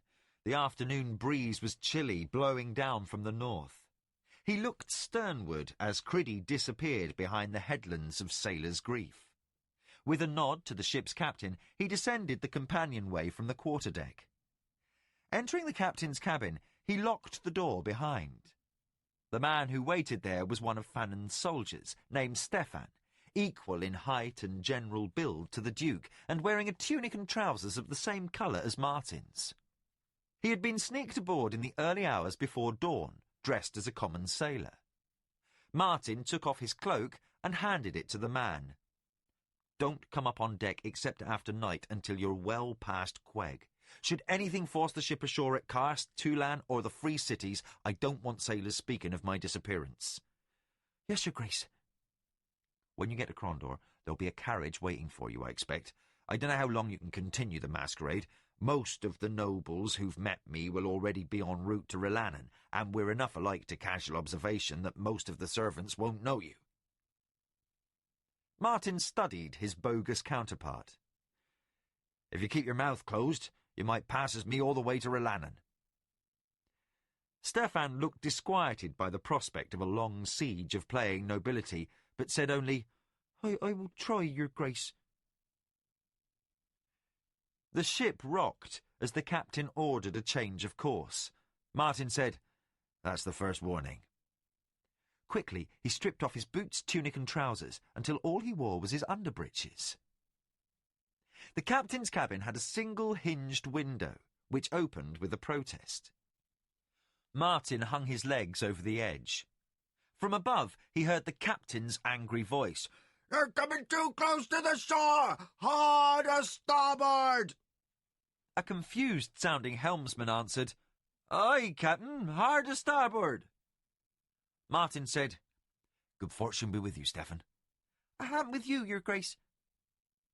Martin dropped from the captain's cabin. The captain had warned him of the danger of hitting the large tiller, so Martin easily avoided it. The captain had brought him as close to the shore as was safe, then turned out for deeper waters. Martin saw the beach less than a mile off. He was an indifferent swimmer, but a powerful man, and he set out for the shore in a series of easy strokes. The rolling swells made it unlikely anyone in the rigging would notice the man who was falling far behind them. A short time later, Martin staggered up onto the beach, breathing hard. He looked about, locating landmarks. The action of the currents had carried him farther south than he had wished. Taking a deep breath, he turned up the beach and began to run. After less than 10 minutes, 3 riders came over a low bluff, moving rapidly down to the sand. Upon seeing them, Martin halted. Garrett was the first to dismount, while Charles led an extra horse. Baru kept an alert eye out for sign of anyone in the area. Garrett handed Martin a bundle of clothing. The run up the beach had dried Martin off, and he dressed quickly. Behind the saddle of the extra horse hung an oilskin-covered longbow. As Martin dressed, he said, Did anyone see you leave? Charles answered, Garrett was already gone from the castle with your horse before dawn, and I simply instructed the guards I was riding a short way with Baru as he returned to Yarbon. No comment was made by anyone. Good. As we learned the last time we faced Mermandamus's agents, secrecy is paramount. Martin mounted and said, Thank you for your help. Charles, you and Garrett had best return quickly before anyone becomes suspicious. Charles said, Whatever fate brings, your grace, may it also bring honour. Garrett only said, Good fortune, your grace. The 4 riders were off, 2 returning up the coast road to Criddy, 2 heading away from the sea toward the forest, bound for the northeast. The forests were quiet, but still punctuated by the normal bird calls and small animal noises that indicated things were as they should be. Martin and Baru had ridden hard for days, pushing their horses to the limit of their endurance. They had crossed the river Criddy hours earlier. From behind a tree, a figure emerged, dressed in a green tunic and brown leather breeches. With a wave, he said, Well met, Martin Longbow. Baru, Serpent Slayer. Martin recognized the elf, though he didn't know him well. Greetings, Tarlin. We come seeking counsel with the Queen. Then travel on, for you and Baru are always welcome in her court. I must stand watch here. Things have become somewhat strained since last you guessed it. Martin recognized the tone of the elf's words. Something had the elves distressed, but Tarlin wouldn't speak of it. Martin would need to see the Queen and Tomas to discover what it was. He wondered. The last time the elves had seemed this disturbed over something, Tomas had been at the height of his madness. Martin spurred his horse forward. Later, the 2 riders approached the heart of the elven forests, Elvendar, ancient home to the elves. The tree city was awash with light, for the sun was high overhead, crowning the massive trees with brilliance. Leaves of green and gold, red and white, silver and bronze sparkled across the canopy of Elvendar. As they dismounted, an elf approached. "We shall care for your mounts, Lord Martin. Her Majesty wishes you to come at once." Martin and Baru hurried up the stairs cut from the bole of a tree into the city of the elves. Across high arches on the backs of branches and upward they climbed. At last they reached the large platform that was the centre of Elvendar, the court of the Queen. Aglarana sat quietly upon her throne, her senior adviser Tatha at her side. Around the court the elder spellweavers sat, the Queen's council. The throne beside her was empty. Her expression was unreadable to most, but Martin understood elven ways and saw the strain in her eyes. Still, she was beautiful and regal, and her smile a beacon of warmth as she said, "Welcome, Lord Martin. Welcome, Baru of the Hadati." Both men bowed. Then the Queen said, "Come, let us talk." She rose and led them to a chamber, accompanied by Tatha. Inside she turned and bade them sit. Wine and food were brought, but ignored, as Martin said. "Something is wrong." It was not a question. Aglarana's expression of concern deepened. Martin had not seen her this troubled since the Riftwar. "Tomas is gone." Martin blinked. "Where?" Tatha answered. "We do not know. He vanished in the night, a few days after the Midsummer's Festival. Occasionally he would wander off to be with his own thoughts, but never for more than a day. When he did not appear after 2 days, trackers were dispatched. There were no tracks from Elvendar, though that is not surprising. He has other means of travelling. But in a glade to the north, we found marks from his boots. There were signs of another man there, sandal prints in the dirt." Martin said, "Tomas went to meet with someone, then didn't return." "There was a third set of tracks," said the Elf Queen. "A dragon's. Once again, the Valheru flies upon the back of a dragon." Martin sat back, understanding. "You fear a return of the madness?" "No," said Tatha instantly. "Tomas is free of that, and, if anything, is stronger than he suspects. No. We fear Tomas's need to depart in such a manner without word. We fear the presence of another." Martin's eyes widened. "The sandals?" "You know what power is needed to enter our forests undetected. Only one man before has had the ability. Macross the Black." Martin pondered. "Perhaps he's not the only one. I understand Pug to have stayed upon the Sorcery world to study the problem of Mamandamus and what he called the enemy. Perhaps he has returned." "Which sorcerous master it is proves of little import," said Tatha. It was Baru who spoke next. "What is important is that 2 men of vast powers are about upon a mission of mystery at a time when it seems troubles have returned from the north." Aglarana said, "Yes." She said to Martin, "Rumours have reached us of the death of one who was close to you." In the elven way she avoided naming the dead. "There are things I may not speak of, lady, even to one as highly regarded as you. I have a duty." "Then," asked Tatha, "may I ask where you are bound, and what brings you here?" "It is time to go north again," said Martin. "To finish what was started last year." "It is well you came this way," said Tathar. "We have seen signs from the coast to the east of massive goblin migrations northward.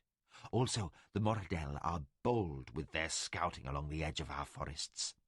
They seem intent on discovering if any of our warriors pass beyond our normal boundaries. There have been sightings of bands of renegade humans riding northward, close to the boundary with Stone Mountain as well.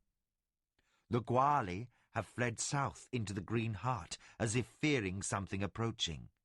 And for months we have been visited by some ill-aspected wind of evil, which carries some mystic quality, as if power were being drawn to the north. We are concerned over many things." Baru and Martin exchanged glances. "Things move at swift pace," said the Hadati. Further conversation was halted when a shout went up from below and an elf appeared at the Queen's elbow. "Majesty, come! A returning!" Aglarana said, "Come, Martin, Baru. Witness something miraculous." Tathar followed his queen, turning to say, "If it is indeed a true returning and not a ruse." The Queen and Tathar were joined by her other advisers as they hurried down to the forest floor. When they reached ground level, they were greeted by several warriors who surrounded a Moradel. The dark elf looked somehow odd to Martin, showing a calmness beyond what was normal for the dark elves. The Moradel saw the Queen and bowed before her, lowering his head. Softly he said, "Lady, I have returned." The Queen nodded to Tathar. He and others of the spellweavers gathered about the Moradel. Martin could see a strange fey sensation, as if the air had suddenly become charged, as if music could almost be heard. He knew the spellweavers were working magic. Then Tathar said, "He has returned." Aglarana said, "What is your name?" "Morandis, Majesty." "No more. You are Lauren." Martin had learned the year before that there was no true difference between the branches of elvenkind, separated only by the power of the dark path, that which bound the Moradel to a life of murderous hatred toward all not of their kind. But there was a subtle difference in attitude, stance, and manner between the two. The Moradel rose, and the elves surrounding him helped him remove his tunic, the grey of the Moradel forest clans. Martin had lived with elves all his life and fought the Moradel many times and could recognize the difference. But now his senses were confounded. One moment the Moradel seemed odd, somehow different from what they had expected. Then suddenly he was a Moradel no longer. He was given a brown tunic and, miraculously, Martin saw an elf there. He had the dark hair and eyes common to the Moradel, but then so did a few other elves, just as an occasional Moradel was blonde and blue-eyed. He was an elf. Tathar observed Martin's reaction to the change and said, "Occasionally, one of our lost brothers breaks away from the dark path. If his kin do not discover the change and kill him before he reaches us, we welcome his return to his home. It is a cause for rejoicing."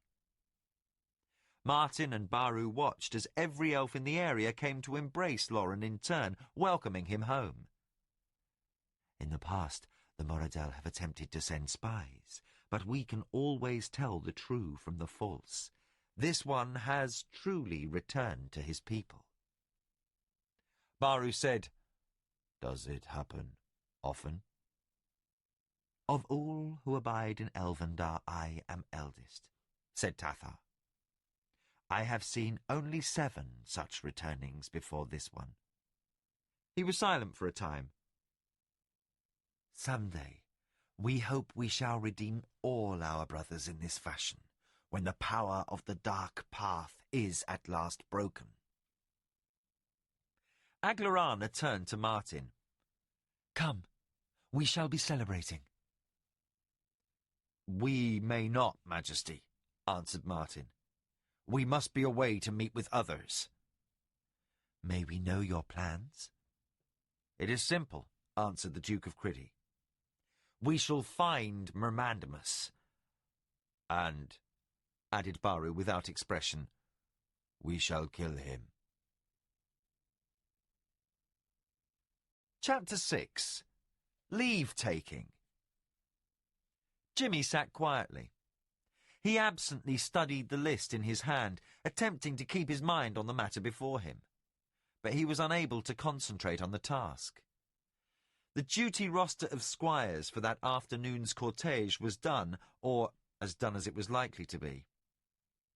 Jimmy felt an emptiness inside, and the need to decide which squire was posted where seemed trivial in the extreme.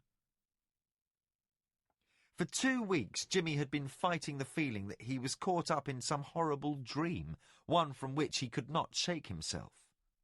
Nothing in his existence so far had affected him as deeply as Aretha's murder, and he still couldn't face his emotions. He had slept long each night, as if sleep were an escape, and when awake, he was nervous and anxious to be doing something, as if being busy would keep him from dealing with his grief. He kept it hidden away, to be confronted later. Jimmy sighed. One thing the young man knew, this funeral was taking a hellishly long time getting organised. Laurie and Volney had postponed the departure of the funeral procession twice now. The bier had been placed aboard its carriage within 2 days after Aretha's death, awaiting his body. Tradition held the prince's cortege should have started for Rilanan and his ancestral vault within 3 days after his death. But Anita had taken days returning from her mother's estates, then a few more days in recovering enough to depart. Then they needed to wait for other nobles who were arriving, and the palace was in disorder, and so on and so on. Still, Jimmy knew he wouldn't begin to get over this tragedy until after Aretha was carried away. Knowing he lay in the temporary vault Nathan had prepared, somewhere not too far from where the squire now sat, was just too much for Jimmy. He rubbed his eyes, lowering his head, as once more the threat of tears was forced down. In his short life, Jimmy had met only one man who had touched him deeply. Aretha should have been one of the last men in the world to care about the fate of a boy thief, but he had. He had proved a friend and more. He and Anita had been the closest thing to family Jimmy had ever known. A knock upon the door brought his head up, and he saw Locklear standing before the entrance. Jimmy waved him in, and the younger boy sat down on the other side of the writing desk. Jimmy tossed the parchment at him. "Here, Lockie, you do this." Locklear quickly scanned the list and took quill from holder. "It's almost ready, except Paul is down with the flux and the chirurgeon wants him in bed for the day. He needs rest. This is a mess. I'd better recopy it." Jimmy nodded absently. Through the blanket of grey sorrow that wrapped his thoughts, an irritant was gently scratching. Something had been nagging at the corner of the young man's mind for 3 days now. Everyone in the palace was still in shock at Aretha's death, but there was an odd note here and there. Every so often someone said or did something that was somehow discordant. Jimmy couldn't put his finger on what that difference was, or even if it was important. With a mental shrug, he pushed aside his worry. Different people reacted differently to tragedy. Some, like Volney and Gardan, threw themselves into their work. Others, like Carline, went off to cope with their grief in a private way. Duke Laurie was a lot like Jimmy. He just put his grief aside to be faced at some other time. Suddenly, Jimmy understood one reason for his feeling of oddness about the palace. Laurie had been just about running the palace from the time Aretha lay stricken until 3 days ago. Now he was almost continuously absent. Looking at Locklear as the younger boy wrote on the duty roster, Jimmy said, "Lockie, have you seen Duke Laurie about lately?" Keeping his eyes on his work, Locklear said, "This morning, very early, I was in charge of delivering meals to the visiting nobles for breakfast, and I saw him riding out the gate." His head came up, a strange expression on his face. It was the postern gate. Why would he leave by the postern gate? Jimmy wondered. Locklear shrugged and returned to the roster. Because that was the direction he was heading? Jimmy thought. What reason did the Duke of Salador have riding toward the poor quarter on the morning of the prince's funeral procession? Jimmy sighed. I'm becoming suspicious in my old age. Locklear laughed, the first happy sound in the palace in days. Then, as if he had sinned, he looked up guiltily. Jimmy stood. Done? Locklear handed over the parchment. Finished. Good, said Jimmy. Carola, de Lacy will not show his usual forbearance if we are late. They hurried to where the squires were assembling. The usual jostling play and laughing whispers were absent, for the occasion was solemn. De Lacy arrived a few minutes after Jimmy and Locklear were in place, and without preamble said, "The roster." Jimmy gave it to him, and he glanced over it. Good. Though, either your penmanship is improving, or you've acquired an assistant. There was a slight shuffle among the boys, but no open mirthfulness. De Lacy said, I'm changing one assignment, though. Harold and Bryce will stand as coach attendants to the princesses Alicia and Anita. James and Locklear will remain to assist the steward of the royal household here at the palace. Jimmy was stunned. He and Locklear would not be in the cortege to the gates. They would stand idly by in case there was some minor problem the steward judged required a squire's presence. De Lacy absently read the other assignments aloud, then dismissed the boys. Locklear and Jimmy exchanged glances, and Jimmy overtook the departing master of ceremonies. Sir, Jimmy began. De Lacy turned on Jimmy. If it's about the assignments, there will be no debate. Jimmy's face flushed angrily. But I was the prince's squire, he answered hotly. In an unusually bold moment, Locklear blurted, And I was squire to her highness. De Lacy looked at the younger boy in astonishment. Well, sort of, he amended. That is of no consequence, said De Lacy. I have my orders, you must follow yours. That will be all. Jimmy began to protest again, but was cut off by the old master. I said that would be all, squire. Jimmy turned and began walking away. Locklear fell in beside him. I don't know what's going on here, said Jimmy, but I intend to find out. Come on. Jimmy and Locklear hurried along, glancing about. An order from any senior member of the court would prevent this unexpected visit, so they took pains to avoid the scrutiny of anyone likely to find work for them. The funeral cortege would depart the palace in less than 2 hours, so there were ample tasks remaining for 2 squires. Once begun, there would be a slow parade through the city, a stop at the Temple Square, where public prayers would be said, then the long journey to Rilanan and the tomb of Aretha's ancestors. Once the funeral party was outside the city, the squires would return to the palace, but Jimmy and Locklear were being denied even that small part in the procession. Jimmy approached the princess's door and said to the guard without, If Her Highness can spare a moment.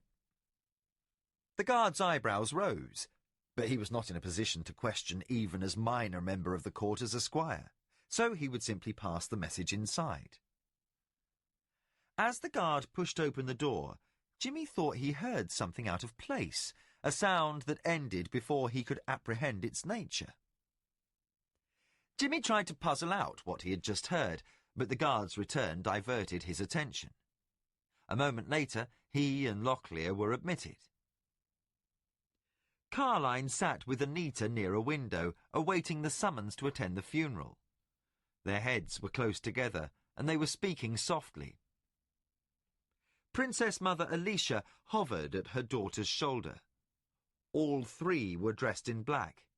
Jimmy came and bowed, Locklear at his side. "I'm sorry to intrude, Ines," he said softly. Anita smiled at him. "You're never an intrusion, Jimmy. What is it?" Suddenly feeling it was petty to be concerned over his exclusion from the funeral, Jimmy said, "A small thing, actually. Someone ordered me to remain at the palace today, and I wondered, well, did you ask for me to be kept here?" A glance passed from Carline to Anita, and the Princess of Krondor said, "No, I didn't, Jimmy." Her tone was thoughtful. "But perhaps Earl Volney did. You are senior squire, and should stay in your office, or at least I'm sure that's what the Earl decided." Jimmy studied her expression. A discordant note was sounding here. Princess Anita had returned from her mother's estate, displaying the grief expected. But soon after there had been a subtle change in her. Further conversation was interrupted by a baby's cry, quickly followed by another. Anita rose. "It's never just one of them," she said, with affection clearly showing. Carline smiled at that, then suddenly her expression turned sombre. Jimmy said, "We have intruded, Ines. I am sorry to have troubled you over so petty a matter." Locklear followed Jimmy outside. Moving out of the guard's earshot, Jimmy said, "Did I miss something in there, Lockie?" Locklear turned and regarded the door for a moment. "Something's odd. It's like we're being kept out of the way." Jimmy thought a minute. He now understood what had arrested his attention outside the door just before they had been admitted. The sound that intruded had been the princess's voices, or rather the quality of those voices. Chatty, lightly bantering. Jimmy said, "I'm beginning to think you're right. Come along, we don't have much time." "Time for what?" "You'll see." Jimmy hurried off down the corridor, and the younger boy had to scramble to catch up. Gardan and Volney were hurrying toward the courtyard, accompanied by 4 guards, when the boys intercepted them. The Earl hardly spared a glance as he said, "Aren't you two supposed to be in the courtyard?" "No, sir," answered Jimmy. "We've drawn steward's duty." Gardan seemed mildly surprised at that, but all Volney said was, "Then I expect you should hurry along, in case you're needed there. We must begin the procession." "Sir," said Jimmy, "did you order us to remain?" Volney waved off the question. "Duke Laurie has been attending to those details with Master de Lacy." He turned his attention away from the boys as he and Gardan walked off. Jimmy and Locklear halted as the Earl and Marshal vanished around a corner, the boot heels of their escorts clacking noisily on the stones. "I think I'm beginning to understand," said Jimmy. He grabbed Locklear by the arm. "Come on." With a half-frustrated note in his voice, Locklear said, "Where?" "You'll see," came the answer, as Jimmy almost ran. Locklear hurried after, mimicking, "You'll see, you'll see." "See what? Damn it!" 2 guards stood at post. One said, "And where are you young gentlemen off to?"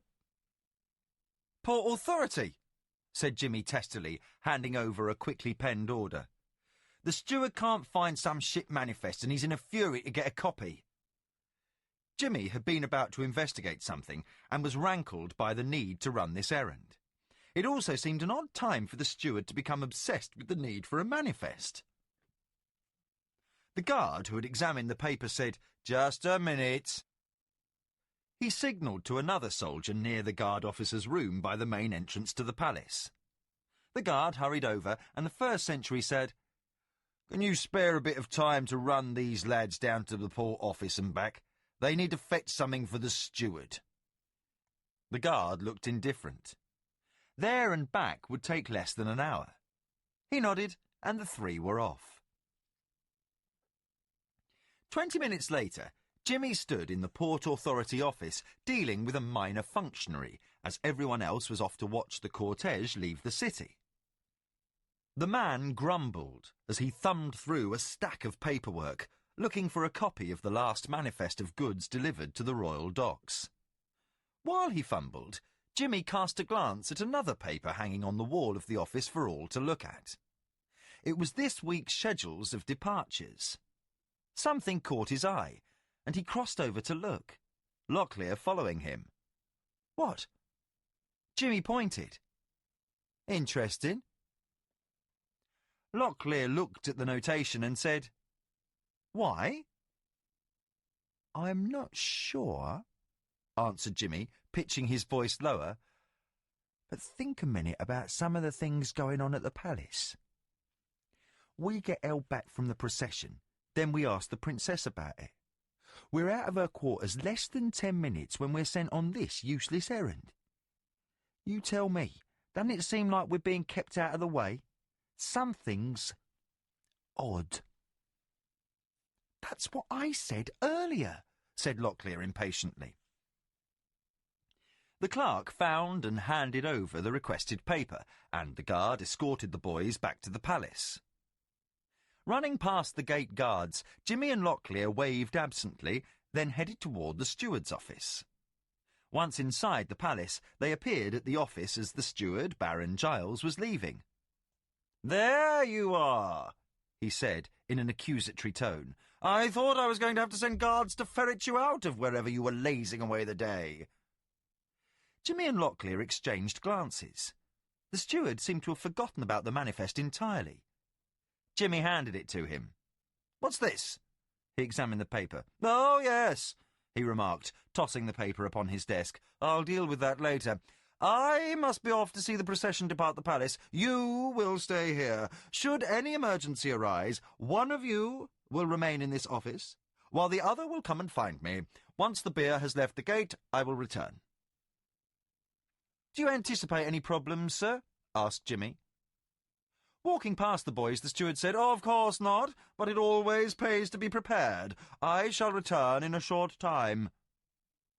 After he left, Locklear turned to face Jimmy. "All right, what's going on? And don't you dare say you'll see. Things are not what they seem to be. Come on." Jimmy and Locklear dashed up the stairs. Reaching a window overlooking the court, they quietly observed the preparations below.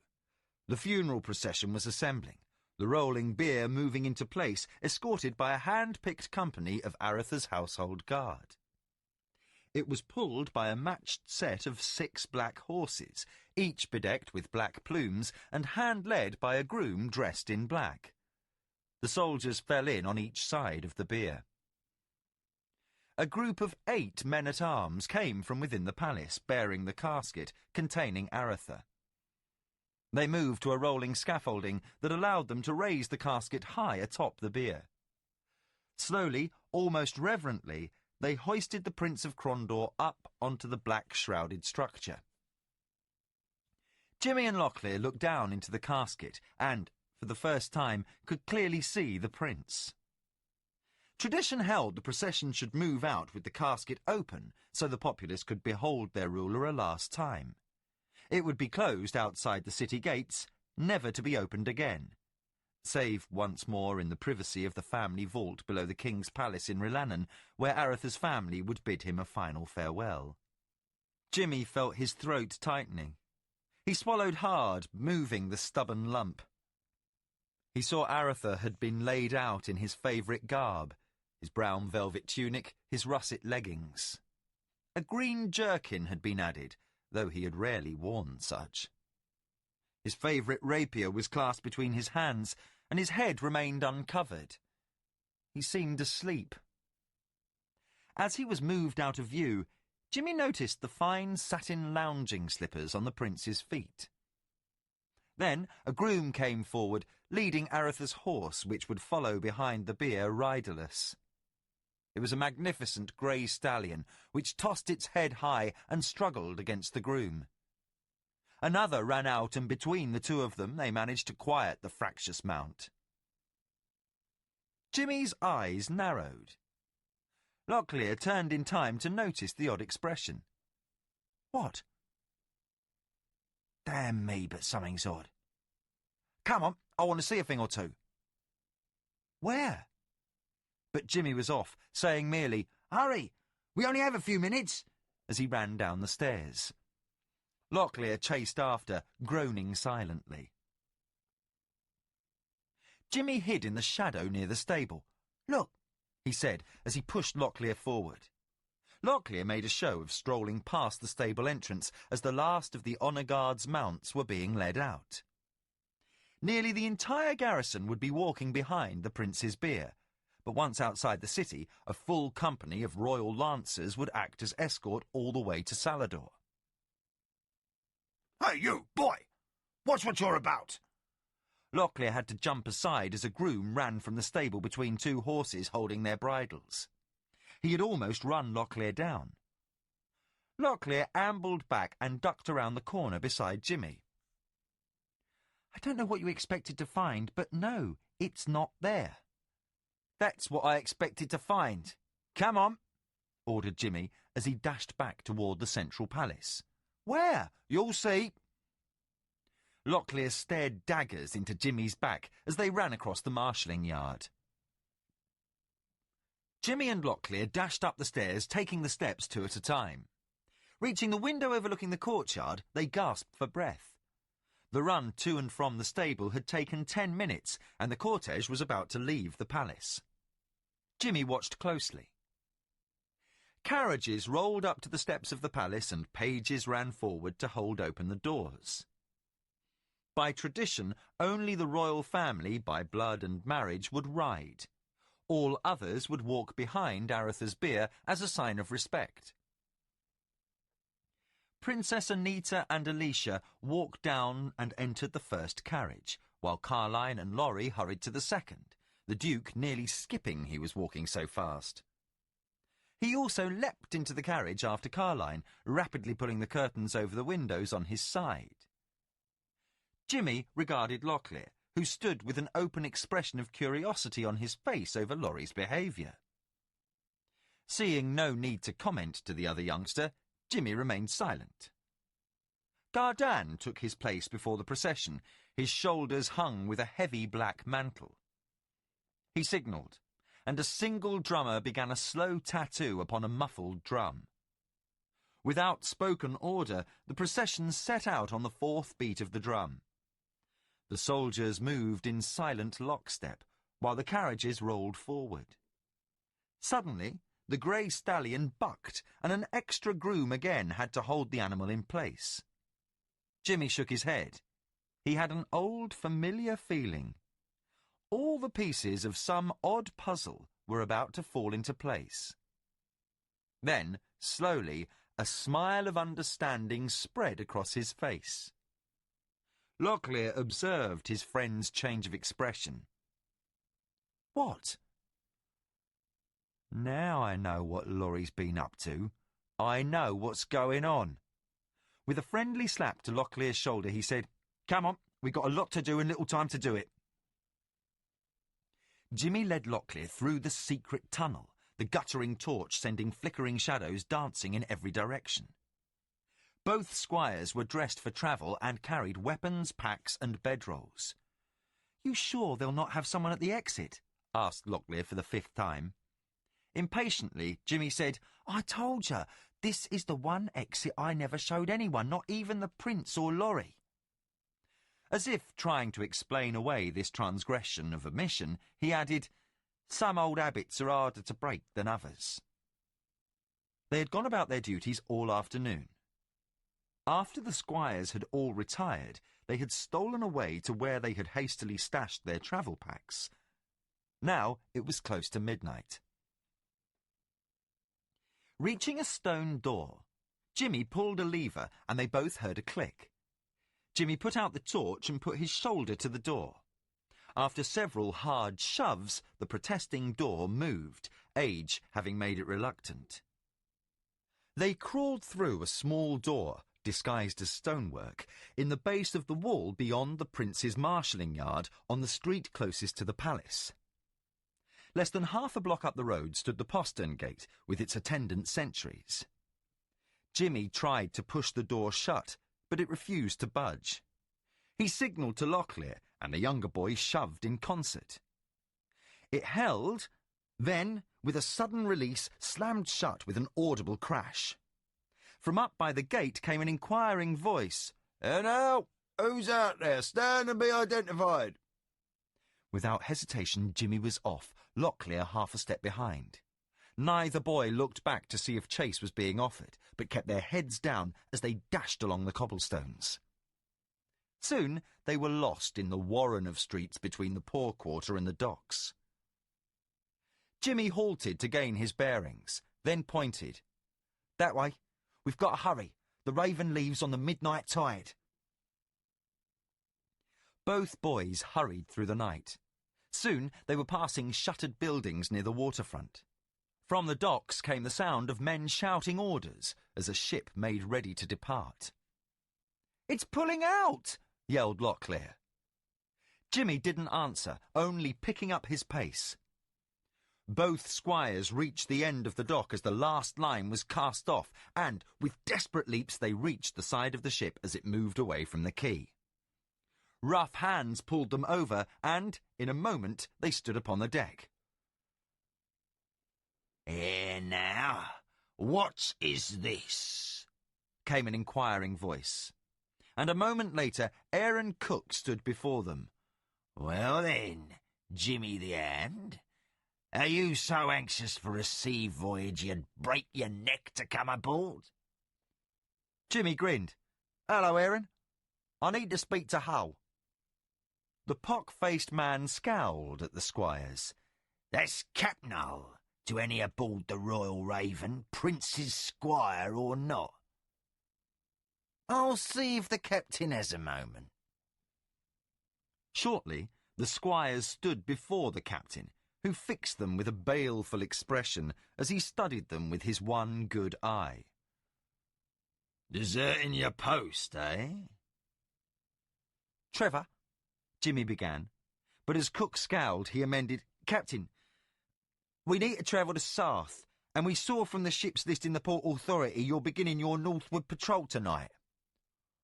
"Well now, you may think you need to travel up the coast, Jimmy the Hand, but you've not rank enough to come aboard my ship with no more than a by your leave, and you didn't even have that. And, despite the public notice, for the benefit of spies you should know, my course is westerly, for I've Durbin slave runners reported lying at sea ambush for hapless kingdom traders, and there's always Queggan galleys nosing about. No, you'll be ashore with the pilot once we've cleared the outer breakwater, unless you've a better reason than simply wanting free transportation." The former smuggler's expression revealed that while he might feel affection for Jimmy, he'd brook no nonsense aboard his ship. Jimmy said, "If I might have a word with you in private." Hull exchanged glances with Cook, then shrugged. Jimmy spent a full 5 minutes whispering with the old captain. Then suddenly, Hull laughed, a genuinely amused sound. "Oh, be scuppered!" A moment later, he approached Aaron Cook. "Have these lads taken below. As soon as we clear harbour, I want full sail. Make course for south." Cook hesitated a minute, then turned to a sailor and ordered him to take the boys below. When they were gone, and the harbour pilot over the side in his longboat, the first mate called all hands aloft and ordered all sails out and set a northern course. He cast a glance rearward, where Captain Hull stood next to the helmsman, but the captain only smiled to himself. Jimmy and Locklear stood at rail's edge, waiting. When the boat was ready, they boarded.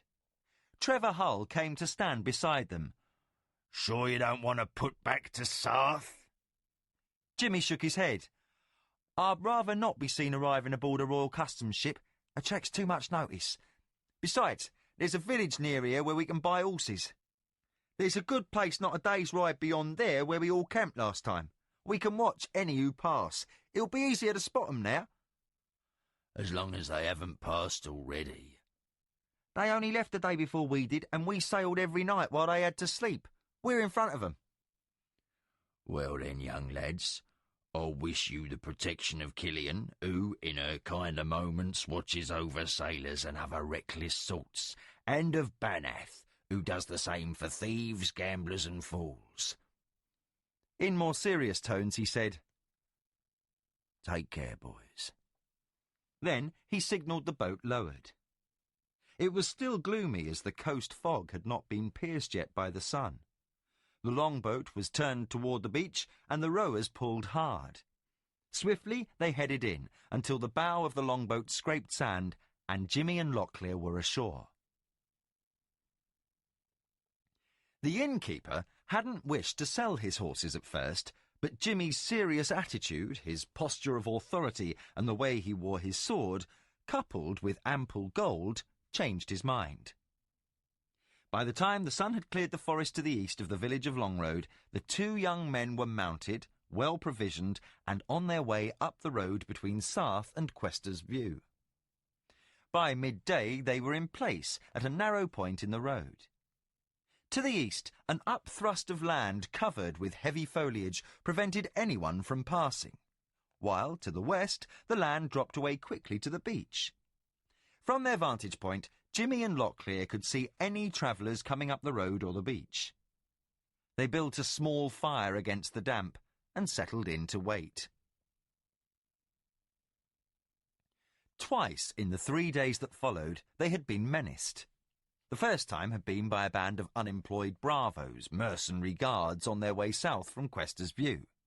But that band had been discouraged by the determination of the two young men and the probability they had nothing to steal besides the 2 horses. One man tried to take a horse, but Jimmy's speed with a rapier dissuaded him.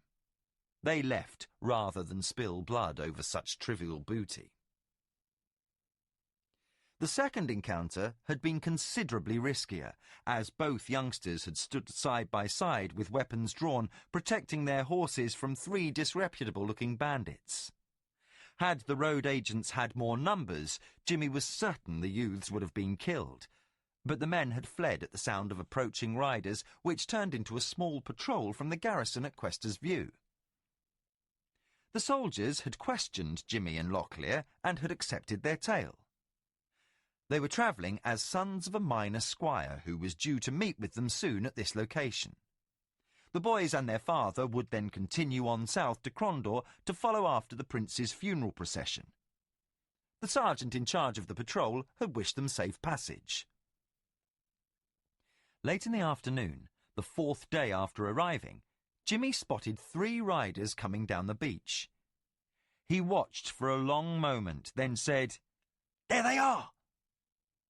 Jimmy and Locklear quickly mounted and rode down the gap in the cliff to the beach. They halted, their mounts pawing the sand as they waited for the riders to approach. The 3 riders came into view, slowed, then approached warily. They looked tired and dirty, most likely mercenaries from their weapons and armour. All wore beards, though the 2 dark-haired men's were short and newly growing. The first rider swore an oath at the sight of the 2 youngsters. The second shook his head in disbelief. The third rider edged his horse past the first 2 and came to halt before the boys. "How did you—" Locklear sat with his mouth open in stunned silence. In everything Jimmy had told him, this was the one thing the senior squire had not mentioned. Jimmy grinned. "It's a bit of a story. We've a little camp up the headland if you want to rest, though it's by the road." The man scratched at his 2-week-old beard. "Might as well. There's little point in travelling much more today." Jimmy's grin broadened. "I must say, you're the liveliest-looking corpse I've ever seen, and I've seen a few." Aretha returned the grin. Turning to Laurie and Rold, he said, "Come on, let's rest the horses and find out how these young rogues figured us out." The fire seemed to burn cheerfully as the sun disappeared over the ocean. They lay around the campfire except Rold, who stood with a view of the road. "It was a lot of little things," said Jimmy. "The princesses both seemed more worried than grief-stricken. When we were kept away from the cortege, I became suspicious." Locklear added, "It was something I said." Jimmy shot Locklear a hard glance, indicating it was his story. "Yes, it was. He mentioned we were being kept away. Now I know why. I'd have tumbled to the bogus Duke in the carriage in a minute. Then I'd have known he was heading north to finish with Mamandamus." Laurie said, "Which is why you were kept away." Rold added, "Which was the whole idea." Jimmy looked stung. "You could have trusted me." Aretha looked caught halfway between amusement and irritation. "It wasn't an issue of trust, Jimmy. I didn't want this. I didn't want you along." With a mock groan, he said, "Now I've two of you." Locklear looked at Jimmy with an expression of concern, but Jimmy's tone put him at ease. "Well, even princes have an occasional lapse of judgment. Just remember what sort of fix you'd have been in if I hadn't sussed out that trap up at Morelin." Aretha nodded in surrender. "So, you knew something strange was going on, then figured out Laurie and Roll were going north, but what gave away I was still alive?" Jimmy laughed. "First, the grey stallion was used in the procession, and your sorrel was missing from the stable. You never liked the grey, I remember you saying." Aretha nodded. "He's too fractious." "What else?" "It hit me while we watched the body go past. If you were going to be buried in your favourite togs, you'd have your favourite boots on." He pointed to the pair the prince wore. "But there were only slippers on his feet. That's because the boots the assassin wore into the palace were covered in sewer muck and blood. Most likely, whoever dressed the body went looking for another pair rather than clean the assassin's boots and couldn't find any or they didn't fit, so they just put the slippers on. When I saw that, I figured it out. You didn't have the assassin's body burned, only the heart. Nathan must have put a spell on it to keep it fresh." I didn't know what I was going to do with it, but thought it might come in useful. Then we had that attempt in the temple. That assassin's dagger was no sham. He absently rubbed a sore side, but it was not a serious wound.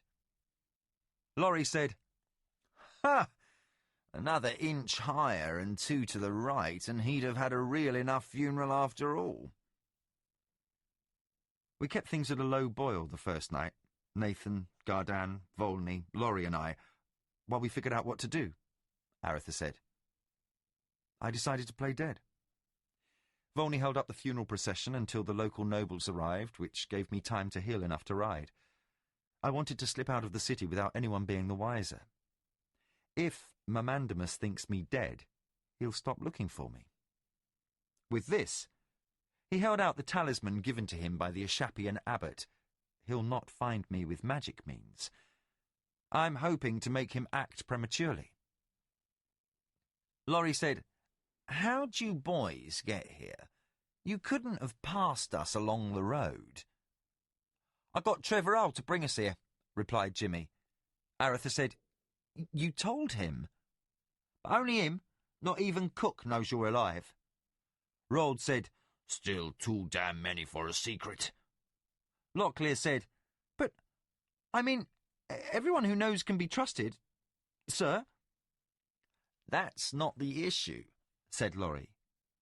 Carline and Anita know, as did Gardan, Volney and Nathan. But even De Lacy and Valdis were kept ignorant. The king won't know until Carline tells him in private when they reach Rhiannon. Only those know. "What of Martin?" asked Jimmy. "Laurie sent a message to him. He'll meet us in Illith," answered Aretha. "That's risky," said Jimmy. Laurie said, "No one but a few of us could understand the message. All it said was, 'The Northerner, come fastest.' It was signed Arthur. He'll understand no one is to know Aretha lives." Jimmy revealed his appreciation. "Only those of us here know the Northerner is the inn in Illith where Martin wrestled with that Longley character." "Who's Arthur?" asked Locklear. "His Highness," said Rold. "It's the name he used when last he travelled." "And I used it when I came to Crondor with Martin and Amos." Jimmy got a thoughtful look. "This is the second time we ride north, and it's the second time I wish Amos Trask was with us." Aretha said, "Well, he is not." "Let's turn in. We've a long ride ahead, and I must decide what to do with you two young rogues." Jimmy wrapped his bedroll about him, as did the others, while Rold maintained the first watch. Then, for the first time in weeks, Jimmy dropped quickly off to sleep, free of grief.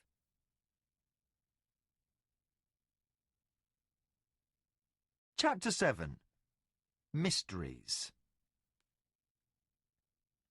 Ryath thundered into familiar skies. Above the forests of the kingdom she wheeled.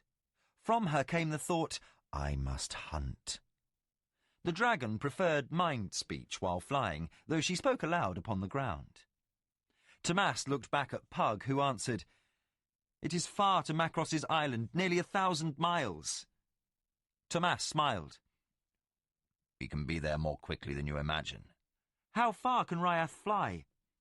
Around the globe of this world without landing, though I think she'd judge there was no good reason to do so. Also, you've not seen a tenth of her speed." "Good," answered Pug. "Then, when we've landed upon Sorcerer's Isle." Tomas requested more forbearance from the dragon, who grudgingly agreed. Climbing high in the blue skies of Midkemia, Ryath followed Pug's directions, over the peaks of mountains towards the bitter sea. With mighty beats of her wings, she climbed to where she could soar. Soon the landscape below sped away, and Pug wondered what the limits of the dragon's speed might be. They were moving more rapidly than a running horse, and seemed to be picking up speed. There was a component of magic in Ryath's flying ability, for while the dragon appeared to soar, she was in fact increasing speed without a single beat of her wings. Faster and faster they flew. They were comfortable, owing to Tomas's magic. He protected them from wind and cold, though Pug was nearly dizzy from exhilaration. The forests of the far coast gave way to the peaks of the grey towers, and then they were speeding over the lands of the free cities of Natal. Next, they were flying over the waters of the bitter sea. Highlights of silver and green glittering on the deep blue, and ships plying the summer trade routes from Queg to the free cities looked but a child's toys. As they sped high above the island kingdom of Queg, they could see the capital and outlying villages, again looking like playthings from this height. Far below them, winged shapes flew in formation over the edge of land, and from the dragon came a mirthful chuckle. "Know them, dost thou, ruler of the eagle's reaches?" Tomas said, They are not what they once were. Pug said, "What is it?" Tomas pointed downward. Those are descendants of the giant eagles I hunted, Ashen Sugar hunted, ages past. I flew them as lesser men fly falcons. Those ancient birds were intelligent after a fashion. The island men train these and ride them as others do horses. They are a fallen breed. Tomas seemed irritated. Like so much else, They are but a shadow of what they once were. With humour, the dragon answered, Still, there are those of us who are more, Valheru. Pug said nothing. Well as he understood his friend, there was much about him no one could ever fathom. Tomas was unique in all the world, and had burdens upon his soul no other being could comprehend.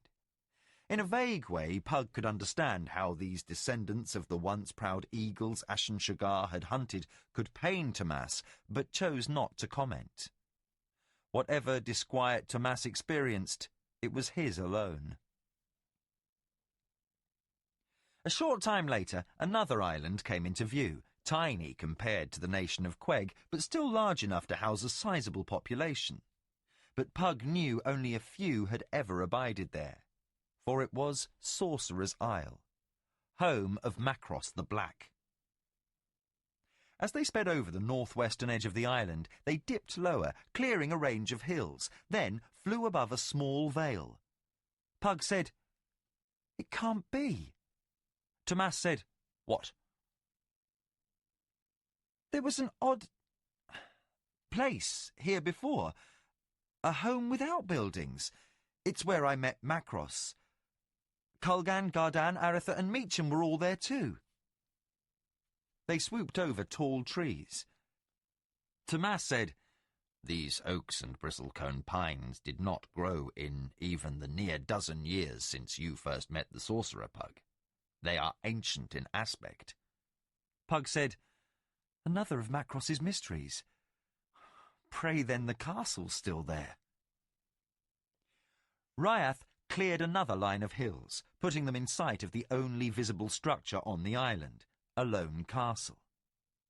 They banked over the beach where Pug and his companions had first landed upon the island, years before, and the dragon rapidly descended, landing upon a trail above the beach. Bidding her companions goodbye, she launched herself into the air, preparing to hunt. Tomas, watching as Ryath vanished into the azure sky, said, "I had forgotten what it was to ride a dragon." He appeared thoughtful as he faced Pug. "When you asked me to accompany you, I was again fearful of awakening dormant spirits within." He tapped his chest. "I thought here Ashen Shugar waited, only needing an excuse to rise up and overwhelm me again." Pug studied Tomas's face. His friend was masking his emotions well, but Pug could still see them there, powerful and deep. "But I know now there is no difference between Ashen Shugar and Tomas. I am both." He looked down for a moment, reminding Pug of how the boy had once looked when making excuses for some transgression before his mother. "I feel as if I've both gained and lost." Pug nodded. "We'll never again be the boys we once were, Tomas, but we've become so much more than we dreamed. Still, few things of worth are ever simple or easy." Tomas stared out to sea. "I was thinking of my parents. I've not visited them since the end of the war. I am not who they once knew." Pug understood. It will be hard for them, but they are good people and will accept the change in you. They will wish to see their grandchild. Tomas sighed. Then he laughed, part in pleasure, part in bitterness. "Carlis is different from what they would have expected, but then so am I. No, I do not fear to see them again." He turned and looked at Pug. Softly he said, "No, I fear I may never see them again." Pug thought of his own wife, Katala, and all the others at Stardock. He could only reach out and grip Tomas's arm for a long, thoughtful moment. Despite their strengths and abilities, talents unrivalled on this world, they were mortal. And, even more than Tomas, Pug knew the dreadful nature of what they faced. And Pug held deeper suspicions and darker fears in private. The silence of the Eldar during his training, their presence on Kellowan, and the insights gained from studying with them all pointed at possibilities Pug fervently hoped would prove false. There was a conclusion here he would not speak of until he had no other choice. Pushing aside his disquiet, he said, "Come, we must seek Gathis." They stood overlooking the beach at a point where two trails divided from one. Pug knew that one led to the castle, the other toward the small vale where the strange house and outbuildings the sorcerer had called Villa Beata had stood, the place he had first met Macross. Pug now wished, when he and the others had returned to claim the legacy of Macross, the heart of the academy at Stardock's library, they had visited the complex. For those buildings to have vanished, to be replaced by trees of ancient aspect, it was, as he had said, one more of the many mysteries surrounding Macross the Black. They followed the path toward the castle. The castle stood upon a table of land, separated from the rest of the island by a deep ravine that fell away to the ocean. The crashing of waves through the passage echoed beneath them as they slowly crossed the lowered drawbridge.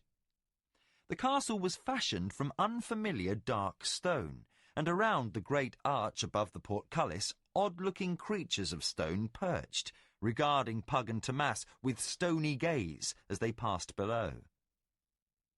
The outside of the castle looked much as it had the last time Pug had been here, but once inside the castle, it was evident that everything else had changed. Upon the last visit, the grounds and castle had appeared well tended, but now the stones at the base of the building exhibited weeds growing from cracks, and the grounds were littered with bird droppings. They hurried to the large doors to the central keep, which hung open. As they pushed them wide, the screeching of hinges testified to their rusty condition. Pug led his friend through the long hall and up the tower steps until he reached the door into Macross's study.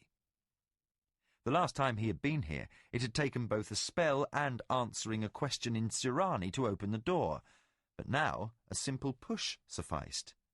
The room was empty. Pug turned, and they hurried down the steps until they reached the great hall of the castle. In frustration, Pug cried, "Hello, the castle!" His voice echoed hollowly off the stones. Tomas said, "It appears everyone is gone." "I don't understand. When we last spoke, Gathis said he would abide here, awaiting Macross's return and keeping his house in order. I only knew him briefly, but I would warrant he would keep this castle as we saw it last." Tomas said, "Until he was no longer able. It may be someone had reason to visit the island. Pirates or Quegan raiders. Or agents of Mamandamus." Pug visibly sagged. "I had hoped we could discover some clue from Gathis to begin our search for Macross." Pug looked about and spied a stone bench before the wall. Sitting down, he said, "We don't even know if Macross lives yet. How are we to find him?" Tomas stood in front of his friend, towering over him. He placed one foot upon the bench and leaned forward, crossed arms resting upon his knee. "It is also possible this castle is deserted because Macross has already returned and left again." Pug looked up. "Perhaps. There is a spell of the lesser path." Tomas said, "As I understood such things." Pug interrupted, "I have learned many things at Elvardane. Let me try this." He closed his eyes and incanted, his words soft and low as he directed his mind into a path still strange to it as often as not. Suddenly, his eyes snapped open. "There's some sort of ensorcelment upon this castle. The stones, they're not right." Tomas looked at Pug, a question unspoken in his eyes. Pug rose and touched the stones. "I used a spell that should have gleaned information from the very walls. Whatever occurs near an object leaves faint traces, energies that impact it. With skill, they can be read as you or I would read a scribe's writings. It is difficult, but possible. But these stones show nothing. It's as if no living being had ever passed through this hall. Suddenly, Pug turned toward the doors. "Come," he commanded. Tomas fell in beside his friend as Pug walked out to the heart of the courtyard. There he halted, raising his hands above his head. Tomas could feel mighty energies forming about them as Pug gathered power. Then Pug closed his eyes and spoke, rapidly, and in a tongue both odd and familiar to Tomas. Then Pug's eyes opened, and he said, "Let the truth be revealed." As if a ripple moved outward with Pug at the centre, Tomas found his vision shifting. The very air shimmered, and on one side there was the abandoned castle, but as the ripple passed, the court was revealed as well tended. The circle widened rapidly as the illusion was dispelled, and suddenly Tomas discovered they were in an orderly courtyard. Nearby, a strange creature was carrying a bundle of firewood. He halted, surprise evident upon his non-human face, and dropped the bundle. Tomas had begun to draw his sword, but Pug said, "No," placing a restraining hand upon his arm. "But it's a mountain troll." Gathis told us Macross employed many servants, judging each upon its own merits. The startled creature, broad-shouldered, long-fanged and fearsome in appearance, turned and ran in a stooping, ape-like fashion toward a door in the outer wall. Another creature, nothing either man had seen upon this world, exited the stable and halted. It was only 3 feet tall and had a muzzle like a bear, but its fur was red gold. Seeing the 2 humans regarding it, it set aside the broom it carried and slowly backed into the stable door. Pug watched until it was out of sight. Cupping his hands about his mouth, Pug cried, "Gathis!" Almost instantly, the doors to the great hall opened and a well-dressed goblin-like creature appeared. Taller than a goblin, he possessed the thick ridges above the eyes and large nose of the goblin tribe, but his features were somehow more noble, his movements more graceful. Attired in blue singlet and leggings with a yellow doublet and black boots, he hurried down the steps and bowed before the 2 men. With a sibilance to his speech, he said, "Welcome, Master Pug." He studied Tomas. "This, then, would be Master Tomas?" Tomas and Pug exchanged glances.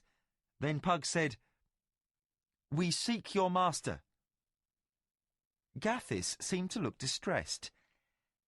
"That may prove a bit of a problem, Master Pug. As best as I can ascertain, Macross no longer exists." Pug sipped at his wine. Gathis had brought them to a chamber where refreshments were provided. The steward of the castle refused to sit, standing opposite the 2 men as they listened to his story. "So, as I said when last we spoke, Master Pug, between the Black One and myself there is an understanding. I can sense his state of being. Somehow, I know he is always out there somewhere. About a month after you left, I awoke one night, suddenly feeling the absence of that contact. It was most disturbing." "Then Macross is dead," said Tomas. Gathis sighed in a very human way. "I am afraid so. If not, he is somewhere so alien and remote it amounts to little difference." Pug considered in silence while Tomas said, "Then who fashioned that illusion?" "My master. I activated it as soon as you and your companions left the castle after your last visit. Without the presence of Macross the Black to ensure our safety, he felt the need to provide us with protective coloration, in a manner of speaking. Twice now, bold pirates have combed the island for booty. They find nothing. Pug's head suddenly came up. Then the villa still exists? Yes, Master Pug. It was also hidden by the illusion. Gathis appeared disturbed. I must confess that while I am no expert in such matters, I would have thought the illusion's spell beyond your ability to banish. Again, he sighed. Now, I worry at its absence once you've left. Pug waved away the remark. I will re-establish it before we leave. Something nagged at Pug's mind, a strange image of speaking with Macross in the villa.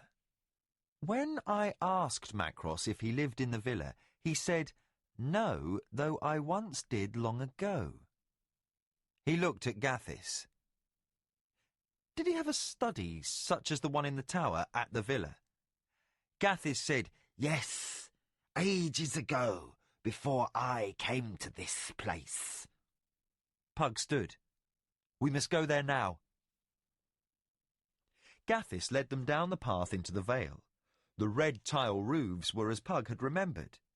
Tomas said, this is a strange place, though it seems pleasing enough in aspect. With fair weather, it would be a comfortable home.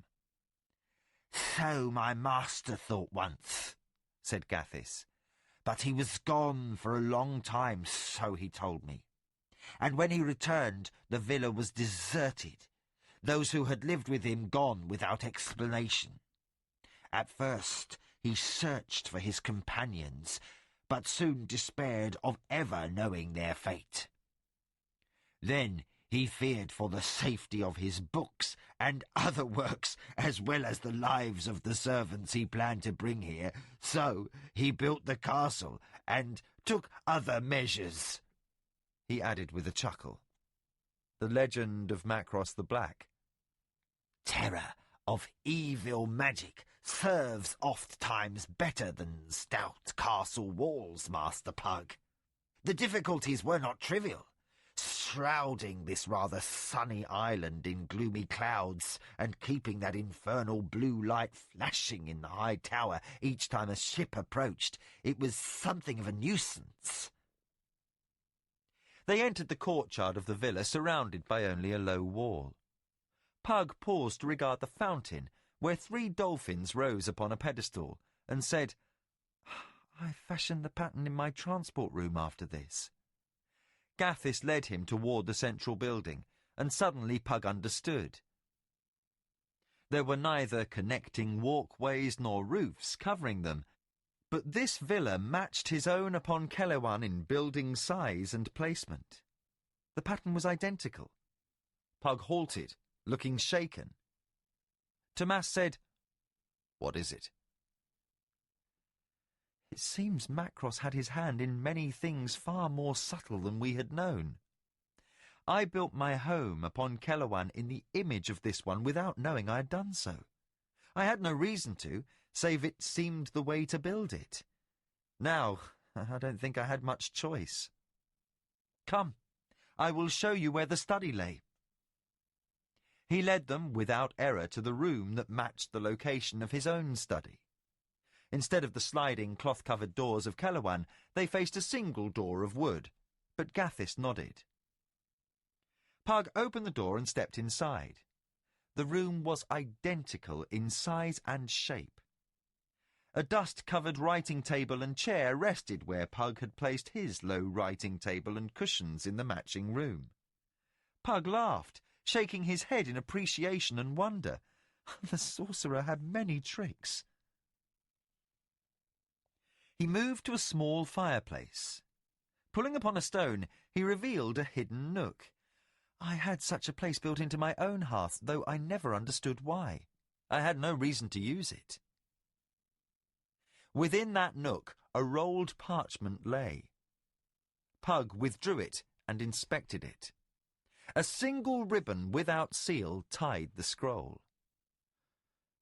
He unrolled it and read, his face becoming animated. "Oh, you clever man," he said, looking at Tomas and Gathis. He explained, "This is written in Sorcery. Even if the spell of illusion was broken and someone stumbled across this room and found the nook and the parchment, there was almost no chance of them being able to read this." He looked back at the parchment and began to read aloud. "Pug, by reading this, know I am most likely dead. But if not, I am somewhere beyond the normal boundaries of space and time. In either case, I am unable to provide you with the aid you seek. You have discovered something of the nature of the enemy and know it imperils both Kelewan and Midkemia. Seek me first in the halls of the dead. If I am not there, then you know I live. If I am alive, I will be captive in a place difficult to find. Then you will make the choice, either to seek to learn more of the enemy on your own, a most dangerous course in the extreme, but one that may succeed, or to search for me. Whatever you do, know I wish you the blessings of the gods. Macross." Pug put away the scroll. "I had hoped for more." Gathis said, "My master was a man of power, but even he had his limits. As stated in his last missive to you, he could not pierce the veil of time once he entered the rift with you. From that point on, time was as opaque to him as to other men. He could only speculate." Tomas said, "Then we must away to the halls of the dead." Pug said, "But where are they to be found?" "Attend," said Gathis. "Beyond the endless sea lies the southern continent called Novindus by men. From north to south a range of mountains runs, called, in the language of those men, the Ratangari, which means Pavilion of the Gods. Upon the two tallest peaks, the Pillars of Heaven stands, the celestial city, or so men say, the home of the gods. Below those peaks, in the foothills, stands the Necropolis, the city of the dead gods. The highest placed temple, one that rests against the base of the mountains, honours the four lost gods. There you will find a tunnel into the heart of the celestial mountains. This is the entrance to the halls of the dead." Pug considered. "We shall sleep the night, then call Ryath and cross the endless sea." Tomas turned without comment, beginning the trek back to Macross's castle. There was no discussion. They had no choice. The sorcerer had been nothing if not thorough. Ryath banked. For hours they had flown faster than Pug had thought possible. The endless sea had rolled below, a vast ocean of seemingly uncrossable size. But the dragon had not hesitated an instant in accepting their destination. Now, hours later, they were flying over a continent on the other side of the world. They had moved from east to west as well as crossing to the southern hemisphere, so they had gained some daylight.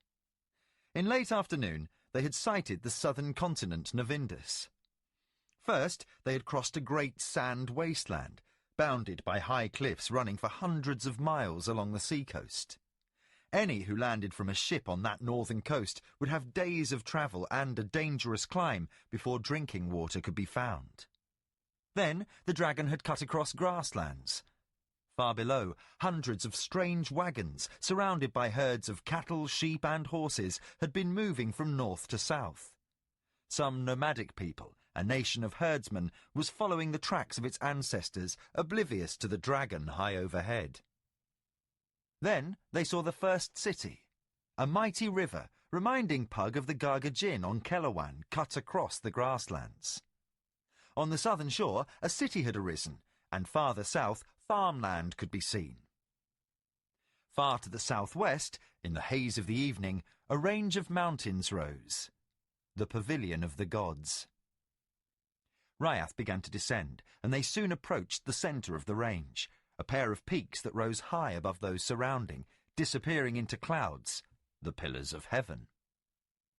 At the base of the mountains, deep forests hid anything that might have existed. The dragon spent the last minutes of light seeking a clearing in which to land. The dragon sat down, then said, "I go to hunt. When I finish, I shall sleep. I would rest for a time." Tomas smiled. "You will not be needed for the balance of this journey. Where we venture, we may not return, and you would have difficulty finding us." The dragon projected a sense of amusement at that last remark. "Thou hast lost some sense of things, Valheru. Else thou wouldst remember there is no place within the span of space I may not reach, should I have but a reason." "This place exists beyond even your ability to reach, Ryath.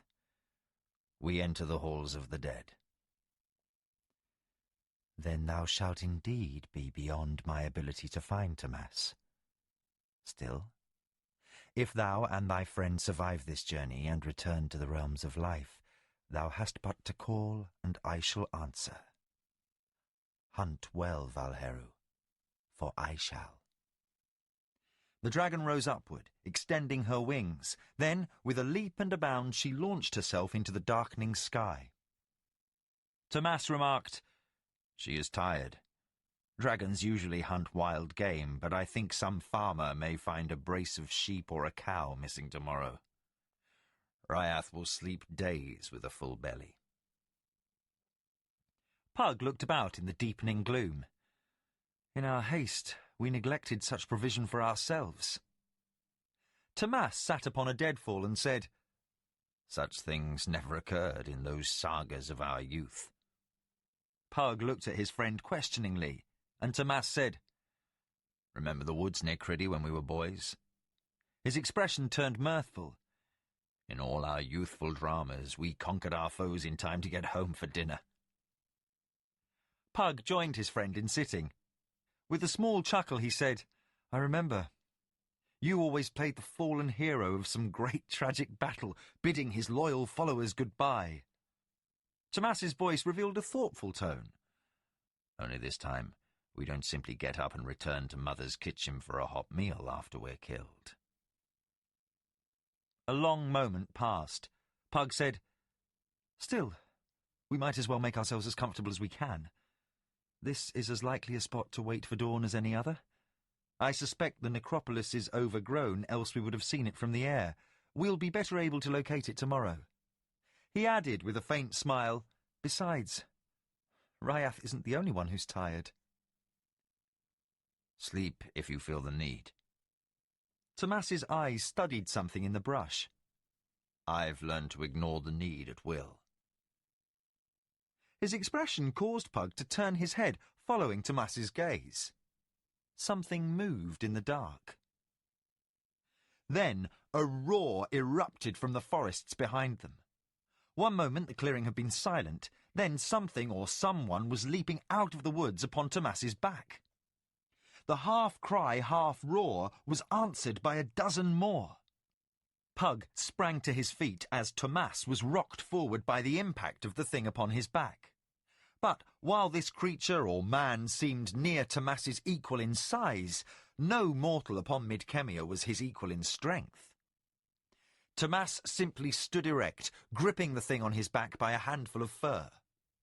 With a yank, he tossed it overhead as he would a child, sending it crashing into another creature running toward him. Pug clapped his hands together overhead, and the glade rang with the sound of a thunderclap centering upon him. It was deafening, and those nearby faltered. Blinding light erupted from Pug's upraised hands, and those surrounding Tomas and Pug froze.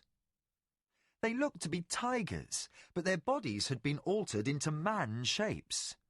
Their heads were orange with black stripes, as were their arms and legs.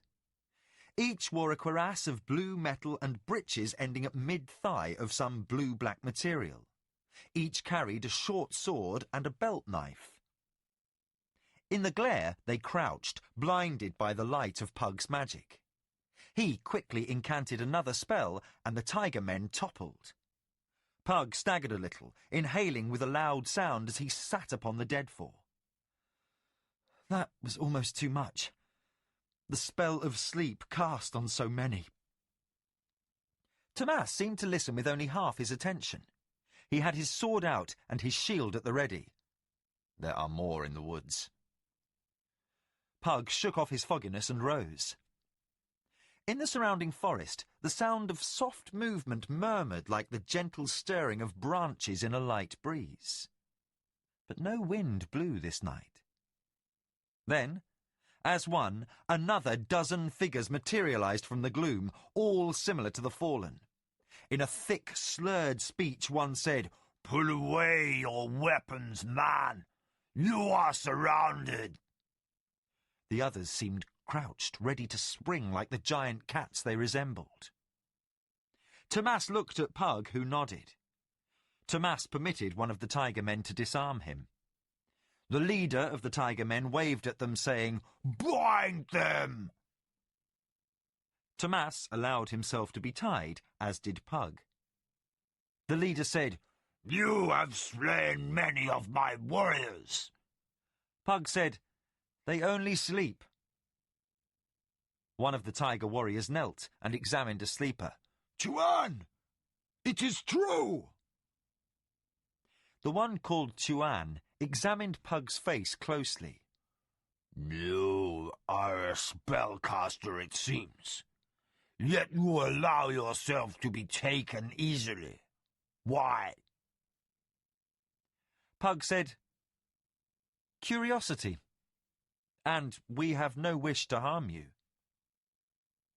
The surrounding tiger men began to laugh or something like it. Then Tomas simply parted his wrists. The bonds snapped instantly. He extended his hand toward the warrior holding his golden sword, and the weapon flew from the startled creature's grasp into his own. The laughter died. In a startled rage, the one called Chuan snarled and swung a clawed hand at Pug's face, fingers hooked and long talons extending from between them. Pug instantly raised his hand, and a small golden light erupted on his palm. The creature's claws rebounded from that light as if from steel. The surrounding creatures began to close upon them once more, two grabbing Tomas from behind. He simply tossed them aside and grabbed the one called Chuan by the scruff of the neck. Chuan stood 6 feet tall and more, but Tomas lifted him easily. Like any cat grabbed by the scruff, he dangled helplessly. "Halt! Or this one dies!" Tomas ordered. The creatures hesitated. Then one of the tiger warriors bent his knee. He was followed by the rest. Tomas released Chuan and let him fall. The leader of the tiger men landed lightly and spun. "What manner of being are you?" "I am Tomas, once called Ashen Sugar, ruler of the Eagle's Reaches. I am of the Valheru." At that, the tiger men began to make small mewing noises, half growls, half whimpers. "Ancient One," was repeated several times. They huddled together in abject terror. Pug said, "What is this? And who are these creatures?" Tomas said, "They are fearful of me, for I am a legend come to life before them. These are Draken Corin's creatures." Seeing Pug's look of incomprehension, he added, "One of the Valheru. He was lord of tigers and bred these to stand as guards in his palace." He looked about. "I guess it would be in one of the caves in this forest." To Chuan he said, "Do you war on men?" Chuan, still crouching, snarled, "We war on all who invade our forest, Ancient One. It is our land, as you should know. It was you who made us a free people." Tomas's eyes narrowed, then opened wide. I remember." His face turned slightly pale. He said to Pug, "I thought I had remembered all of those days." Chuan said, "We had thought you but men. The Rana of Maharta makes war upon the priest-king of Lanada. His war elephants command the plains, but the forests are still ours. This year he is allied with the overlord of the city of the Serpent River, who lends his soldiers. The Rana sends those against us. So we kill any who come here, dwarves, goblins, or serpent men. Pug said, Pantathians. Chuan said, So men call them. The land of the serpents lies somewhere to the south, but they come north at times to do mischief. We treat them harshly, he said to Tomas. Have you come to enslave us again, Ancient One? Tomas recovered from his reverie. No, those days are vanished in the past. We seek the halls of the dead, in the city of the dead gods. Guide us. Chuan waved away his warriors. I shall guide you. To the others he spoke in a growling, guttural language. In scant moments they vanished into the gloom between the boles of the forest. When all were gone, he said, Come, we have far to go. Chuan led them throughout the night, and as they travelled, Pug asked many questions.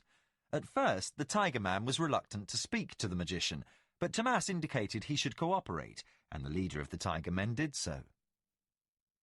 The Tiger Nation lived in a small city to the east of where the dragon had landed. Dragons had long been hated by the tigers as they raided the herds raised by the Tiger Men.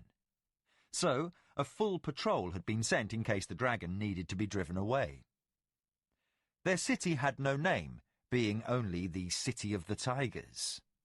No man had seen this place and lived, for the Tiger Men killed any invaders.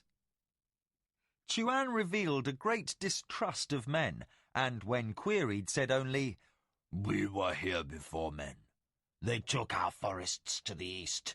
We resisted. There has always been war between us. The sky's so blue. Of the Pantathians, Chuan knew little, except they warranted killing on sight. When Pug asked how the Tiger Men came to be, or how Tomas had freed them, he was answered only by silence. As Tomas seemed equally reticent, Pug did not press the question. After climbing the forested hills below the Pillars of Heaven, they came to a deep pass. Chuan halted. To the east, the grey of dawn was approaching. Here live the monks, he said. They looked upward. The tips of the mountains were receiving the first rays of sun. White clouds mantled the peaks of the Pillars of Heaven, wrapping them in glowing mists, which reflected the light in white and silver sparkles. How high are the peaks? Asked Pug. No one knows. No mortal has reached them. We allow pilgrims to pass this way unmolested if they stay south of our boundaries. Those who climb do not return. The gods prefer their privacy. Come.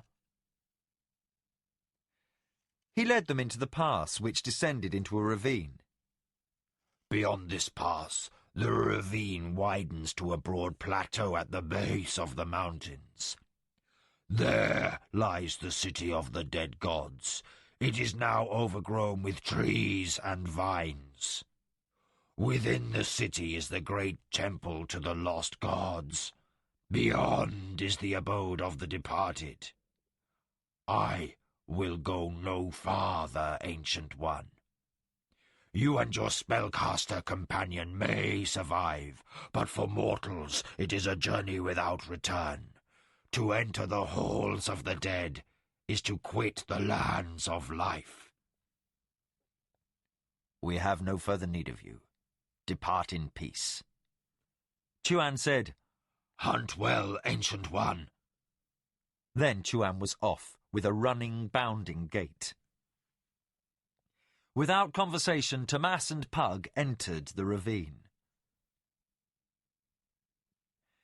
Pug and Tomas walked slowly through the plaza. Pug took mental note of every wonder. Oddly shaped buildings, hexagonal, pentagonal, rhomboidal, pyramidal, were all arranged in an apparently haphazard fashion. but one that seemed almost to make sense, as if the beholder was not quite sophisticated enough to comprehend the pattern. Obelisks of improbable design, great up-thrusting columns of jet and ivory, inscribed with runic carvings unknown to Pug, stood at the four corners of the plaza. A city it was, but a city unlike any other. For it was a city without markets or stables, a city lacking taverns or even the rudest hut for a man to dwell within. For in every direction they could travel, only tombs rose up, and upon each a single name was inscribed over the entrance. Who built this place? Pug wondered aloud. The gods, Tomas replied. Pug studied his companion and saw there was no jest in his words. Can this truly be so? Tomas shrugged. Even to such as us, some things remain a mystery. Some agency constructed those tombs. He pointed at one of the major buildings near the square.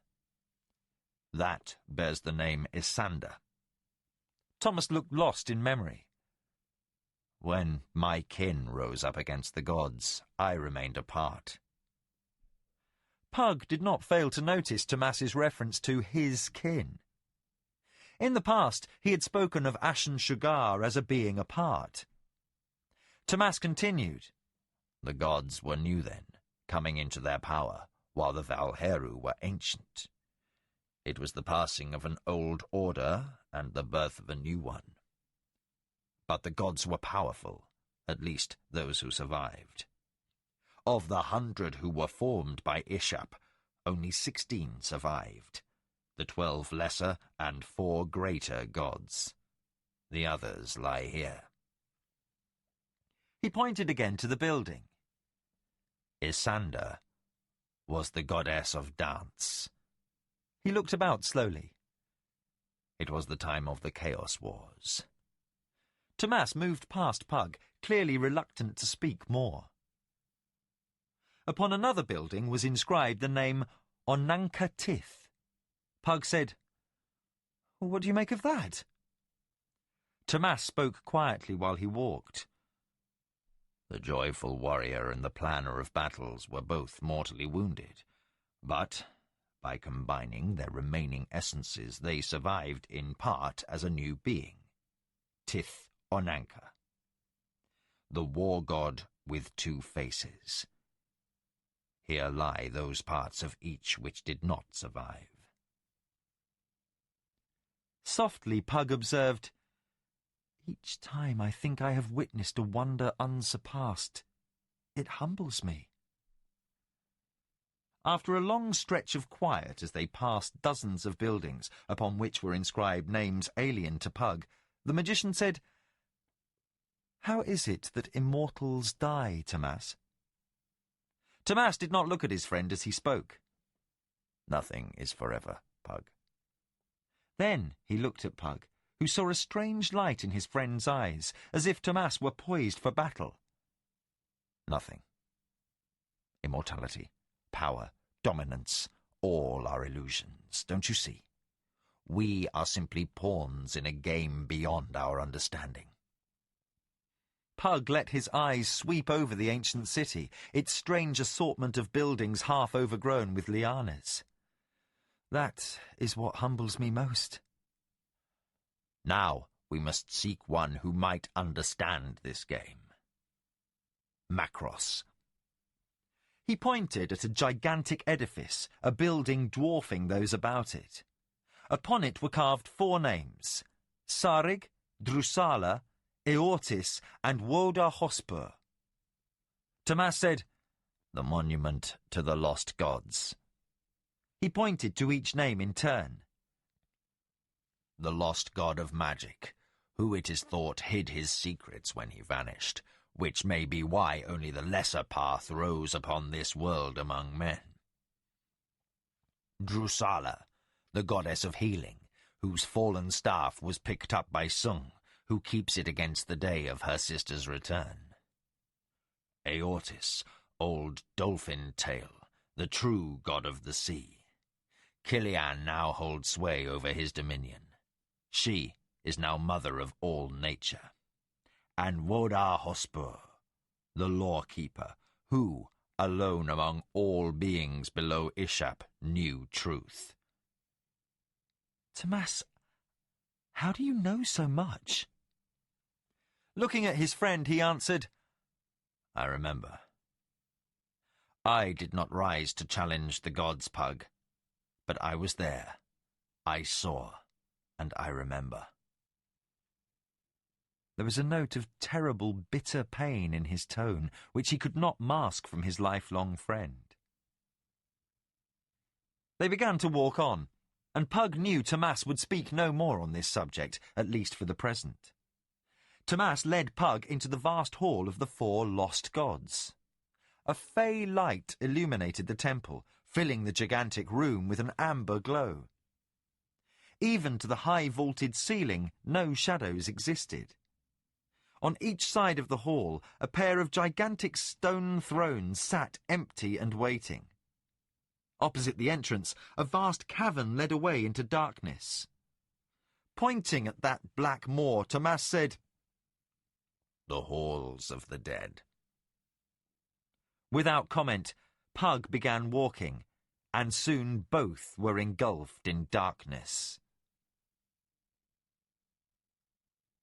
One moment they had existed in a real, albeit alien world. The next they had entered a realm of the spirit. As if a coldness beyond enduring had passed through them, they each felt an instant of supreme discomfort and another instant of near rapture. Then they were truly within the halls of the dead. Shapes and distances appeared to have little meaning. For one moment they seemed in a narrow tunnel, then upon an endless sunlit field of grasses. Next they passed through a garden with babbling brooks and fruit-laden trees. After that they walked below an ice floe, a white-blue frozen cataract spilling from a cliff surmounted by a giant hall from which issued joyous music. Then they seemed to walk atop clouds. But, at last, they were in a dark and vast cavern. Ancient dead rock vaulting away into a darkness beyond any eye's ability to penetrate. Pug ran his hand over the rock and discovered the surface to have a slippery feel as of soapstone. Yet, when he rubbed thumb and fingers together, there was no residue. Pug put away his curiosity. A broad river slowly flowed across their path, and in the distance they could see another shore through dense mist. Then, from out of the fog came a wherry, with a single figure hidden by heavy robes at the stern, propelling the craft by means of a scull. As the boat gently nudged the shore, the figure raised the large oar out of the water and motioned for Tomas and Pug to board. "The ferryman," said Pug. "It is a common legend. At least here it is true. Come." They boarded, and the figure held out a gnarled hand. Pug removed 2 copper coins from his purse and deposited them in the outstretched hand. Pug sat, and was astounded to discover the wherry had reversed itself and was now heading across the river. He had felt no sensation of motion. A sound from behind caused him to turn, and over his shoulder he saw vague shapes on the shore they had left, quickly hidden by mist. Tomas said, "Those who fear to cross, or who cannot pay the boatman. They abide upon the far shore for eternity, or so it is supposed." Pug could only nod. He looked down into the river and was further astonished to see that the water glowed faintly, lit from below by a yellow-green light.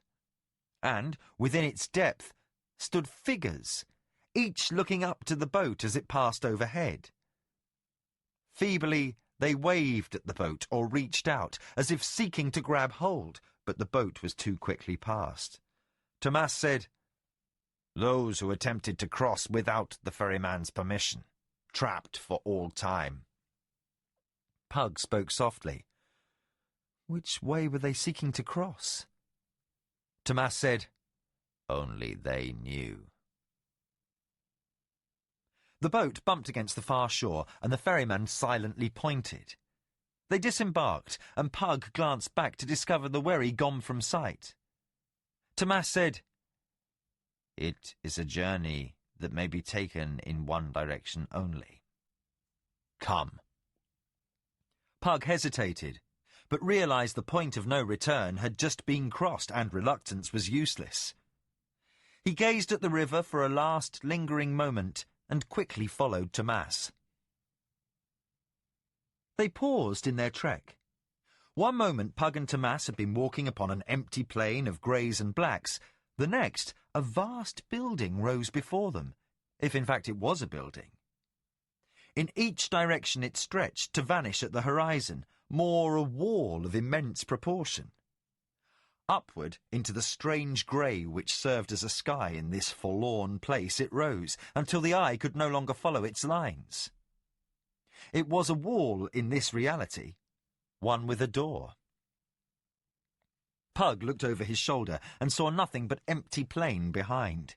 He and Tomas had spoken infrequently since leaving the river, some unknown time before. There had been nothing to comment on, and somehow breaking the silence seemed inappropriate. Pug looked forward once more and discovered Tomas's eyes upon him. Tomas pointed and Pug nodded, and they mounted the simple stone steps to the large open portal before them.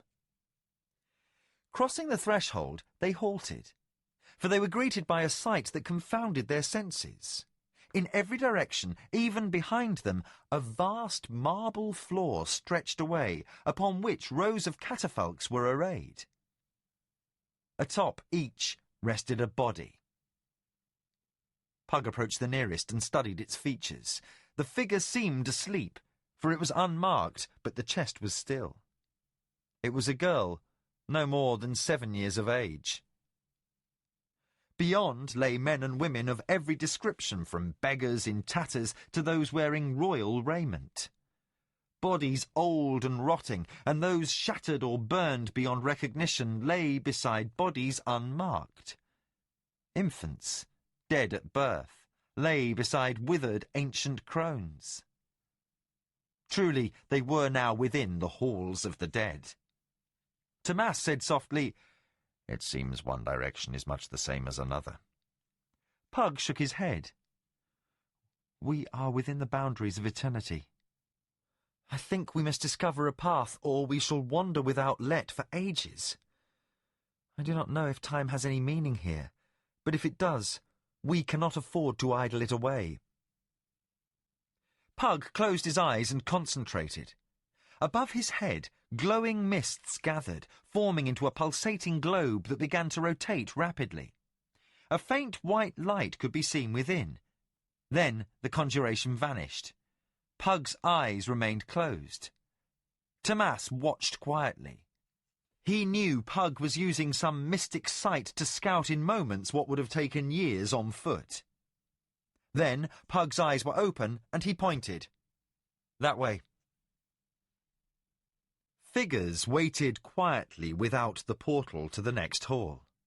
It was an oddity of this place that from one angle more corpses could be seen stretching away in every direction, forming a chessboard of reclining figures. But from another angle, a new wall was visible, one with another arched portal.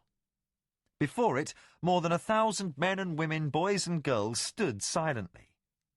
While Pug and Tomas approached, one of the reclining figures sat up and dismounted the catafalque to walk past them and join with those waiting by the door. Pug looked back and saw another figure approaching from a different direction. He glanced at the just vacated catafalque and saw another body had appeared in place of the former occupant.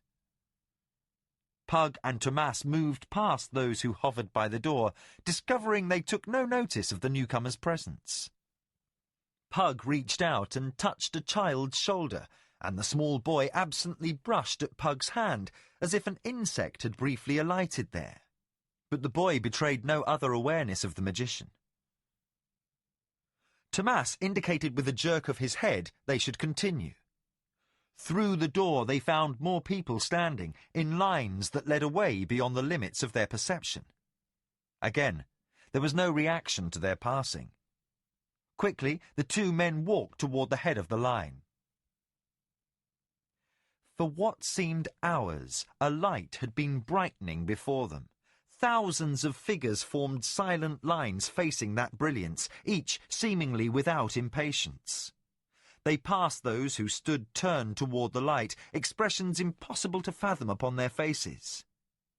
Every so often, Pug would notice those in one of the lines taking a step forward, but the lines moved at a snail's pace.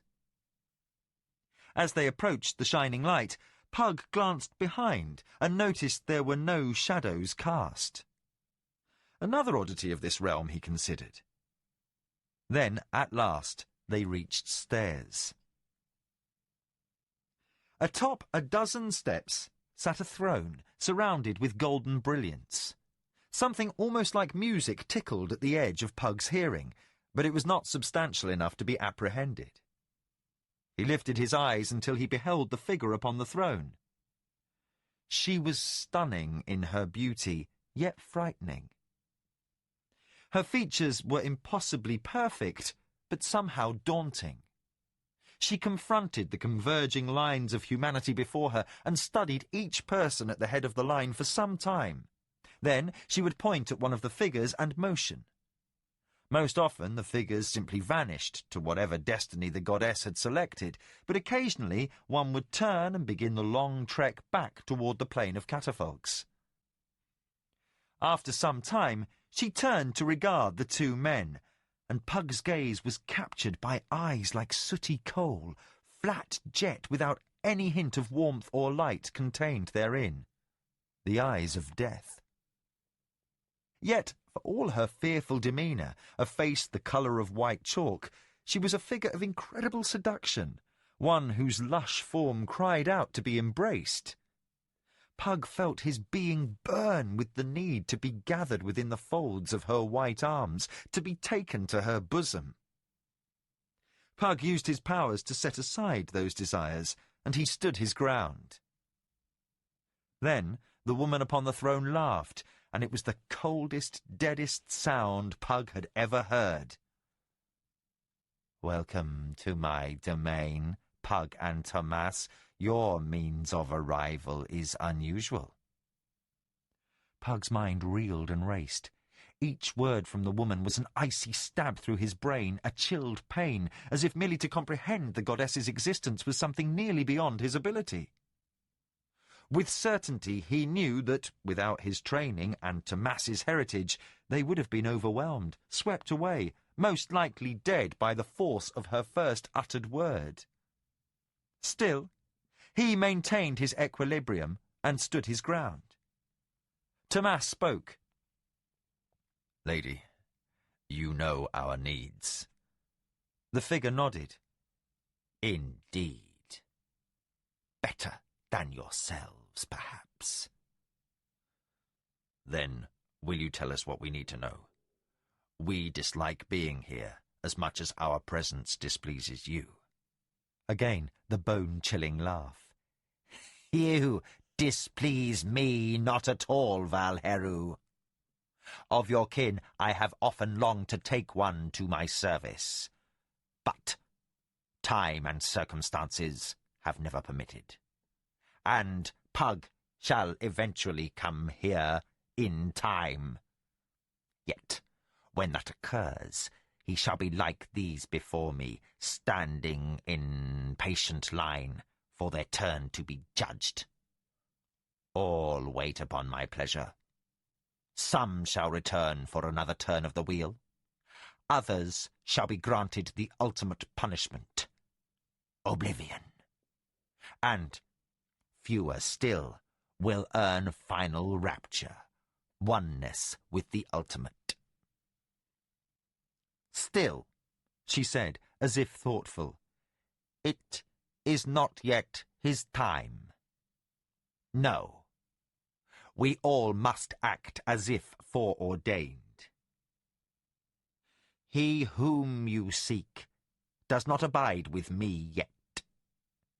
Of all those within the mortal realms, he above all has been most astute in declining my hospitality. No. To find Macross the Black, you will need to look elsewhere. Tomas considered. May we know where he is? The lady upon the throne leaned forward. There are limits, Valhero, even to what I may attempt. Put your mind to the task, and you shall know where the Black Sorcerer abides. There can be only one answer. She turned her gaze again upon Pug. Silent, magician? You have said nothing. Softly, Pug said, I wonder, lady. Still, if I may... He waved a hand at those about him. Is there no joy in this realm? For a moment, the lady upon the throne regarded the silent lines of people arrayed before her. It was as if the question was new to her. Then she said, No. There is no joy in the realm of the dead. She again studied the magician. But, consider, there is also no sorrow. Now, you must away, for the quick may abide here a short while only, and there are those within my realm who would distress you to apprehend. You must go. Tomas nodded, and with a stiff bow led Pug away. Past long lines they hurried, as the brilliance of the goddess dimmed behind. It seemed hours they walked. Suddenly, Pug halted, transfixed by recognition. A young man with wavy brown hair stood quietly in line, his eyes fixed forward. In near silent voice, Pug said, Roland? Tomas paused, studying the face of their companion from Criddy, dead for almost 3 years. He took no notice of his 2 former friends. Pug said, Roland, it's Pug. Again, there was no reaction.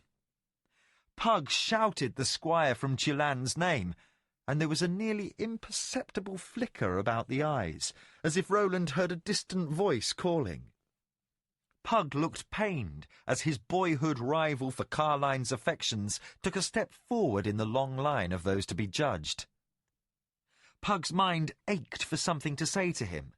Then, at last, he shouted, Carline is well, Roland! She is happy! For a moment, there was no reaction. Then, faintly, the corners of Roland's mouth turned up for the briefest instant.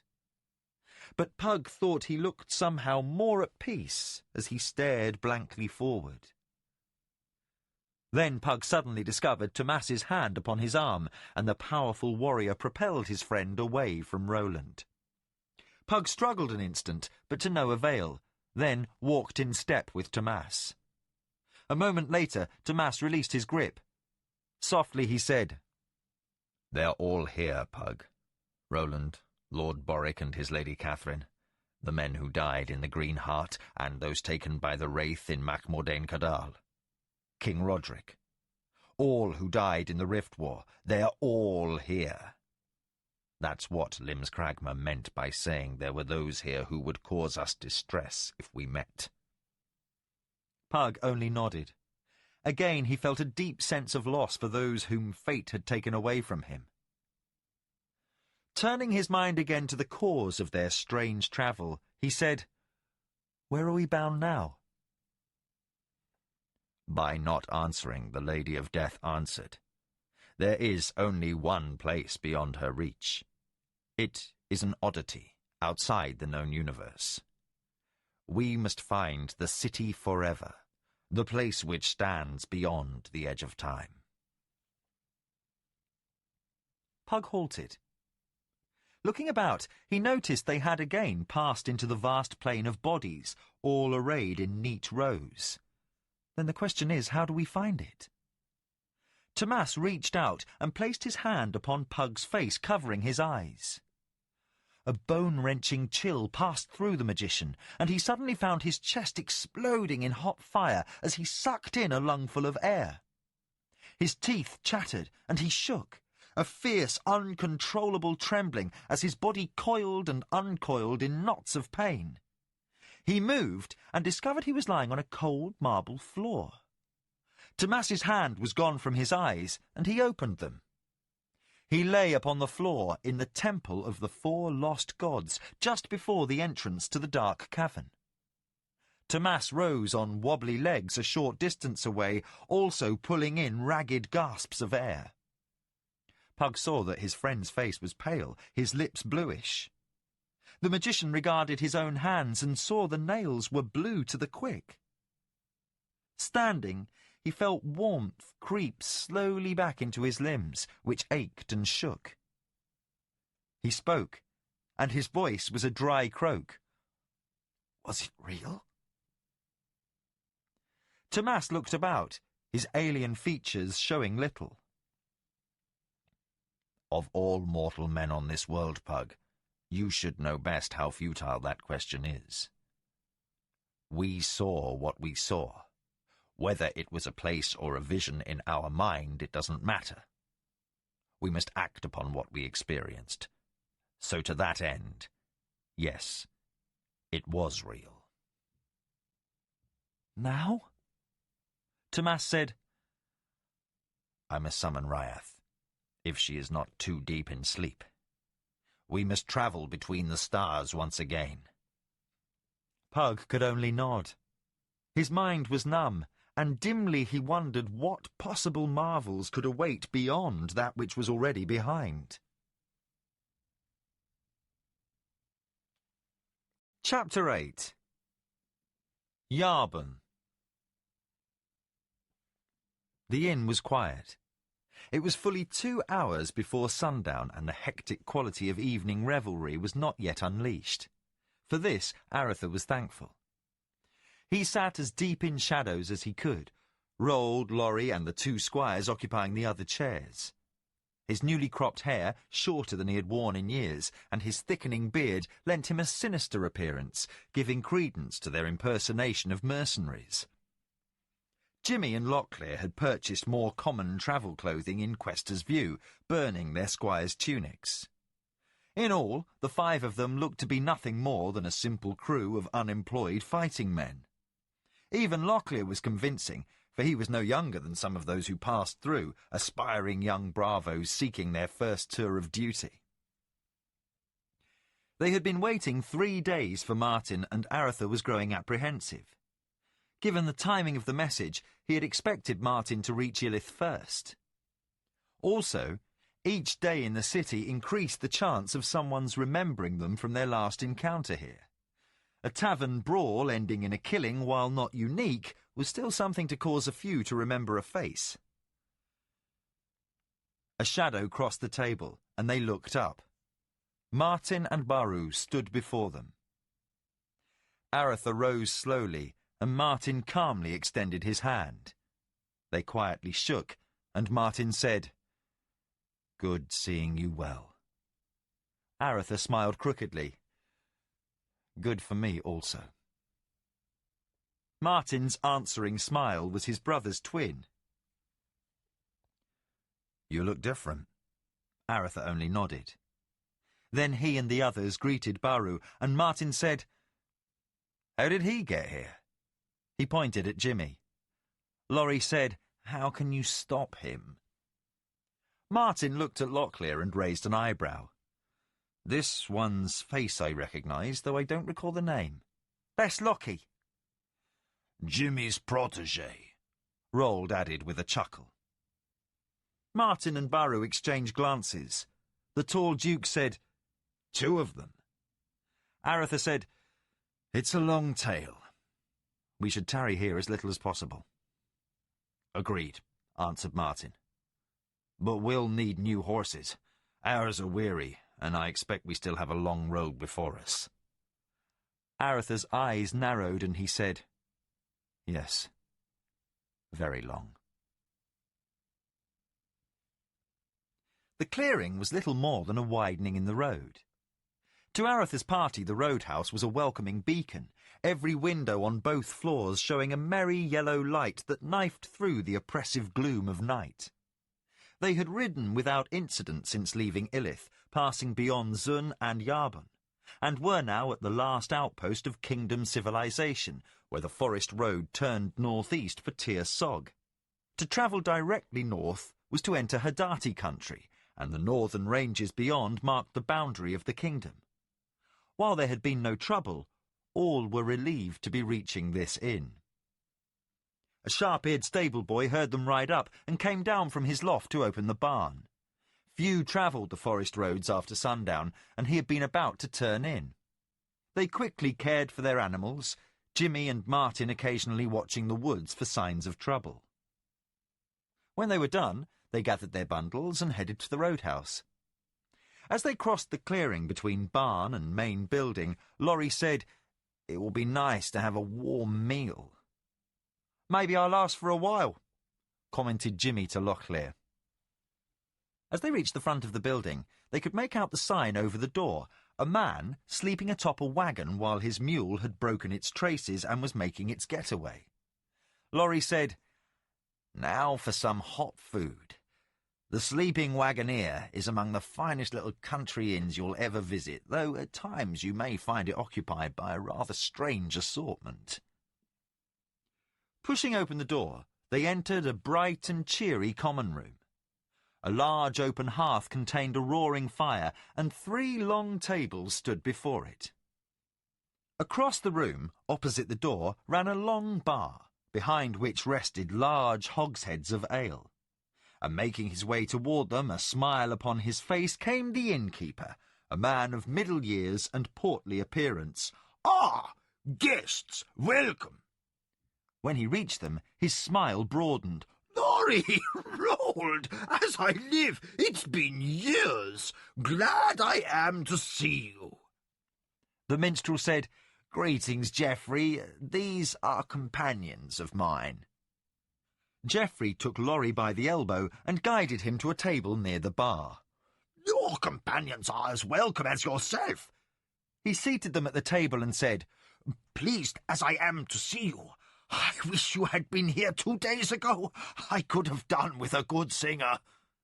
Laurie smiled at that. "Trouble?" A look of perpetual trial crossed the innkeeper's face. "Always. We had a party of dwarfs through here, and they sang their drinking songs all hours. They insisted on keeping time to the songs by beating on the tables with whatever was at hand. Wine cups, flagons, hand axes, all in complete disregard for whatever was upon them. I've broken crockery and scarred tables all over. I only managed to return the common room to a semblance of order this afternoon, and I had to repair half of one table." He fixed Roald and Laurie with a mock-stern expression. "So don't start trouble, like the last time. 1 ruckus a week is plenty." He glanced around the room. "It is quiet now, but I expect a caravan through at any time. Ambrose, the silver merchant, passes through this time of year." Roald said, "Geoffrey, we perish from thirst." The man became instantly apologetic. "Truly I am sorry. Fresh in from the road, and I stand jabbering like a magpie. What is your pleasure?" "Ale," said Martin, and the others echoed the request. The man hurried away and returned moments later with a tray of pewter jacks, all brimming with cold ale. After the first draught of the biting liquid, Laurie said, "What brings dwarves this far from home?" The innkeeper joined them at the table, wiping his hands on his apron. "Have you not heard the news?" Laurie said, "We're just in from the south. What news?" "The dwarves moot at Stone Mountain, meeting in the long hall of Chief Hawthorne at village Del Moria." "To what ends?" asked Aretha. "Well, the dwarfs through here were up all the way from Dorgin, And from their talk, it's the first time in ages the Eastern Dwarves have ventured up to visit their brethren in the West. Old King Halfdan of Dorgin is sending his son Honja and his rowdy companions to witness the restoration of the line of Thorlin in the West. With the return of Thorlin's hammer during the Riftwar, the Western Dwarves have been pestering Dolgan of Caldara to take the crown lost with Thorlin. Dwarves from the Grey Towers, Stone Mountain, Dorgin, and places I've never heard of are gathering to see Dolgan made king of the Western Dwarves. As Dolgan has agreed to moot, Honja says it's a foregone conclusion he'll take the crown, but you know how dwarves can be. Some things they decide quickly, other things they take years to consider. Comes of being long-lived, I guess. Aretha and Martin exchanged faint smiles. Both remembered Dolgan with affection. Aretha had first met him years ago when riding east with his father to carry news to King Roderick of the coming Sorcery invasion.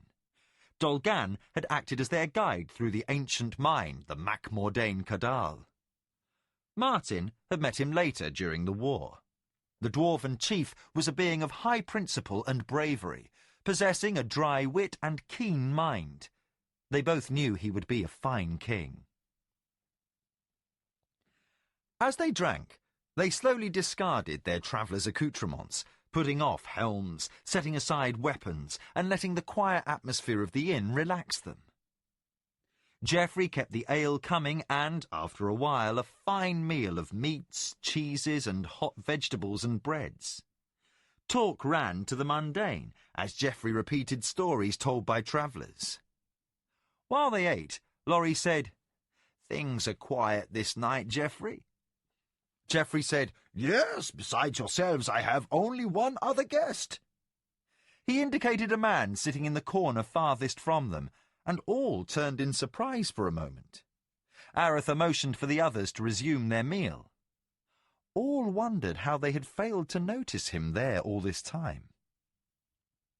The stranger seemed indifferent to the newcomers. He was a plain-looking fellow of middle years, with nothing remarkable about him in either manner or dress. He wore a heavy brown cloak that hid any chain or leather armour he might be wearing. A shield rested against the table, its blazon masked by a plain leather cover. Aretha became curious, for only a disinherited man or one on some holy quest would choose to disguise his blazon among honest men, Aretha added silently. He asked Geoffrey, "Who is he?" "Don't know. Name's Crow. Been here for 2 days, coming just after the dwarves left. Quiet sort, keeps to himself, but he pays his bill and makes no trouble." Geoffrey began clearing the table. When the innkeeper was gone to the kitchen, Jimmy leaned across the table as if to reach for something in a pack on the other side, and said quietly, "He's good. He makes no show, but he's straining to hear our conversation. Guard your words. I'll keep an eye on our friend over there." When Geoffrey returned, he said, "Where are you bound, Laurie?" Aretha answered, "Tir Sog." Jimmy thought he noticed a flicker of interest in the sole occupant of the other table, but he couldn't be sure. The man seemed intent upon his meal. Geoffrey clapped Laurie upon the shoulder. "Not going to see your family, are you?" Laurie shook his head. "No, not really. Too many years. Too many differences." All save Baru and Locklear knew Laurie had been disowned by his father. As a boy, Laurie had proved an indifferent farmer, being more interested in daydreams and song. With so many mouths to feed, his father had tossed him out on his own at age 13. The innkeeper said, "Your father came through here almost 3 years back, just before the end of the war. He and some other farmers were caravanning grain down to Lamut for the army." He studied Laurie's face. "He spoke of you." A strange expression crossed the former minstrel's face, one unreadable to those around the table. I had mentioned it had been years since you came by, and he said, 'Well then, ain't we the lucky ones? That worthless layabout hasn't pestered me in years either.' Laurie erupted in laughter. Roll joined in. "That's my father. I hope the old sod is still well." "I expect," said Geoffrey, "he and your brothers seem to be doing fine. If I can, I'll send word you were through. Last any of us heard of you, you were off somewhere with the army, and that was 5 or 6 years back. From where have you come?" Laurie glanced at Aratha, both sharing the same thought. Salador was a distant eastern court, and word had not yet made its way to the frontier that a son of Tir Sog was now duke there, married to the king's sister. Both were relieved. Aratha tried to sound off-handed in his answer. "Around, here and there. Most recently Yarbon." Geoffrey sat at the table, drumming his fingers on the wood. He said, "You might do well to wait for Ambrose to pass here. He'll be bound for Tir Sog. I'm sure he could use a few more guards, and these roads are better travelled in large companies." Laurie said, "Troubles?" Geoffrey said, "In the forest. Always. But more so of late. For weeks now, there have been stories of goblins and brigands troubling travellers. It's nothing new, but there seems to be more of that going on than is usual, and something odd is the goblins and bandits almost always are reported as travelling northward." He lapsed into silence for a moment. "Then there's something the dwarves said when they first arrived. It was right strange." Laurie feigned amused uninterest. Dwarves tend to the strange. "But this was unusually so, Laurie. The dwarves claim they crossed the path of some dark brothers, and, being dwarves, proceeded to have a bash at them.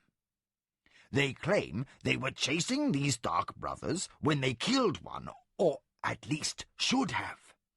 This one creature wouldn't have the decency to die, the dwarves avowed.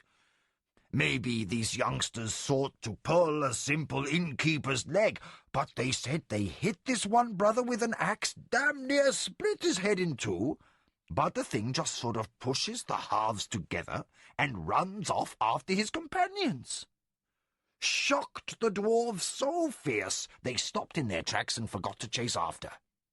That's the other thing. The dwarves said they've never met a band of dark brothers so intent on running away, like they had to get somewhere and couldn't take the time to fight.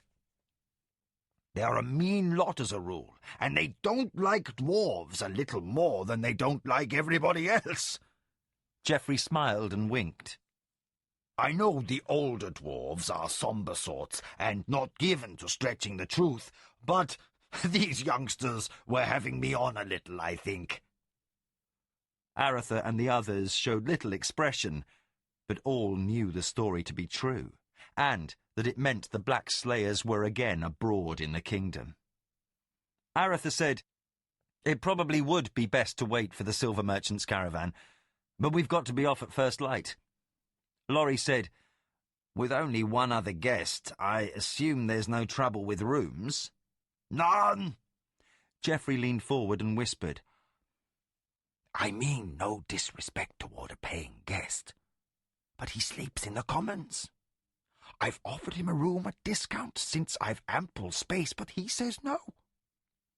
What some will do to save a little silver." Geoffrey rose. "How many rooms?" Aratha said, 2 should provide comfort."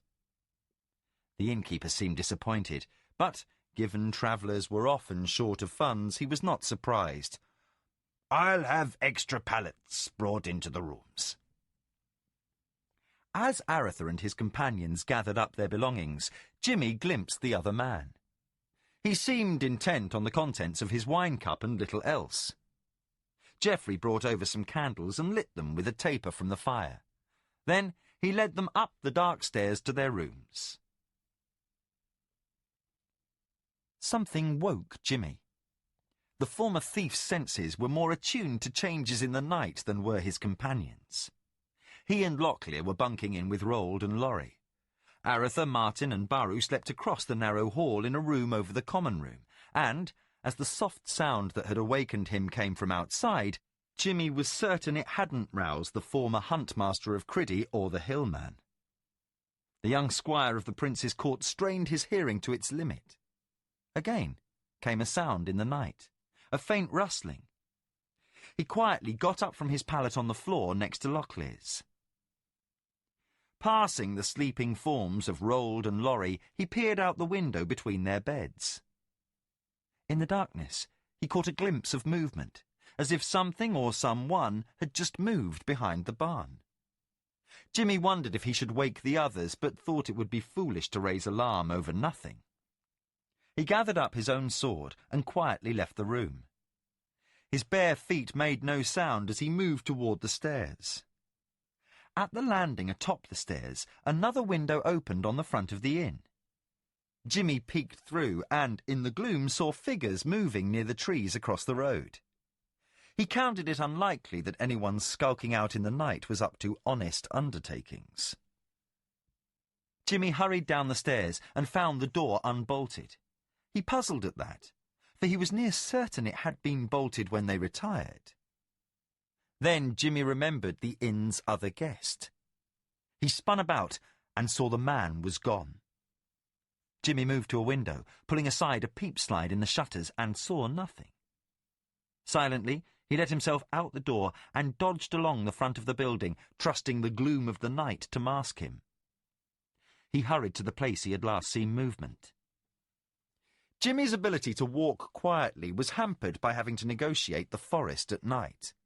While he had gained a little comfort in these environs from his journey with Aritha to Morolin, he was still a city boy. He was forced to move slowly. Then he heard voices. Cautiously, he approached the source of the conversation and saw a faint light. He could begin to understand scraps of what was said. Then he suddenly could see a half-dozen figures in a tiny clearing. The man in the brown cloak with the covered shield was speaking with a black-armoured figure. Jimmy sucked in a chestful of air to calm himself down. It was a black slayer. 4 other Moradel stood quietly off to one side, 3 in the grey cloaks of the forest clans, and 1 in the trousers and vest of the mountain clans. The man in brown was speaking. Nothing, I say. Bravos, from the look of them, with a minstrel, but... The black slayer interrupted him. His voice was deep and seemed to come from some distance, echoing with an odd breathiness. The voice was disquietingly familiar to Jimmy. You are not paid to think, human. You are paid to serve. He punctuated that remark with a jabbing finger to the chest. See that I remain pleased with your work, and we shall continue this relationship. Displease me, and suffer the consequences. The brown-cloaked fellow looked the sort not easily frightened, a tough fighting man, but he only nodded. Jimmy understood, for the Black Slayers were worthy of fear. Mamandamus's minions, even when dead, served him. You say there's a singer and a boy? Jimmy swallowed hard. The man tossed back his cloak, revealing brown chainmail, and said, Well, now that I think, you could more likely say there are 2 boys, but they're almost man-sized. This brought the Black Slayer out of his reverie. 2? The man nodded. Might be brothers from the look of them, about the size, though their hair colour's different. But they seem alike in some ways, like brothers do. Morolin, there was a boy there, but not 2. Tell me, is there a Hadati among them? The man in brown shrugged. Yes, but hillmen are all over. This is Yarburn. This one would be from the northwest, near Lake of the Sky. For a long moment, there was only the sound of heavy breathing from behind the black helm, as if the Moradel was lost in thought or conversing with someone else. The Black Slayer hit his fist against his hand. It could be them. Was there one who looked cunning? A slender warrior with dark hair almost to his shoulders, quick in his movements, clean-shaven. The man shook his head. There's a clean-shaven fellow, but he's big, and a slender one, but he's got short hair and a beard. Who do you think it is? That is not for you to know, said the Slayer. Jimmy eased his legs by slowly shifting his weight. He knew the Black Slayer was trying to connect this band to the one that raided Morrelin for Silverthorn the year before. Then the Moradel said, We shall wait. News reached us 2 days ago the Lord of the West is dead. But I am not foolish enough to count a man dead until I hold his heart in my hand. It may be nothing.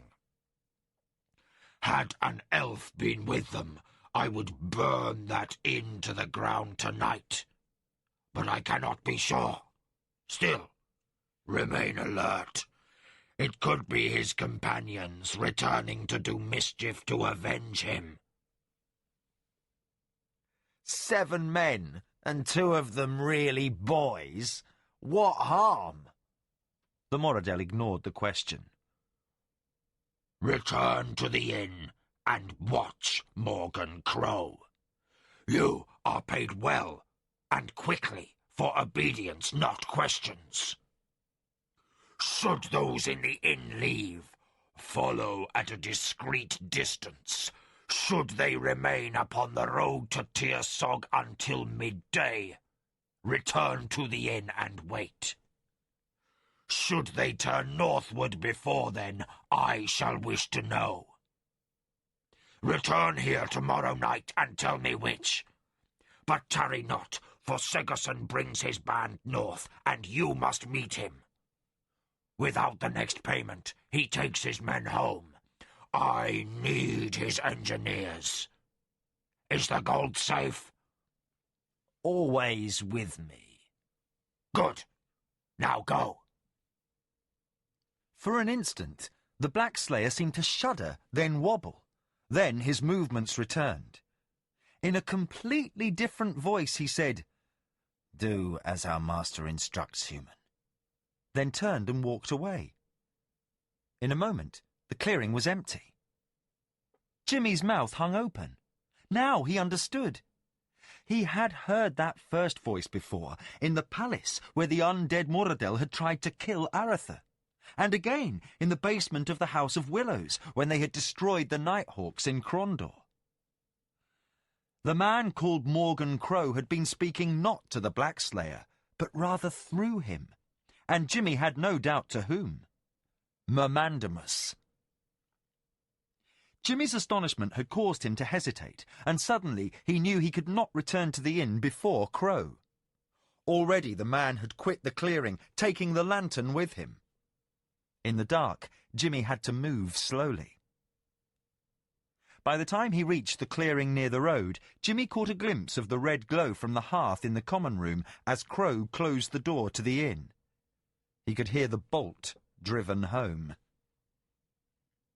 Hurrying silently along the edge of the clearing, Jimmy waited until he was opposite the window to his room. He hurried across and was quickly up the wall, the rough surface providing ample hand and footholds. From inside his tunic he retrieved twine and a hook and quickly fished open the simple bar locking the window. He pulled it open and stepped through. 2 sword points poked him in the chest, and he halted. Laurie and Roald both lowered their weapons when they saw who it was. Locklear had his sword out and guarded the door. What's this? Looking for a new way to die? Having your friends run you through? Asked Roald. What's that you have there? Laurie pointed at the hook and twine. "I thought you'd left all that behind." Quietly, said the boy, putting up his thieving tools. In hushed tones he said, "You've not been a minstrel for almost a year, yet you still lug that loot with you everywhere. Now listen, we've got troubles. That fella in the common room works for Mamandamus." Laurie and Rold exchanged glances. Laurie said, "You'd better tell Aretha." Aretha said, "Well, we know that they've heard the news of my death, and we know Mamandamus isn't certain despite the show in Krondor." All had come to Aretha's room, where they spoke quietly in the dark.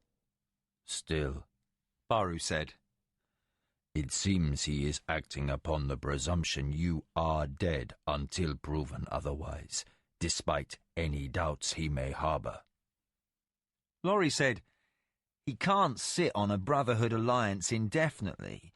He has to move soon or have everything fall apart around him." "If we continue for another day toward Tir Sog, then they'll leave us alone," said Jimmy. "Yes," whispered Rold, "but there's still Segerson." "Who is he?" Martin asked.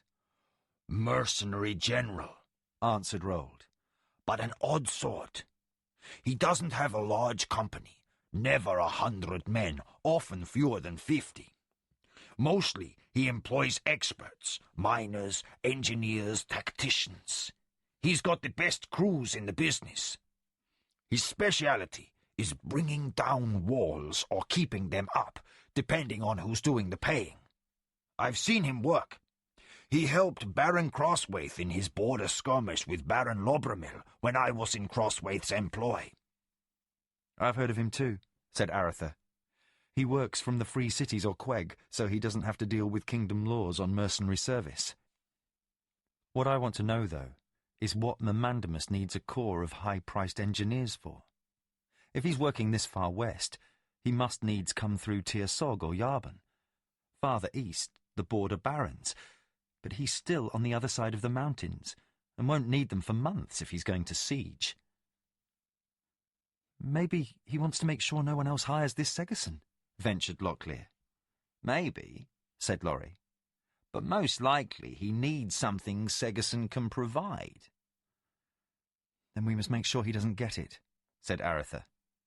Rold said, "We go half a day to Tir Sog, then turn back?" Aretha only nodded. Aretha signalled. Rold, Laurie and Jimmy moved slowly forward while Baru and Martin moved off to circle around. Locklear stayed behind to tend the horses. They had spent half the day moving along the road to Tir Sog. Then, at a little past noon, Martin had cut off the road and dropped back. He had returned with the news the man called Crow had turned back. Now they stalked him through the night as the renegade met again with his Moradel employers. Aretha moved up silently to look over Jimmy's shoulder. Again, the prince observed one of Mamandamus's black slayers. The ironclad Moradel spoke. "Did you follow that band?" "They trundled up the road to Tir Sog, right proper. Hell, I told you they was nothing. Wasted a whole day tagging after." "You will do as our master orders." Jimmy whispered, "That's not the same voice. That's the second voice." Aretha nodded. The boy had explained the two voices, and they had seen Mamandamus take control of his servants before. "Good," the prince whispered back. The Moradel said, "Now wait for Segerson. You know—" The Blackslayer seemed to leap forward, to suddenly be caught by Crow, who held him a moment, then dropped him. The startled renegade could only stare in wide-eyed wonder at the cloth-yard shaft protruding from below the edge of the creature's helm. Martin's arrow had punched through the Blackslayer's neck-coif of chainmail, killing him instantly. Before the other four Moradel could pull weapons, Martin had a second down, and Baru was leaping from the woods, his long sword blurring as he struck a Moradel down. Rold was across the clearing and killed another. Martin shot the last Moradel while Jimmy and Aratha charged the renegade crow. He made little attempt to defend himself, being shocked by the sudden attack and recognizing quickly he was outnumbered.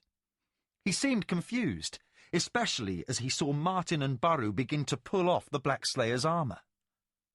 Fear was replaced by shock as he saw Martin cut open the Slayer's chest and remove its heart. His eyes widened as he recognized who had taken the Moradel band. "You, then?" His eyes searched each face as they gathered round him. Then he studied Aratha's face. "You! You're supposed to be dead!" Jimmy quickly stripped him of hidden weapons and searched about his neck. "No, Ebon Hawk. He's not one of them." A feral light seemed to kindle in Crow's eyes. Me? One of them? No, by no means, your worships. I'm only carrying messages, sir. Making a little goal for myself is all. Your kindness, you know how it can be. Aratha waved Jimmy off. "Fetch Lockie. I don't want him out there alone if there are other Dark Brothers about." He said to the prisoner, "What has Segerson to do with Mamandamus?" Segerson? Who's he? Rold stepped forward and with a heavy dagger hilt in his gloved fist struck Crow across the face, bloodying his nose and shattering his cheek. "Don't break his jaw, for mercy's sake," said Laurie, "or he won't be able to tell us anything." Rold gave the man a kick as he lay writhing on the ground. "Listen, laddie, I don't have time to be tender with you. Now you best answer up, or we'll be taking you back to the inn in little pieces." He stroked the edge of his dagger for emphasis. "What has Segerson to do with Mamandamus?" Aratha repeated. "I don't know," said the man through bloody lips, and he yelled again when Rold kicked him. "Honestly, I don't. I was only told to meet him and give him a message." "What message?" asked Laurie. "The message is simple. It was only by the Inklindale Gap." Baru said, "Inklindale Gap is a narrow way through the mountains directly north from here. If Mamandamus has seized it, he can keep it open long enough for Segerson's crew to get through." "But we still don't know why Mamandamus needs a company of engineers," observed Laurie. Rold quipped, "For whatever you use them for, I would think." Aratha said, "What is there to siege? Tir Sog? It's too easy to reinforce from Yarbon City, and he has to find a way past the Thunderhell nomads on the other side of the mountains. Iron Pass and North Warden are too far east of here, and he wouldn't need engineers to take on the dwarves or elves. That leaves High Castle." Martin had finished his bloody work and said, "Perhaps, but it's the largest of the Border Baron fortresses." Aratha said, "I'd not bother with siege. It's designed to withstand raids. You can swarm it, and there is nothing we've seen of Mamandamus that indicates he's reluctant to spend lives. Besides, that would put him in the middle of the High Wold with no place to go. No, this makes no sense." "Look," said the man on the ground, "I'm just a go-between. A fellow's paid to do a job. Now, you can't hold me responsible for what the Brotherhood's up to, can you, your kindness?" Jimmy returned with Locklear in tow. Martin said to Aratha, "I don't think he knows anything else." A dark expression crossed Aratha's face. "He knows who we are." Martin nodded. "He does." Suddenly Crow's face drained of colour. "Look, you can rely on me. I'll keep my gob shut. Your Highness, you don't have to give me anything. Just let me go, and I'll light out of these parts, honestly." Locklear glanced about his grim-looking companions, comprehension escaping him. Aratha noticed and nodded slightly to Jimmy. The older youth roughly grabbed Locklear by the upper arm and propelled him away. "What?" said the younger squire. A short distance away, Jimmy halted. "We wait." For what? Said the boy, confusion apparent on his face. For them to do what they have to do. To do what? Insisted Locklear. To kill the renegade. Locklear looked sick. Jimmy's tone became short. Look, Lockie, this is war, and people are killed, and that crow is among the least of those who are going to die. Locklear couldn't believe the harsh expression he was seeing on Jimmy's face. For over a year, he had seen the rogue, the scoundrel, the charmer, but now he was seeing someone he had never expected to encounter. The cold, ruthless veteran of life, a young man who had killed and who would kill again. That man must die, said Jimmy flatly. He knows who Aretha is. And do you think for a minute the prince's life's worth spit if Crow gets loose? Locklear appeared shaken, his face pale. He slowly closed his eyes. Couldn't we... What? Demanded Jimmy savagely. Wait for a patrol or militia to pass by so we can hand him over for a trial in Tir Sog? Pop in to give testimony? Tie him up for a few months? Look, if it helps, just keep in mind Crow is an outlaw and a traitor, and Aretha is dispensing high justice. But any way you look at it, there's no choice. Locklear's mind seemed to spin. Then a strangled cry came from the clearing, and the boy winced. His confusion seemed to vanish, and he only nodded. Jimmy placed his hand upon his friend's shoulder and squeezed lightly. Suddenly, he knew Locklear would never seem quite so young again. They had returned to the inn and waited to the delight of the somewhat perplexed Geoffrey. After 3 days, a stranger appeared who approached Rold, who had taken to occupying the spot formerly used by Crow. The stranger had spoken briefly and then left in a rage, as Rold had told him the contract between Mamandamus and Segerson was cancelled. Martin had mentioned to Geoffrey that a famous and wanted general of mercenaries might be camped in the area, and he was sure there would be a reward to any who let the local militia know where to find him. They had left the next day, heading northward. As they had ridden out of sight of the inn, Jimmy had remarked, "Geoffrey's in for a pleasant surprise." Aretha had asked, "Why?" "Well, Crow never paid for his last 2 days' bill, so Geoffrey took his shield as security against the debt." Rold laughed along with Jimmy. "You mean one of these days he's going to look under that covering?" When everyone looked confused except Rold, Jimmy said, "It's gold." "That's why Crow had so much trouble lugging it along, but never left it behind," added Rold. "And why you buried everything save what Baru's using, but brought that back with you," said Martin. "It's the payment for Segerson. No one would bother a disinherited fighter without 2 coppers to rub together, now would they?" said Jimmy, as everyone laughed. "Seems proper Geoffrey should get it. Heaven knows where we're going, we can't use it."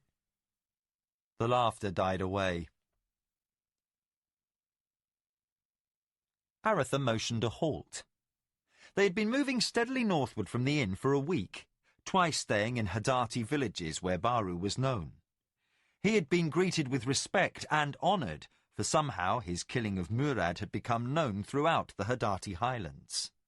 If the hillmen had been curious about Baru's companions, they showed no sign, and Aretha and the others were certain no word of their passage would be spread.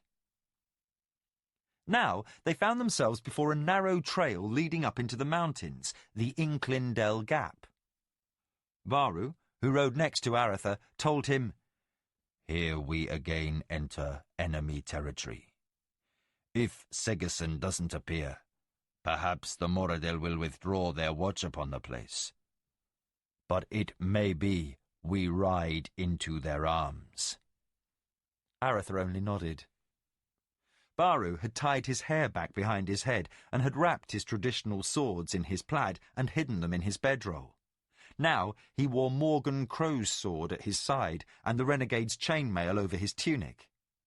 It was as if the Hadati had ceased to exist and another common mercenary had taken his place. That was their story.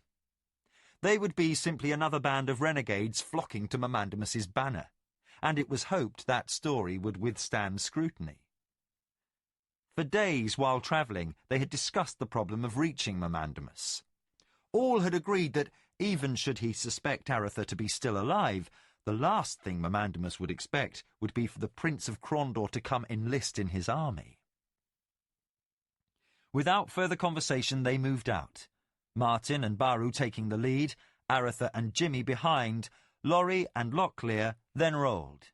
The experienced mercenary kept a constant watch to the rear as they rode higher into the Inklindell Gap. For 2 days they rode upward until the trail turned to the northeast. It seemed to follow the rise of the mountains somewhat, though it still ran along the south face of the mountains. In some strange sense, they had yet to leave the kingdom, for the peaks about them were where royal cartographers had chosen to indicate the boundaries between the kingdom and the Northlands. Jimmy had no illusions about such things. They were in hostile territory. Anyone they met was likely to attack them on sight. Martin was waiting at a bend in the road.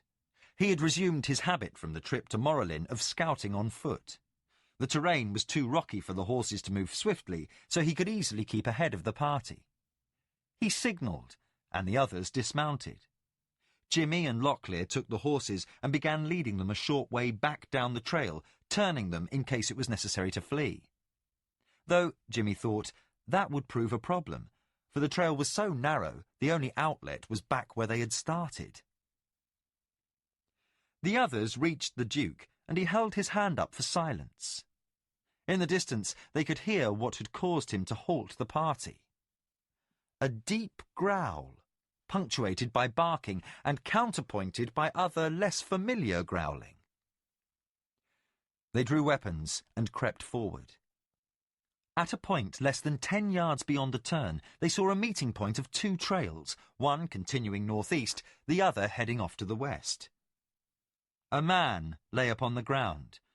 Whether dead or unconscious they could not judge. Over his still body stood a giant of a dog, resembling a bull mastiff but twice the size, standing almost waist-high to a man. Around his neck, a leather collar studded with pointed iron spikes gave the impression of a steel mane, while he bared teeth and growled and barked. Before him crouched 3 trolls. Martin let fly with a cloth-yard arrow, taking the rearmost troll in the head. The shaft punched through the thick skull, and the creature was dead without knowing it. The others turned, which proved a fatal mistake to the troll nearest the dog, for he leapt at it, setting terrible fangs in the creature's throat. The third tried to flee when it saw the 5 men charging, but Baru was quickest to leap over the confusion of bodies on the ground, and the troll died swiftly. In a moment, the only sound was that of the dog worrying the dead troll. As the men approached, the dog released the dead troll and backed away, standing guard once more over the prone man. Baru regarded the animal, emitted a low whistle, and half whispered, "It is not possible." Aretha said, "What?" "That dog."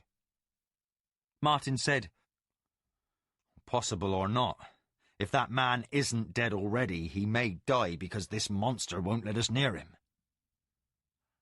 Baru spoke a strange-sounding word, and the dog's ears perked up. He turned his head slightly and ceased growling. Slowly the dog moved forward, and then Baru was kneeling, scratching the animal behind the ears. Martin and Aretha hurried to examine the man, while Roald and Laurie helped the boys bring the horses along. When everyone was gathered, Martin said, "He's dead." The dog looked at the dead man and whined a bit, but allowed Baru to continue petting him. "Who is this?" asked Laurie aloud. "What brings a man and a dog to such a desolate spot?" "And look at those trolls," added Roald. Aretha nodded. "They are armed and armoured." "Mountain trolls," said Baru. "More intelligent, cunning, and fierce than their lowland cousins. Those are little more than beasts. These are terrible foemen. Mermandamus has recruited allies." "But this man?" said Aretha, pointing at the corpse on the ground. Baru shrugged. "Who he is, I cannot say. But what he is, I may venture a guess." He regarded the dog before him, who sat quietly, eyes closed in contentment as Baru scratched behind the ears. "This dog is like those in our villages, but greater, larger.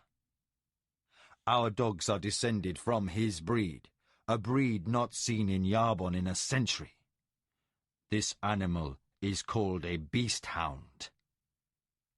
Ages ago, my people lived in small scattered villages throughout these mountains and the hills below. We had no cities, gathering in moot twice a year. To protect our herds from predators, we bred these, the beast hounds. His master was the beast hunter. The dogs were bred to a size to give even a cave bear paws. He indicated the folds of skin around the eyes. The dog will set teeth in an opponent's neck, these folds channeling blood away from his eyes, and he will not release that hold until the opponent's dead or his master commands. This spiked collar prevents a larger predator from biting it about the neck. Locklear looked astonished. "Larger? That thing's near the size of a pony." Baru smiled at the exaggeration. They use them to hunt wyverns. Lockie asked, "What's a wyvern?" Jimmy answered, "A small, stupid dragon, only about 12 feet high." Lockie looked to the others to see if Jimmy was joking. Baru shook his head, indicating he wasn't. Martin said, "That man there was his master?" "Most likely," agreed Baru. "See the black leather armor and coif. In his pack you should find an iron mask with leather bands for the head so he can wear it over the coif. My father had such in his lodge, a reminder of the past handed down from our ancestors." He glanced about and sighted something over by the fallen trolls. "There, fetch that." Locklear ran over and came back with a giant crossbow. He handed it over to Martin, who whistled aloud. "That's the damnedest thing." "It's half again the size of the heaviest crossbow I've ever seen," remarked Rold. Baru nodded in agreement. "It is called a Bessie Mauler. Why it is named after Bessie is not known, but it is indeed a mauler. My people used to employ a beast hunter at every village to protect the herds from lions, cave bears, griffins, and other predators. When the kingdom came to Yarbon, and your nobles built cities and castles, and your patrols rode out and pacified the countryside, the need for a beast hunter lessened, then died out. The beast hounds were also allowed to diminish in size, bred as pets, and to hunt smaller game."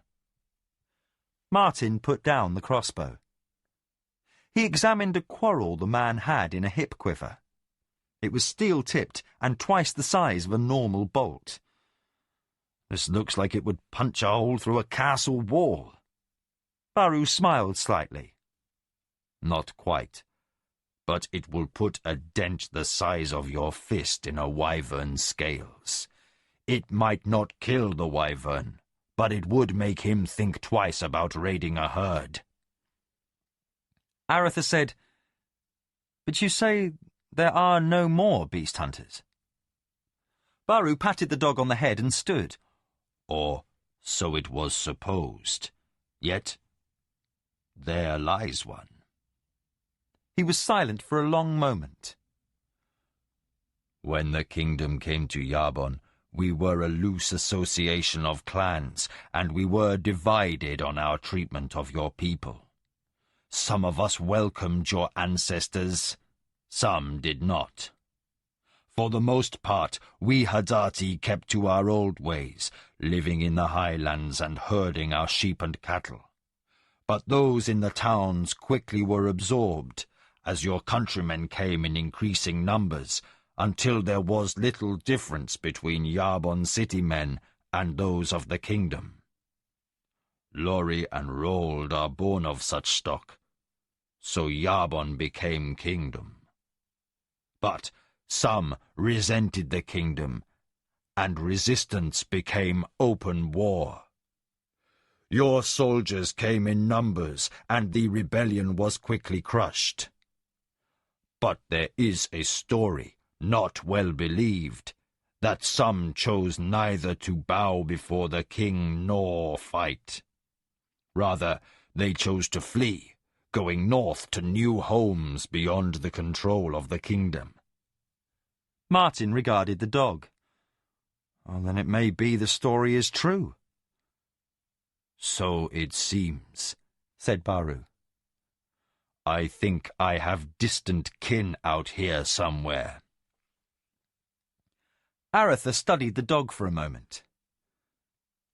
And we find allies. These trolls were Mamandamus's servants, certainly, and this man was their foeman. And the enemy of our enemy is our ally, said Rold. Baru shook his head. Remember, these people fled the kingdom. They may have little love yet for you, Prince. We may be exchanging one trouble for another. The last was added with a wry smile. Aretha said, We have no choice. Until we know what lies beyond these mountains, we must seek out whatever aid chance brings us. He permitted a brief pause while the body of the fallen beast hunter was covered with rocks, forming a rude cairn. The dog stood stoically while this was being done. When it was finished, the dog refused to move, laying his head upon his master's grave. Do we leave him? asked Rold. No, answered Baru. Again he spoke in the odd tongue, and, reluctantly, the dog came to his side. The language used to command our dogs must be still the same, for he obeys. How then do we proceed? asked Aretha. With caution. But I think it best to let him lead us, answered the hillman, indicating the dog. He spoke a single word, and the dog's ears perked, and he began trotting up the trail, waiting at the limit of their vision for them to follow.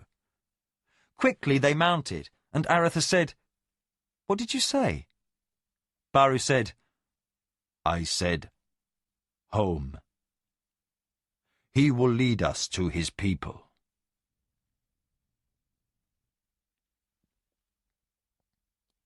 Chapter 9. Captives. The wind howled. The riders pulled cloaks tightly about themselves. They had been following the beast hound for more than a week. 2 days after finding the dog, they had passed over the crest of the Great Northern Mountains. Now they moved along a narrow trail just below a high ridge running toward the northeast. The dog had come to accept Baru as his master, for he obeyed every command the Hadati gave, while he ignored any spoken by the others. Baru called the dog Blutark, which he said meant, in the old Hadati tongue, an old friend rediscovered or come back from a long journey. Aretha hoped it was a favourable omen, and that those who bred the dog would feel similarly toward Aretha's company.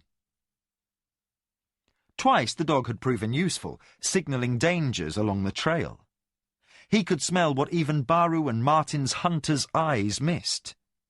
Both times they had surprised goblins camped along the trail. It was clear that Mamandamus controlled this route into the Northlands. Both encounters had taken place at junctions with trails clearly heading downward. The trail had run southeasterly from Inklindale. then turned east, hugging the north side of the mountain ridges. In the distance, they could see the vast reaches of the Northlands, and they wondered. To most men of the kingdom, the Northlands was a convenient label for that unknown place the other side of the mountains, the nature of which could only be speculated upon. But now they could see the Northlands below them, and the reality of the place dwarfed any speculation, for it was an immense reality. To the northwest, a vast plain stretched away into the distant mists, the Thunder Hell. Few men of the kingdom had ever trod upon that grassy domain, and then only with the consent of the nomads who called the Thunder Hell home. At the eastern edge of the Thunder Hell, a range of hills rose, and beyond were lands never seen by men of the kingdom. Each turn in the road, each jog in the trail, and a new vista opened before them. That the dog refused to descend caused them concern, for Martin avowed they would have more cover in the hills below than upon this open trail. Weaving along the north ridges of the mountains, they only now and then descended below the timberline. Upon 3 occasions they had noticed indications that this trail was not entirely natural, as if someone had once, long ago, undertaken to connect sections of it. Not for the first time, Rold remarked, "That hunter wandered quite a distance from home, that's for certain." They were easily 100 miles to the east of where they had found the body. Baru said, "Yes, and that is a strange thing. For the beast hunters were given the defense of an area. Perhaps he had been pursued for some time by those trolls." But he knew, as did the others, that such a pursuit would be a matter of miles, not tens of miles. No, there was another reason that hunter had been so far from his home. To pass the time, Aratha, Martin and the boys had undertaken to learn Baru's Hadati dialect against the day of meeting Blutarch's owner's kin. Laurie and Rold spoke fluent Yabonese and a smattering of the Hadati patois already, so it came quickly to them. Jimmy had the most difficulty, but he was able to make simple sentences. Then Blutarch came bounding back down the trail, his stubby tail wagging furiously. In atypical behaviour, he barked loudly and spun in place. Baru said, "It is strange."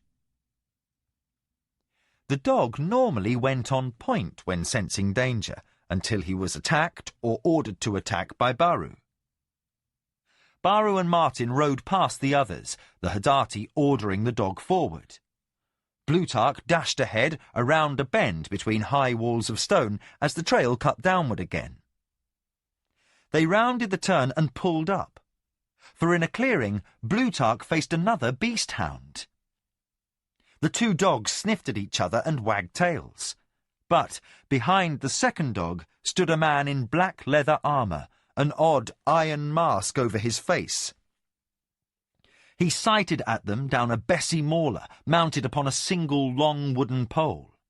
He spoke, the words made unintelligible by the blowing wind. Baru raised his hands and shouted something, most of the words lost upon the others, but his friendly intentions clear. Suddenly, from above, nets descended, ensnaring all 7 riders. A dozen brown leather-clad soldiers leaped down upon them and quickly wrestled Aratha's party from their mounts. In short order, all 7 were trussed up like game birds. The man in black armour broke down his pole, folding it, and slung it with the crossbow across his back. He approached and gave his own dog and Blutarch both friendly pats. The sound of horses accompanied another detachment of men in brown, this time riders. One of the men in brown spoke to them in heavily accented king's tongue. He said, "You will come with us. Do not speak aloud, or we will gag you. Do not try to escape, or we will kill you." Baru nodded curtly to his companions, but Rold began to say something. Instantly, Hans jammed a gag into his mouth and tied a cloth over his face, silencing him. Aratha looked about, but only nodded to the others. The captives were roughly placed back in their saddles, their feet tied to their stirrups. Without further words, the riders turned back down the trail, leading Aretha and the others along. For a day and a night they rode. Short halts were ordered to rest the horses. While the horses were being tended, Aretha and his companions would have their bindings loosened to lessen the cramping they were all experiencing. A few hours after they had set out, Roald's gag was removed, much to his relief, but it was clear their captors wouldn't permit them to speak. After dawn, they could see they had negotiated nearly half the distance between the trail along the crest of the mountains and the foothills below. They passed a small herd of cattle with 3 watchful and armed herdsmen who waved, and approached a walled hill community. The outer wall was sturdy, heavy logs lashed together and sealed with dried mud. The horsemen were forced to make a circular approach by deep trenches about the wall, coming up the hill on a switchback trail. On both sides of the trail, the trenches revealed fire-hardened wooden spikes ready to impale any horseman who faltered. Roald looked about and whispered, "They must have some charming neighbours." One of the guards immediately rode in next to him, the gag ready, but the leader waved him back as they approached the gate. The gate swung open, and they discovered a second wall behind the first. There was no barbican, but the entire area between the walls was effectively a killing ground. As they passed through the second gate, Aretha admired the simple craftsmanship. A modern army could take this village quickly, but it would cost lives. Bandits and goblins would be repulsed easily. Inside the walls, Aretha observed his surroundings. It was a village of no more than a dozen huts, all of wattle and daub construction. In the compound, children played, but with serious eyes. They wore gambeson armour or, in the case of a few of the older children, leather. All carried daggers. Even the old men were armed, and one hobbled past using a spear instead of a walking staff. The leader of the company said, "Now you may speak, for the rules of the trail do not apply here." He continued to speak King's tongue. His men cut the straps binding the captives' feet to the stirrups and helped them dismount. He then motioned for them to enter a hut. Inside, Aretha and the others faced the commander of the patrol. Plutarch, who had continued to run at Baru's side, lay at the Hadati's feet, his large tongue lolling out as he panted. "That dog is a rare breed, of particular importance to our people," said the commander of the patrol. "How do you come to have him?" Aretha nodded to Baru. "We found his master killed by trolls," said the Hadati. "We killed the trolls, and the dog chose to come with us." The man considered. "Had you harmed his master, that dog would have killed you or died in the attempt, so I must believe you. But that breed is trained to obey only a few. How do you command?" The hillman spoke a word, and the dog sat up, ears perked. He spoke another, and the dog lay down at rest. "My village had dogs of similar breed, though not so large as this." The commander's eyes narrowed. "Who are you?" "I am Baru, called the Serpent Slayer, of Odwinson's family of the Iron Hills clan. I am Hadati." He spoke in the Hadati patois as he loosened his long bedroll and removed his tartan and swords. The commander nodded. He answered in a language similar enough to Baru's that the others could understand. The differences between the two languages seemed mainly to be pronunciation and otherwise trivial. "It has been many years since one of our Hadati kin has come over the mountains, Baru Serpent Slayer," Nearly a generation. This explains much. But men of the kingdom usually come here to cause mischief, and of late we have had more than our fair share of such men. I think you other than renegades, but this is a matter for the Protector's wisdom. He rose. We shall rest here tonight, then tomorrow we shall depart. Food will be brought. There is a bucket for night soil in the corner. Do not leave this hut. Should you attempt it, you will be bound. Should you resist, killed.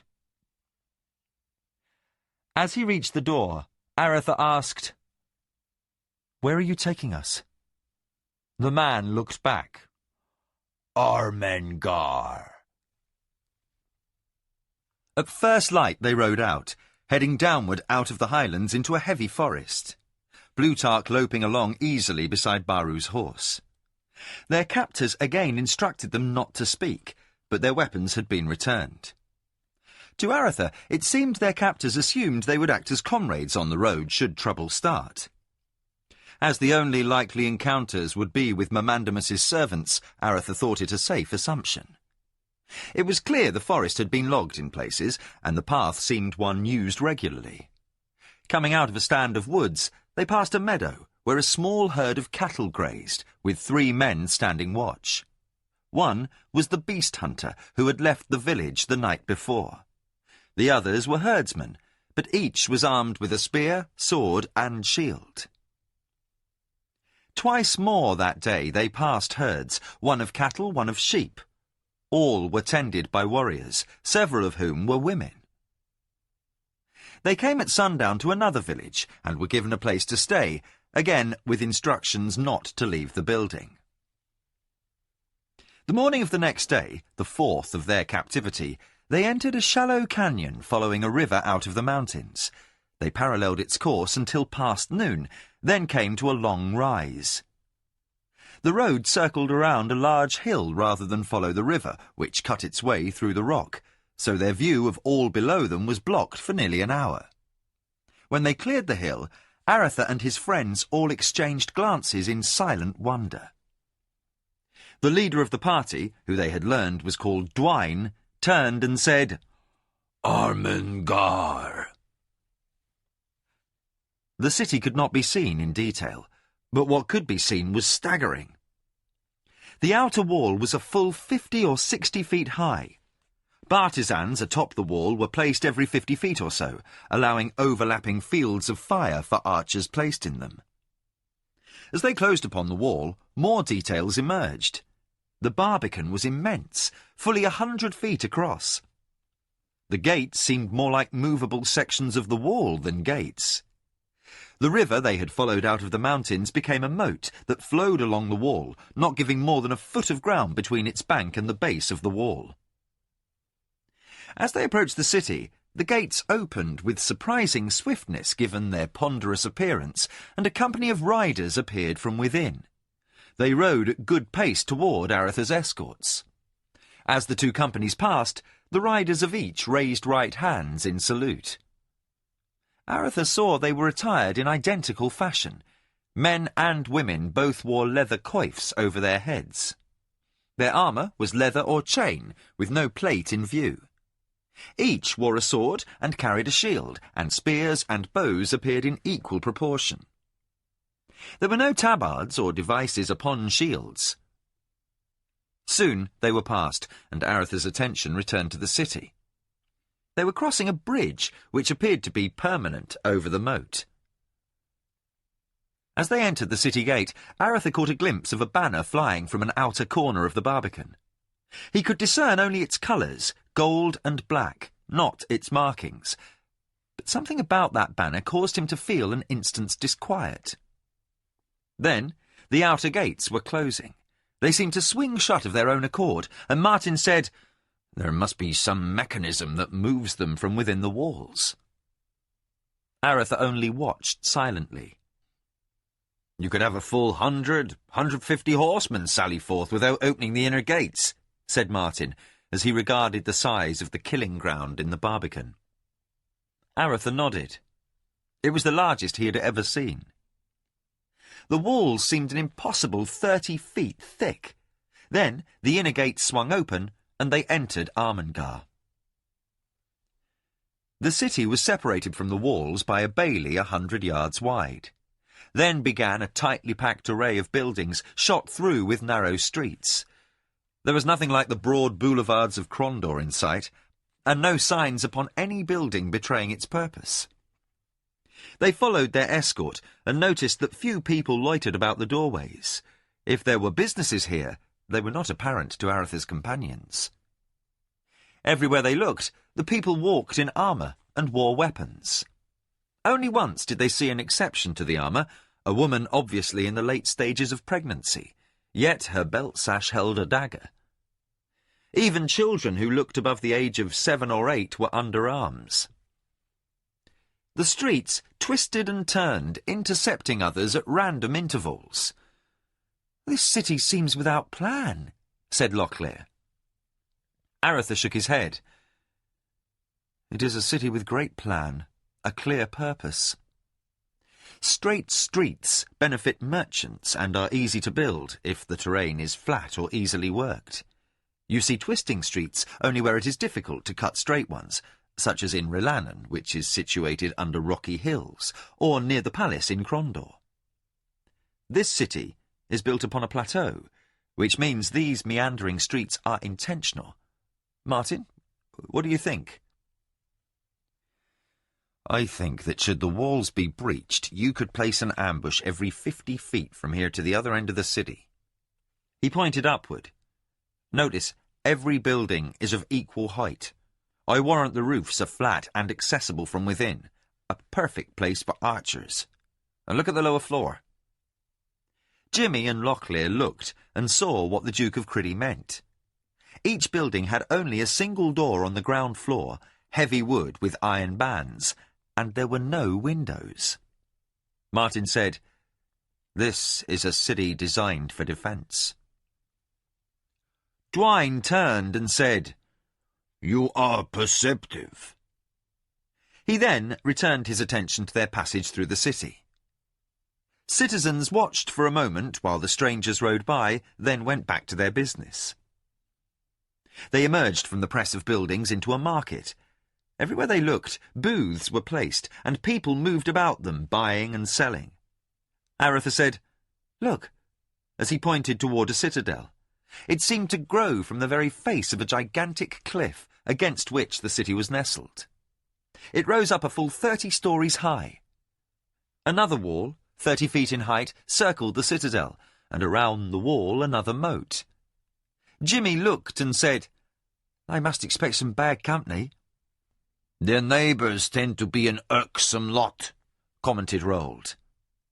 At that, a few of the guards who understood the kingdom language laughed openly, nodding agreement. Aretha said, "If the booths come down, we ride across another bailey, giving those on the walls an open field of fire. Taking this city would cost a fortune in lives."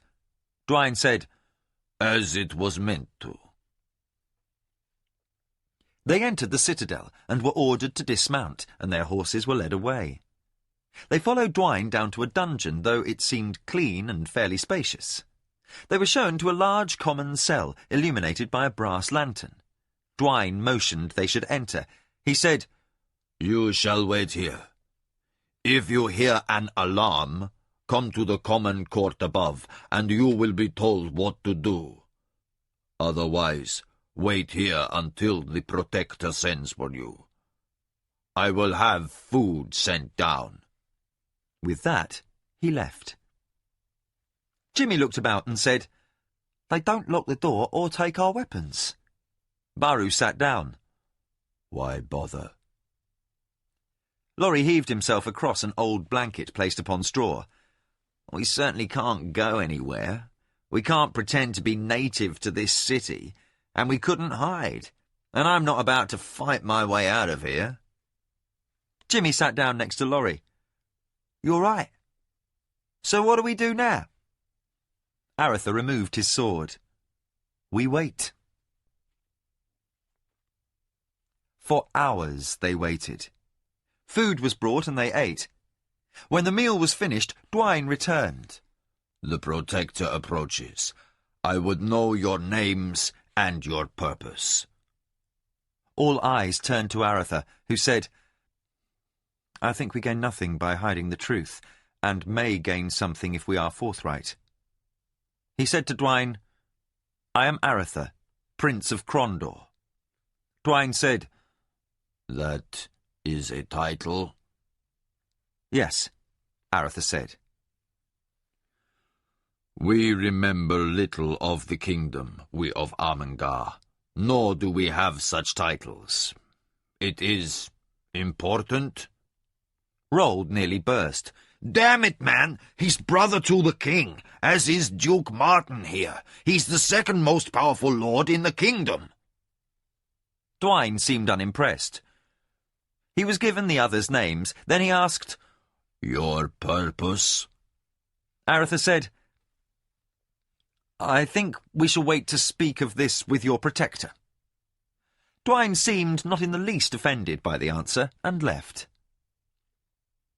Another hour went by, and then the door flew open. Dwayne entered, a blond man a step behind. Aretha looked up expectantly, for perhaps this was the protector. This was the first man they had seen not attired in brown armour. He was dressed in a long coat of chain over a red knee-length gambeson. A chain coif had been thrown back, leaving his head uncovered. He wore his hair cut short and was clean-shaven. His face was one that would have been counted open and friendly by most, but there was a hardness around the eyes as he regarded the captives. He said nothing, simply looking from face to face. He studied Martin as if noting something familiar in him. Then he looked at Aretha. For a long minute he stared at the prince, his eyes betraying no reaction. With a single nod to Dwayne, he turned and left. Martin said, There's something about that one. Aretha said, What? I don't know how, but I could swear I've seen him before. And he wore a blazon upon his breast, though I couldn't make it out through the chain. A short time later, the door opened again. Whoever stood before it remained outside, only his silhouette visible. Then, a familiar, ear-shattering bellow of a laugh erupted, and the man stepped forward. I'll be the son of a saint. It is true, he said, a broad grin splitting his grey-shot beard. Aretha, Martin and Jimmy all sat staring up in disbelief. Aretha rose slowly, not able to trust his senses. Before him stood the last man he had expected to see entering this cell. Jimmy jumped up and said, Amos! Amos Trask, one-time pirate and companion to Aretha and Martin during the Rift War, stepped into the cell. The burly sea captain engulfed Aretha in a bear hug, then did the same for Martin and Jimmy. He was quickly introduced to the others. Aretha said, How did you get here? That's a tale, son. One with great sagas, but not for now. The Protector is expecting the pleasure of your company, and he's not given to be kept waiting gracefully. We can exchange histories after. For the moment, you and Martin must come with me. The others are to wait here. Martin and Aretha followed Amos down the hall and up the stairs to the courtyard. He quickly crossed into the Citadel's main building and began to hurry. I can't tell you much, except we must hurry, he said as he reached an odd platform in some sort of tower. He motioned them to stand beside him. He pulled on a rope, and suddenly the platform was rising. "What's this?" inquired Martin. A hoisting platform, a lift. We need to carry heavy missiles to the catapults on the roof. It's powered by some horses on a winch below. It also keeps a fat former sea captain from having to dash up 27 courses of stairs. My wind's not what it once was, lads. His tone turned serious. Now, listen. I know you've 100 questions, but they must go begging for the moment. I'll explain everything after you speak to One Eye. The Protector? Asked Aretha. That's him. Now, I don't know how to tell you, but you're in for a shock. I want you to keep your temper in check until you and I can sit and talk. Martin, keep a close line on the lad. He put his hand upon Aretha's shoulder and leaned close.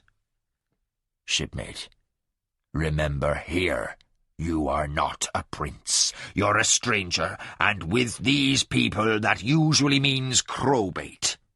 Strangers are rare and seldom welcomed in Armengar. The lift halted and they got off. Amos hurried down a long corridor. Along the left wall was a series of vaulted windows, providing an unobstructed view of the city and the plain beyond. Martin and Aretha could only afford a quick glance at the vista, but it was impressive. They hurried as Amos turned and motioned for them to keep up. The blond man was waiting for them before a door. "Why didn't you say anything?" he asked Amos in a harsh whisper. Jerking his thumb toward the door, Amos said, "He wanted a full report from you. You know how he can be. Nothing personal until business is finished. He doesn't show it, but he's taking it hard." The blond man nodded, his face a grim mask. "I can scarcely believe it. Gwyneth dead. It's a heavy blow to us all." He had removed the chainmail coat. Upon his gambeson, over his heart, was a small red and gold device, but he turned away and passed through the door before Aretha could comprehend the particulars of that crest. Amos said, "The Protector's patrol was ambushed and some people died. He's in a rare foul mood, for he blames himself, so tread lightly. Come, he'll have my ears if we wait any longer." Amos pushed open the door and motioned for the brothers to enter. They were in a conference chamber of some sort, a large round table dominating the room. Against the far wall, a massive fireplace sent forth warmth and light. Many maps covered the wall, save the left wall, which had more of the large windows, and overhead a circular candle holder provided more light. Before the fireplace stood the blond man speaking with another, who wore all black, from tunic to trousers to the chain he still hadn't removed. His clothing was covered in dust, and his face was dominated by a large black patch over his left eye.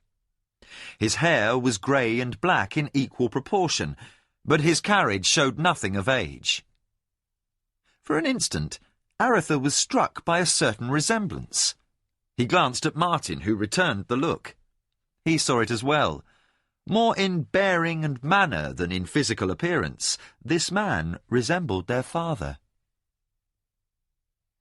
Then the man stepped forward, and Aretha could see clearly the blazon upon his tabard. A golden eagle spread his wings upon a sable field. Aretha knew the cause of the discomfort he had felt at glimpsing the flag atop the gate. Only one man in the world wore that crest. He was once counted the finest general in the kingdom, then branded traitor by the king as being responsible for the death of Anita's father. Here was their own father's most hated enemy. The man called Protector by the men of Armengar waved toward a pair of seats. His voice was deep and commanding, though his words were spoken softly. "Won't you be seated, cousins?" asked Guy de Bastira. Aretha's hand tightened upon the hilt of his sword an instant, but he said nothing as he and Martin sat. His mind reeled as 100 questions crashed together. Finally he said, How Guy interrupted him as he took a chair. It is a long story. I'll leave it to Amos to tell you. I have other concerns for the moment. A strange, pained look was briefly revealed. He turned away for an instant, then back to the brothers. He studied Martin. You look a little like Boric did when he was young. Do you know that? Martin nodded. Guy said to Aretha, You favour him somewhat. but you also look like Your mother. The shape of the eyes, if not the colour. He said the last softly. Then his tone shifted as a soldier brought in mugs and ale. We have no wine in Arlengar. The making of it is a lost art here, as the climate is ill-suited for grey barbers. But they do make stout ale, and I'm thirsty. Join me if you wish. He poured himself a mug and let Aretha and Martin serve themselves. Guy drained his mug, and for a moment his mask fell again, and he said, Gods, I'm tired. Then he looked at the brothers.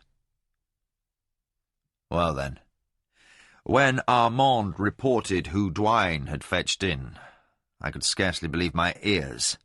Now my eyes bear witness. Aretha's gaze flicked to where the tall blonde man hovered by the fire. Armand? He studied the blazon, a shield-bend dexter, with a crouching red dragon chief on field gold, and an upraised lion's claw in gold upon a field red. Martin said, Armand de Sévigny. The man inclined his head toward the Duke. Baron of Gildenholt, Marshal of the Knights of St. Gunther, wondered Aretha. Martin swore. I'm an idiot. I knew I had seen him. He was at the palace in Rilannon in the days before you joined us, Aretha, but he was not there the day of the coronation, the day you arrived. The blonde man smiled slightly. At your service, Highness. Not as I recall. You were not among those who swore fealty to Liam. The blonde man shook his head. True. His expression seemed almost one of regret. Guy said, Again, part of the story of how we came here. For the moment, I need concern myself with why you are here, and if that reason poses any threat to this city. Why did you come north? Aretha sat silently, his arms crossed before him, studying Dubaz-Tira through narrowed eyes. He was off balance from finding Guy Dubaz-Tira in control of this city. He hesitated in answering the question. The importance of finding Mamandamus might in some way run counter to what Guy saw as his best interests, and Aretha was suspicious of anything involving Guy. Guy had most openly plotted to seize the throne for himself, almost precipitating a civil war. Anita's father had died by his order. Dubaz-Tira was everything Aretha had been taught to dislike and mistrust by his father. He was a true Eastern lord, shrewd, cunning, and well practised in the subtleties of intrigue and treachery. Of de Sévigny, Aretha knew little, save he had been numbered among the most capable rulers in the East, but he was Guy's vassal, and always had been. And, while the prince liked and trusted Amos, Trask had been a pirate, and was not above law-breaking. No, there was ample reason for caution. Martin watched Aretha, waiting for an answer. The prince's manner was truculent to all outward appearances, but that was only what the others in the room saw. Martin knew that his brother was wrestling with the unanticipated shock of the moment and the desire that nothing interfere with his mission to find and kill Mamandamus. Martin glanced around the room and could see that Amos and Armand both seemed concerned at the lack of a quick response from Aretha. When no answer was forthcoming, Guy slammed his hand down on the table. Play not with my patience, Aretha. He pointed his finger. You are not a prince in this city. In Armengar only one voice commands, and that voice is mine. He sat back, his face flushed behind the black eye patch. Softening his voice, he said, I mean no rudeness. I have my mind on other things. He lapsed into thoughtful silence while he stared at them for a long time. At last he said, I have no idea what you are doing here, Aretha, but something of the oddest nature is dictating your choices, or you didn't learn a damn thing from your father. The Prince of Crondor and two of the most powerful dukes in the kingdom, Salador and Criddy, riding into the Northlands with a mercenary, a Hidati hillman, and two boys. Either you're totally without wit, or you're clever far beyond my understanding. Aretha remained silent, but Martin said, There have been changes since you were last in the kingdom, Guy. Guy again lapsed into silence. I think there is a story here I need to know. I cannot promise you aid, but I think our purposes may prove compatible. He said to Amos, Find them better quarters and feed them. And to Aretha, I'll give you until the morning. But when we speak next, do not again tempt my patience. I must know what brought you here. It is vital. You may seek me out before tomorrow if you decide to speak. His voice again became heavy with some emotion. I should be here most of the night. With a wave he indicated that Amos was to lead them away. Aretha and Martin followed the seaman out of the hall, and Amos halted once the door was closed. He looked at Aretha and Martin for a long moment. For a couple of bright lads, you both did right well in showing how to be stupid. Amos wiped his mouth with the back of his hand. He belched and then stuffed another slice of bread and cheese into his mouth. Then what? Then, answered Martin, when we got back, Anita had Aretha's pledge within an hour, and Caroline and Laurie were betrothed not long after. Ha! Remember that first night out of Crondor aboard the Sea Swift? You told me your brother was a hooked fish, never stood a chance. Aretha smiled at the remark. They were all sitting around a large basket of food and a hogshead of ale in a spacious room in a suite given over to their use. There were no servants, food had been brought by soldiers, and they served themselves. Baru scratched absently at Blue Tark's ear while the dog chewed on a joint of beef. No one had seemed concerned about the beast hound staying with the Hidati. Then Aretha said, Amos, we've been chatting for a half hour. Will you tell us what's going on? How in the world did you get here?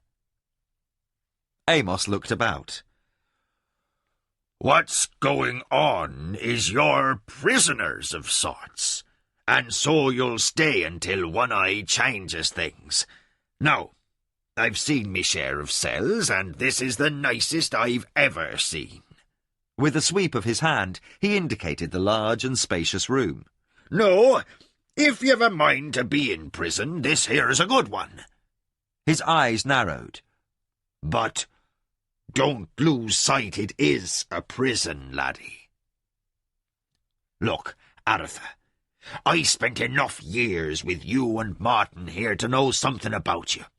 I don't remember you being such a suspicious lot, so I expect some things over the last 2 years have caused you to trim sails that way. But here you've got to live, breathe, and eat trust, or you're dead. Do you understand me? No, answered the prince. Just what do you mean?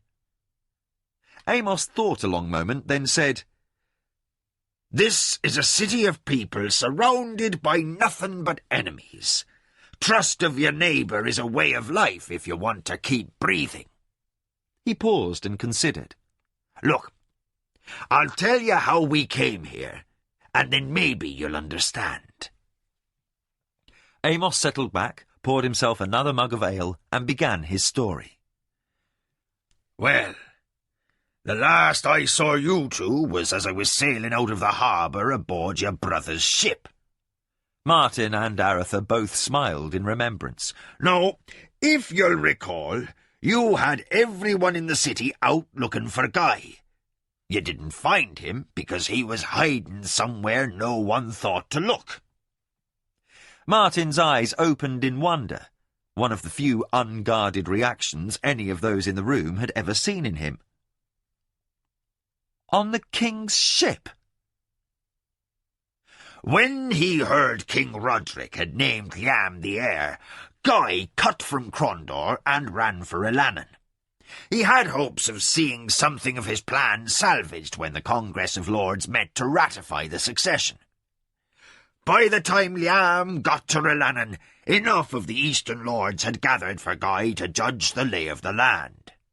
It was clear Liam would be king. This was before anyone knew about you, Martin. So Guy resigned himself to being tried for treason. Then, the morning of the convocation and coronation, word came about Martin's being legitimised.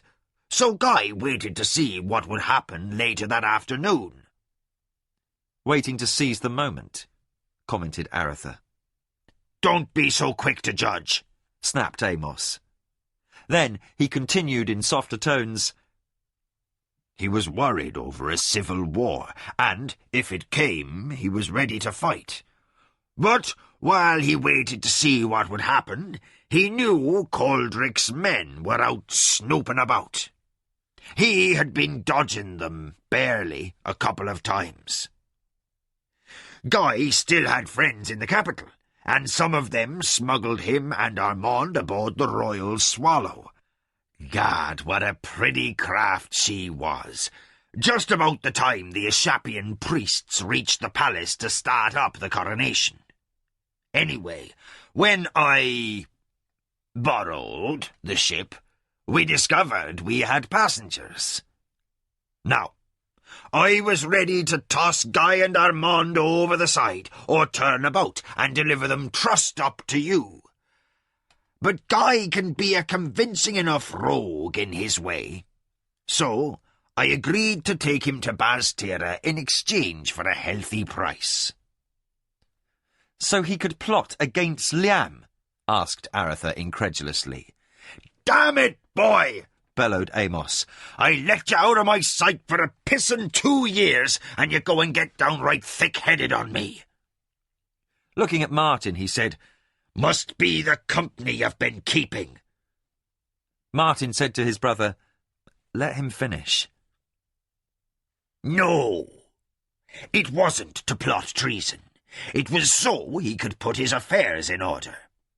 He figured Liam'd ordered his head, so he was going to tidy up some things. Then I was going to bring him back to Ilanan so he could give himself up."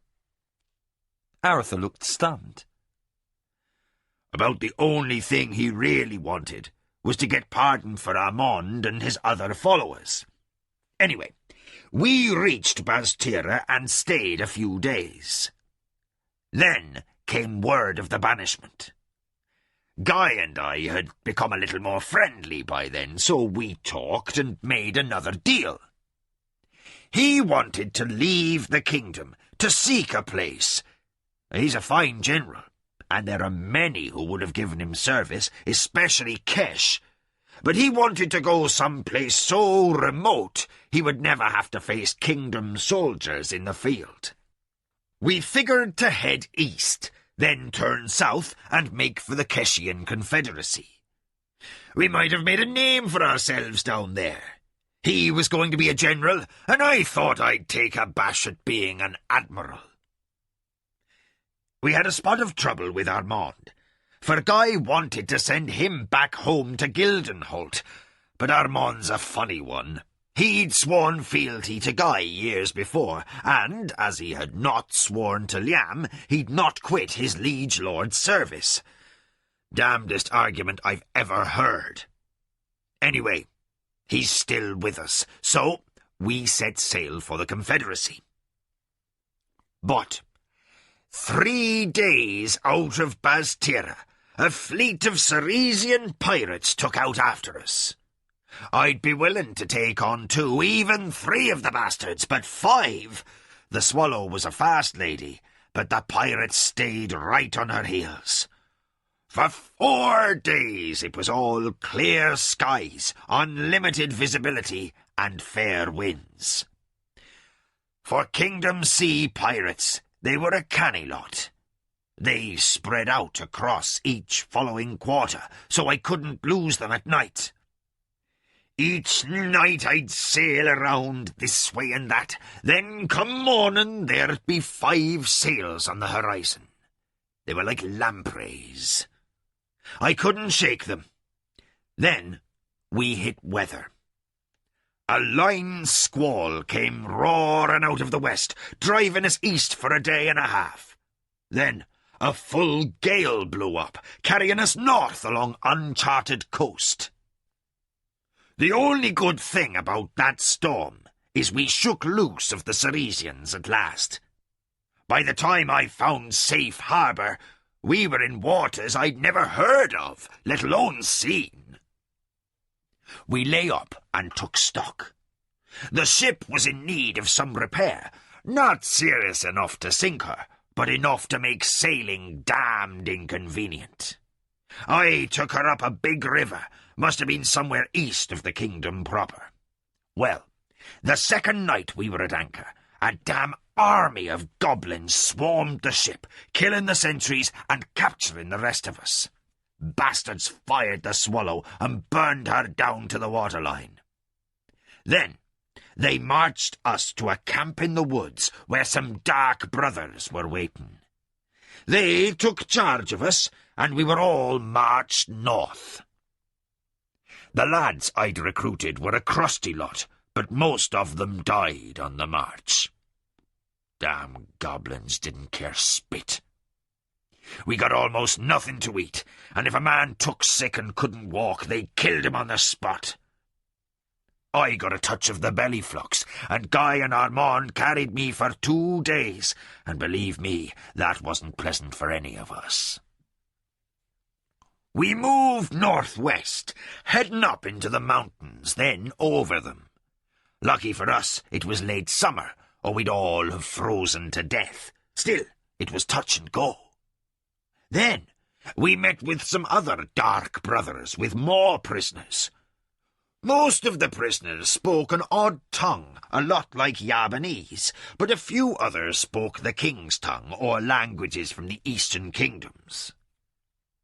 Twice more we joined with other bands of brothers with human prisoners, all marching west. I lost track of the time, but we must have travelled for over 2 months by then. By the time we were ready to cross the plain, which I now know to be the plain of Isbandia, it was starting to snow. I know where we were headed now, though then I didn't. Myrmandamus was gathering slaves at Sargoth to pull his siege machines. Then, one night, our guards were hit by a company of horsemen from here. Of the 200 or so slaves, only 20 survived, for the goblins and dark brothers took to killing us as soon as the horsemen struck the camp. Guy strangled one with his chains as it tried to run me through with a sword. I picked up the sword and killed another, just after it clawed the protector's eye out. Armand was wounded, but not quite enough to kill him. He's a tough bastard. But we 3 and 2 others were the only survivors from the Swallow. From there, we were brought here. Aretha said, "An incredible tale." He sat back against the wall. "Still, these are incredible times." Martin said, "How is it that an outlander came to rule here?" Amos took another drink.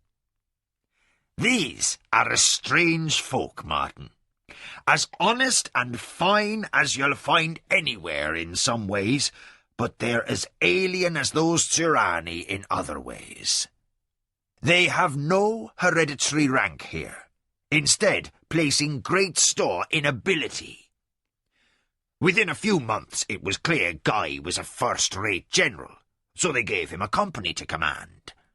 Raymond and I served under him. Within a few more months, it was clear he was by far the best commander they had. They've got nothing like the Congress of Lords here, Aretha. When something needs to be decided, they call everyone into a meeting in the great square where their market's held. They call the meeting the Volksrat, and they all vote. Otherwise, all decisions are left to those elected by the Volksrat. They summoned Guy and told him he was now protector of Armengar. It's like being named the King's Marshal, but also something like being responsible for the safety of the city as well. A chief sheriff, constable, reeve, and bailiff all rolled up in one. Aretha said, "What did the previous protector think of this?" She must have thought it was a good idea. She proposed it. "She?" said Jimmy. Amos said, "That's another thing around here. Takes a bit of getting used to. Women. They're just like men. I mean, when it comes to giving and taking orders, voting in the Volksrat, other things. You'll see." Amos's expression got distant. Her name was Gwyneth. She was as fine a woman as I've met. I'm not ashamed to admit I was a little in love with her myself, though his tone turned a little lighter. I'll never settle down.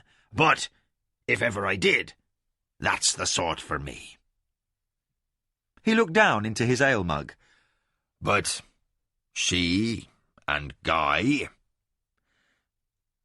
I know some things about him, learned slowly over the last 2 years, Aretha. I can't betray a trust. If he tells you himself, fine. But let's say they were something like man and wife there at the end. Deeply in love. She was the one to step aside and turn over her city to him. She would have died for him, and he for her. She rode beside him and fought like a lioness. His voice softened. She died yesterday.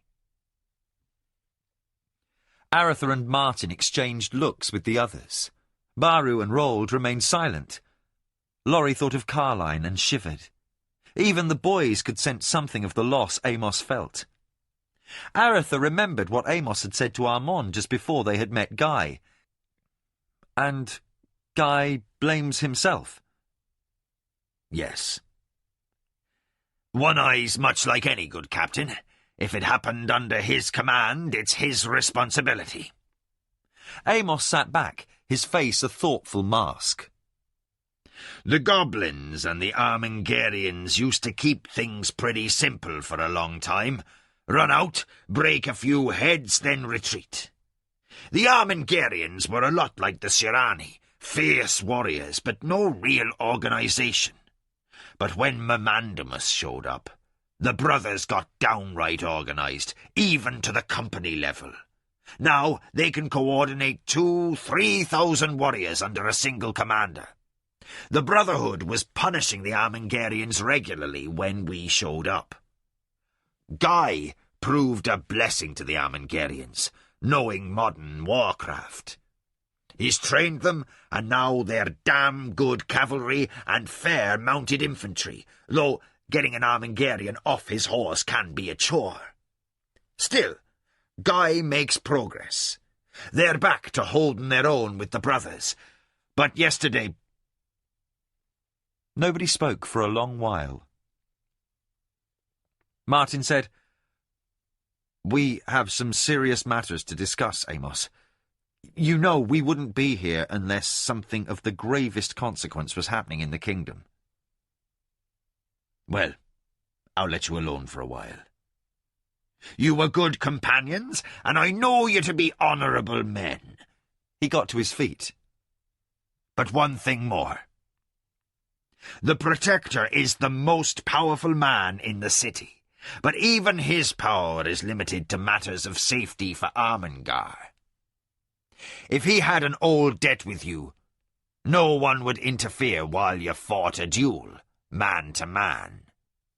If you won, you'd be cut loose to make your own way, and no one in the city would raise a hand against you. But all he has to do is call you spies, and you'd be dead before you turned around. Aretha, Martin, I know there's bad blood between you and Guy because of your father and because of Erland, and I now know some of what lay behind that. I'll leave that for Guy to sort out with you in time. But you must know something of how the weather turns up here. You are free to come and go as long as you don't break a law, or as long as Guy doesn't order you tossed out or hung or whatever. But he takes the responsibility. He guarantees your good behavior, all of you. If you betray the city, his life is forfeit along with your own. As I said, these folk can be fairly strange in their way, and their ways can be harsh. So understand what I say when I tell you this. Betray Guy's trust, even if you think it's for the good of the kingdom, and these people will kill you. And I'm not sure I'd even try to stop them. You know we'd not break trust, Amos, answered Martin. I know, but I wanted you to understand how strongly I feel.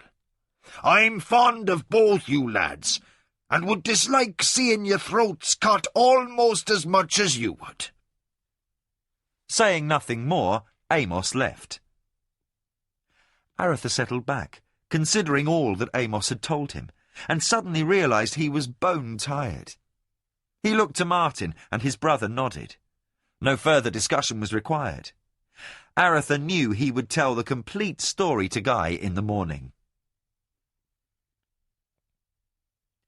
Aretha and his companions waited as the lift rose, then halted at the floor of the Protector's council room. It had been late morning, almost noon, before the call to Guy's council had arrived. They walked a short way down the hall, then stopped. The guard who had come for them waited while they stared out the window in wonder at the vista below.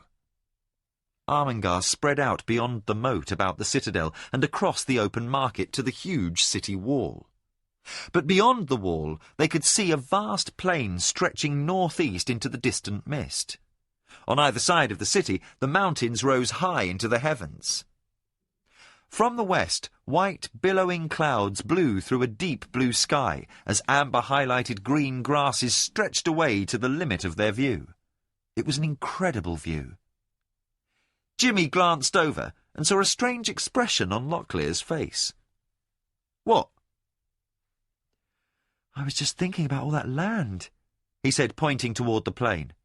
"What about it?" asked Aretha. "You could grow a lot on such land." Martin let his gaze wander the horizon. "Enough wheat to feed the Western realm," he commented. Jimmy said, "You a farmer?" Locklear grinned. "What do you think a baron does in a small place like Land's End? Mostly he settles squabbles between farmers or sets fair taxes on crops. You have to know about such things." The guard said, "Come, the Protector waits."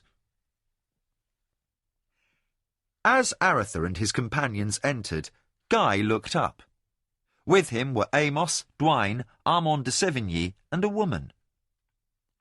Aretha looked at his brother and saw that Martin had halted in his tracks.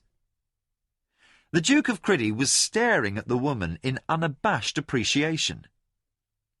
Aretha touched Martin's arm, and he moved to follow his brother. Aretha glanced at the woman again and could appreciate his brother's distraction. At first blush, she seemed a plain-looking woman, but as soon as she moved, her bearing added another dimension to her appearance. She was striking. She wore leather armour, brown tunic and trousers, like most of the others in the city.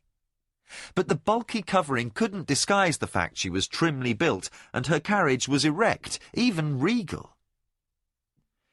Her hair was deep brown with a startling streak of grey at the left temple, and was tied back with a rolled green scarf, and her eyes were blue. And, from the red-rimmed state of those eyes, it was clear she had been crying. Guy indicated that Aretha and his companions should sit.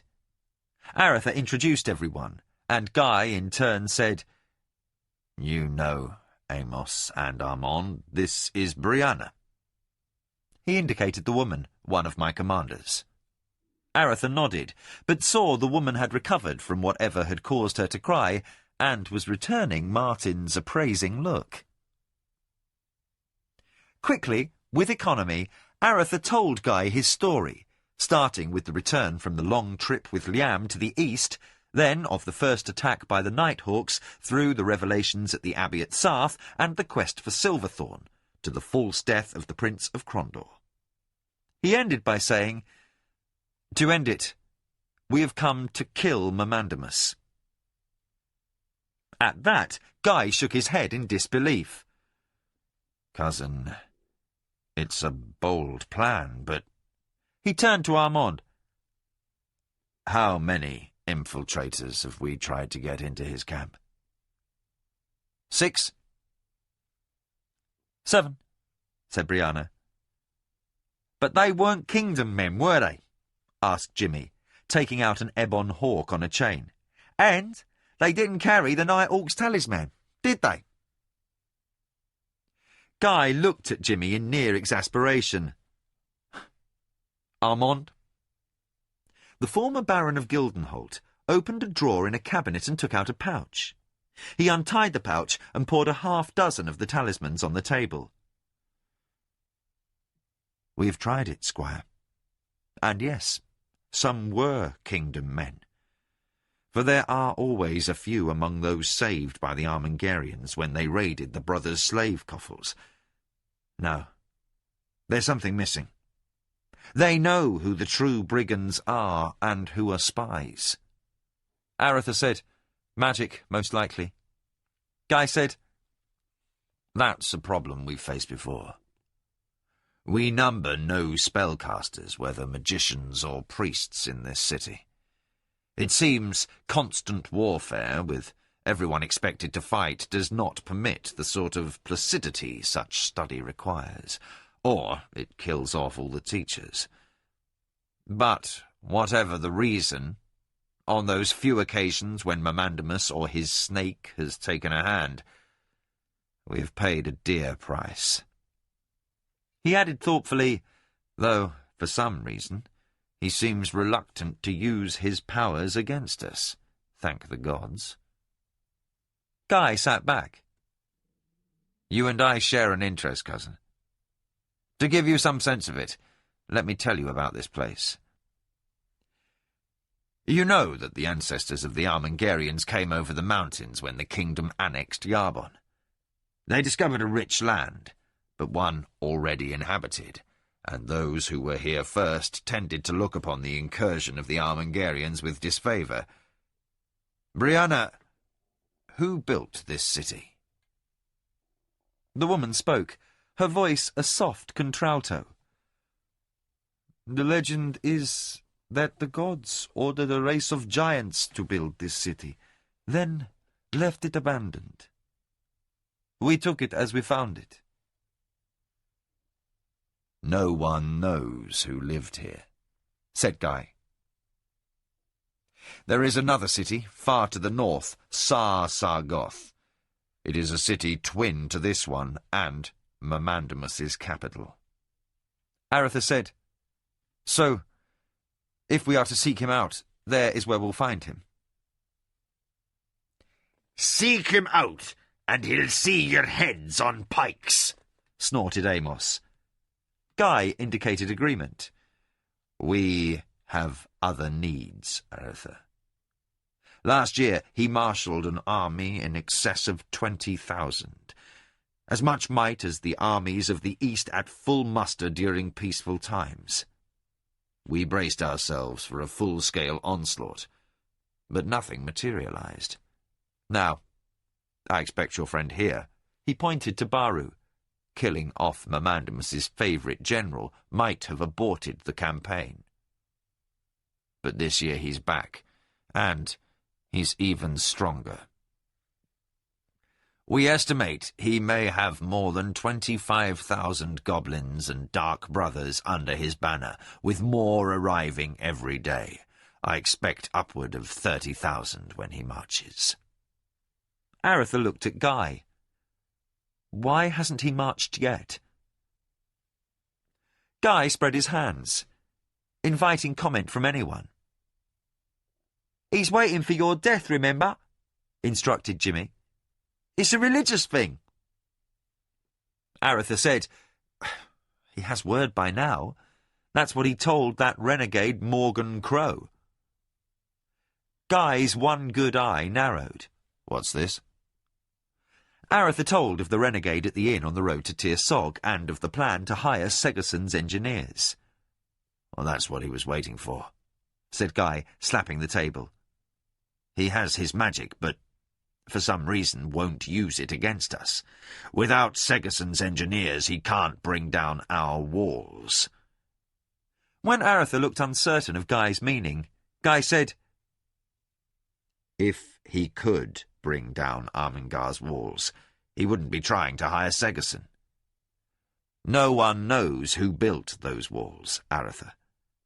But whoever it was had some skills beyond any other I've knowledge of. I've seen fortification of all manner, but none like Armingar. Segerson's engineers might not be able to breach the walls, but they are the only ones I know of with half a chance to do it.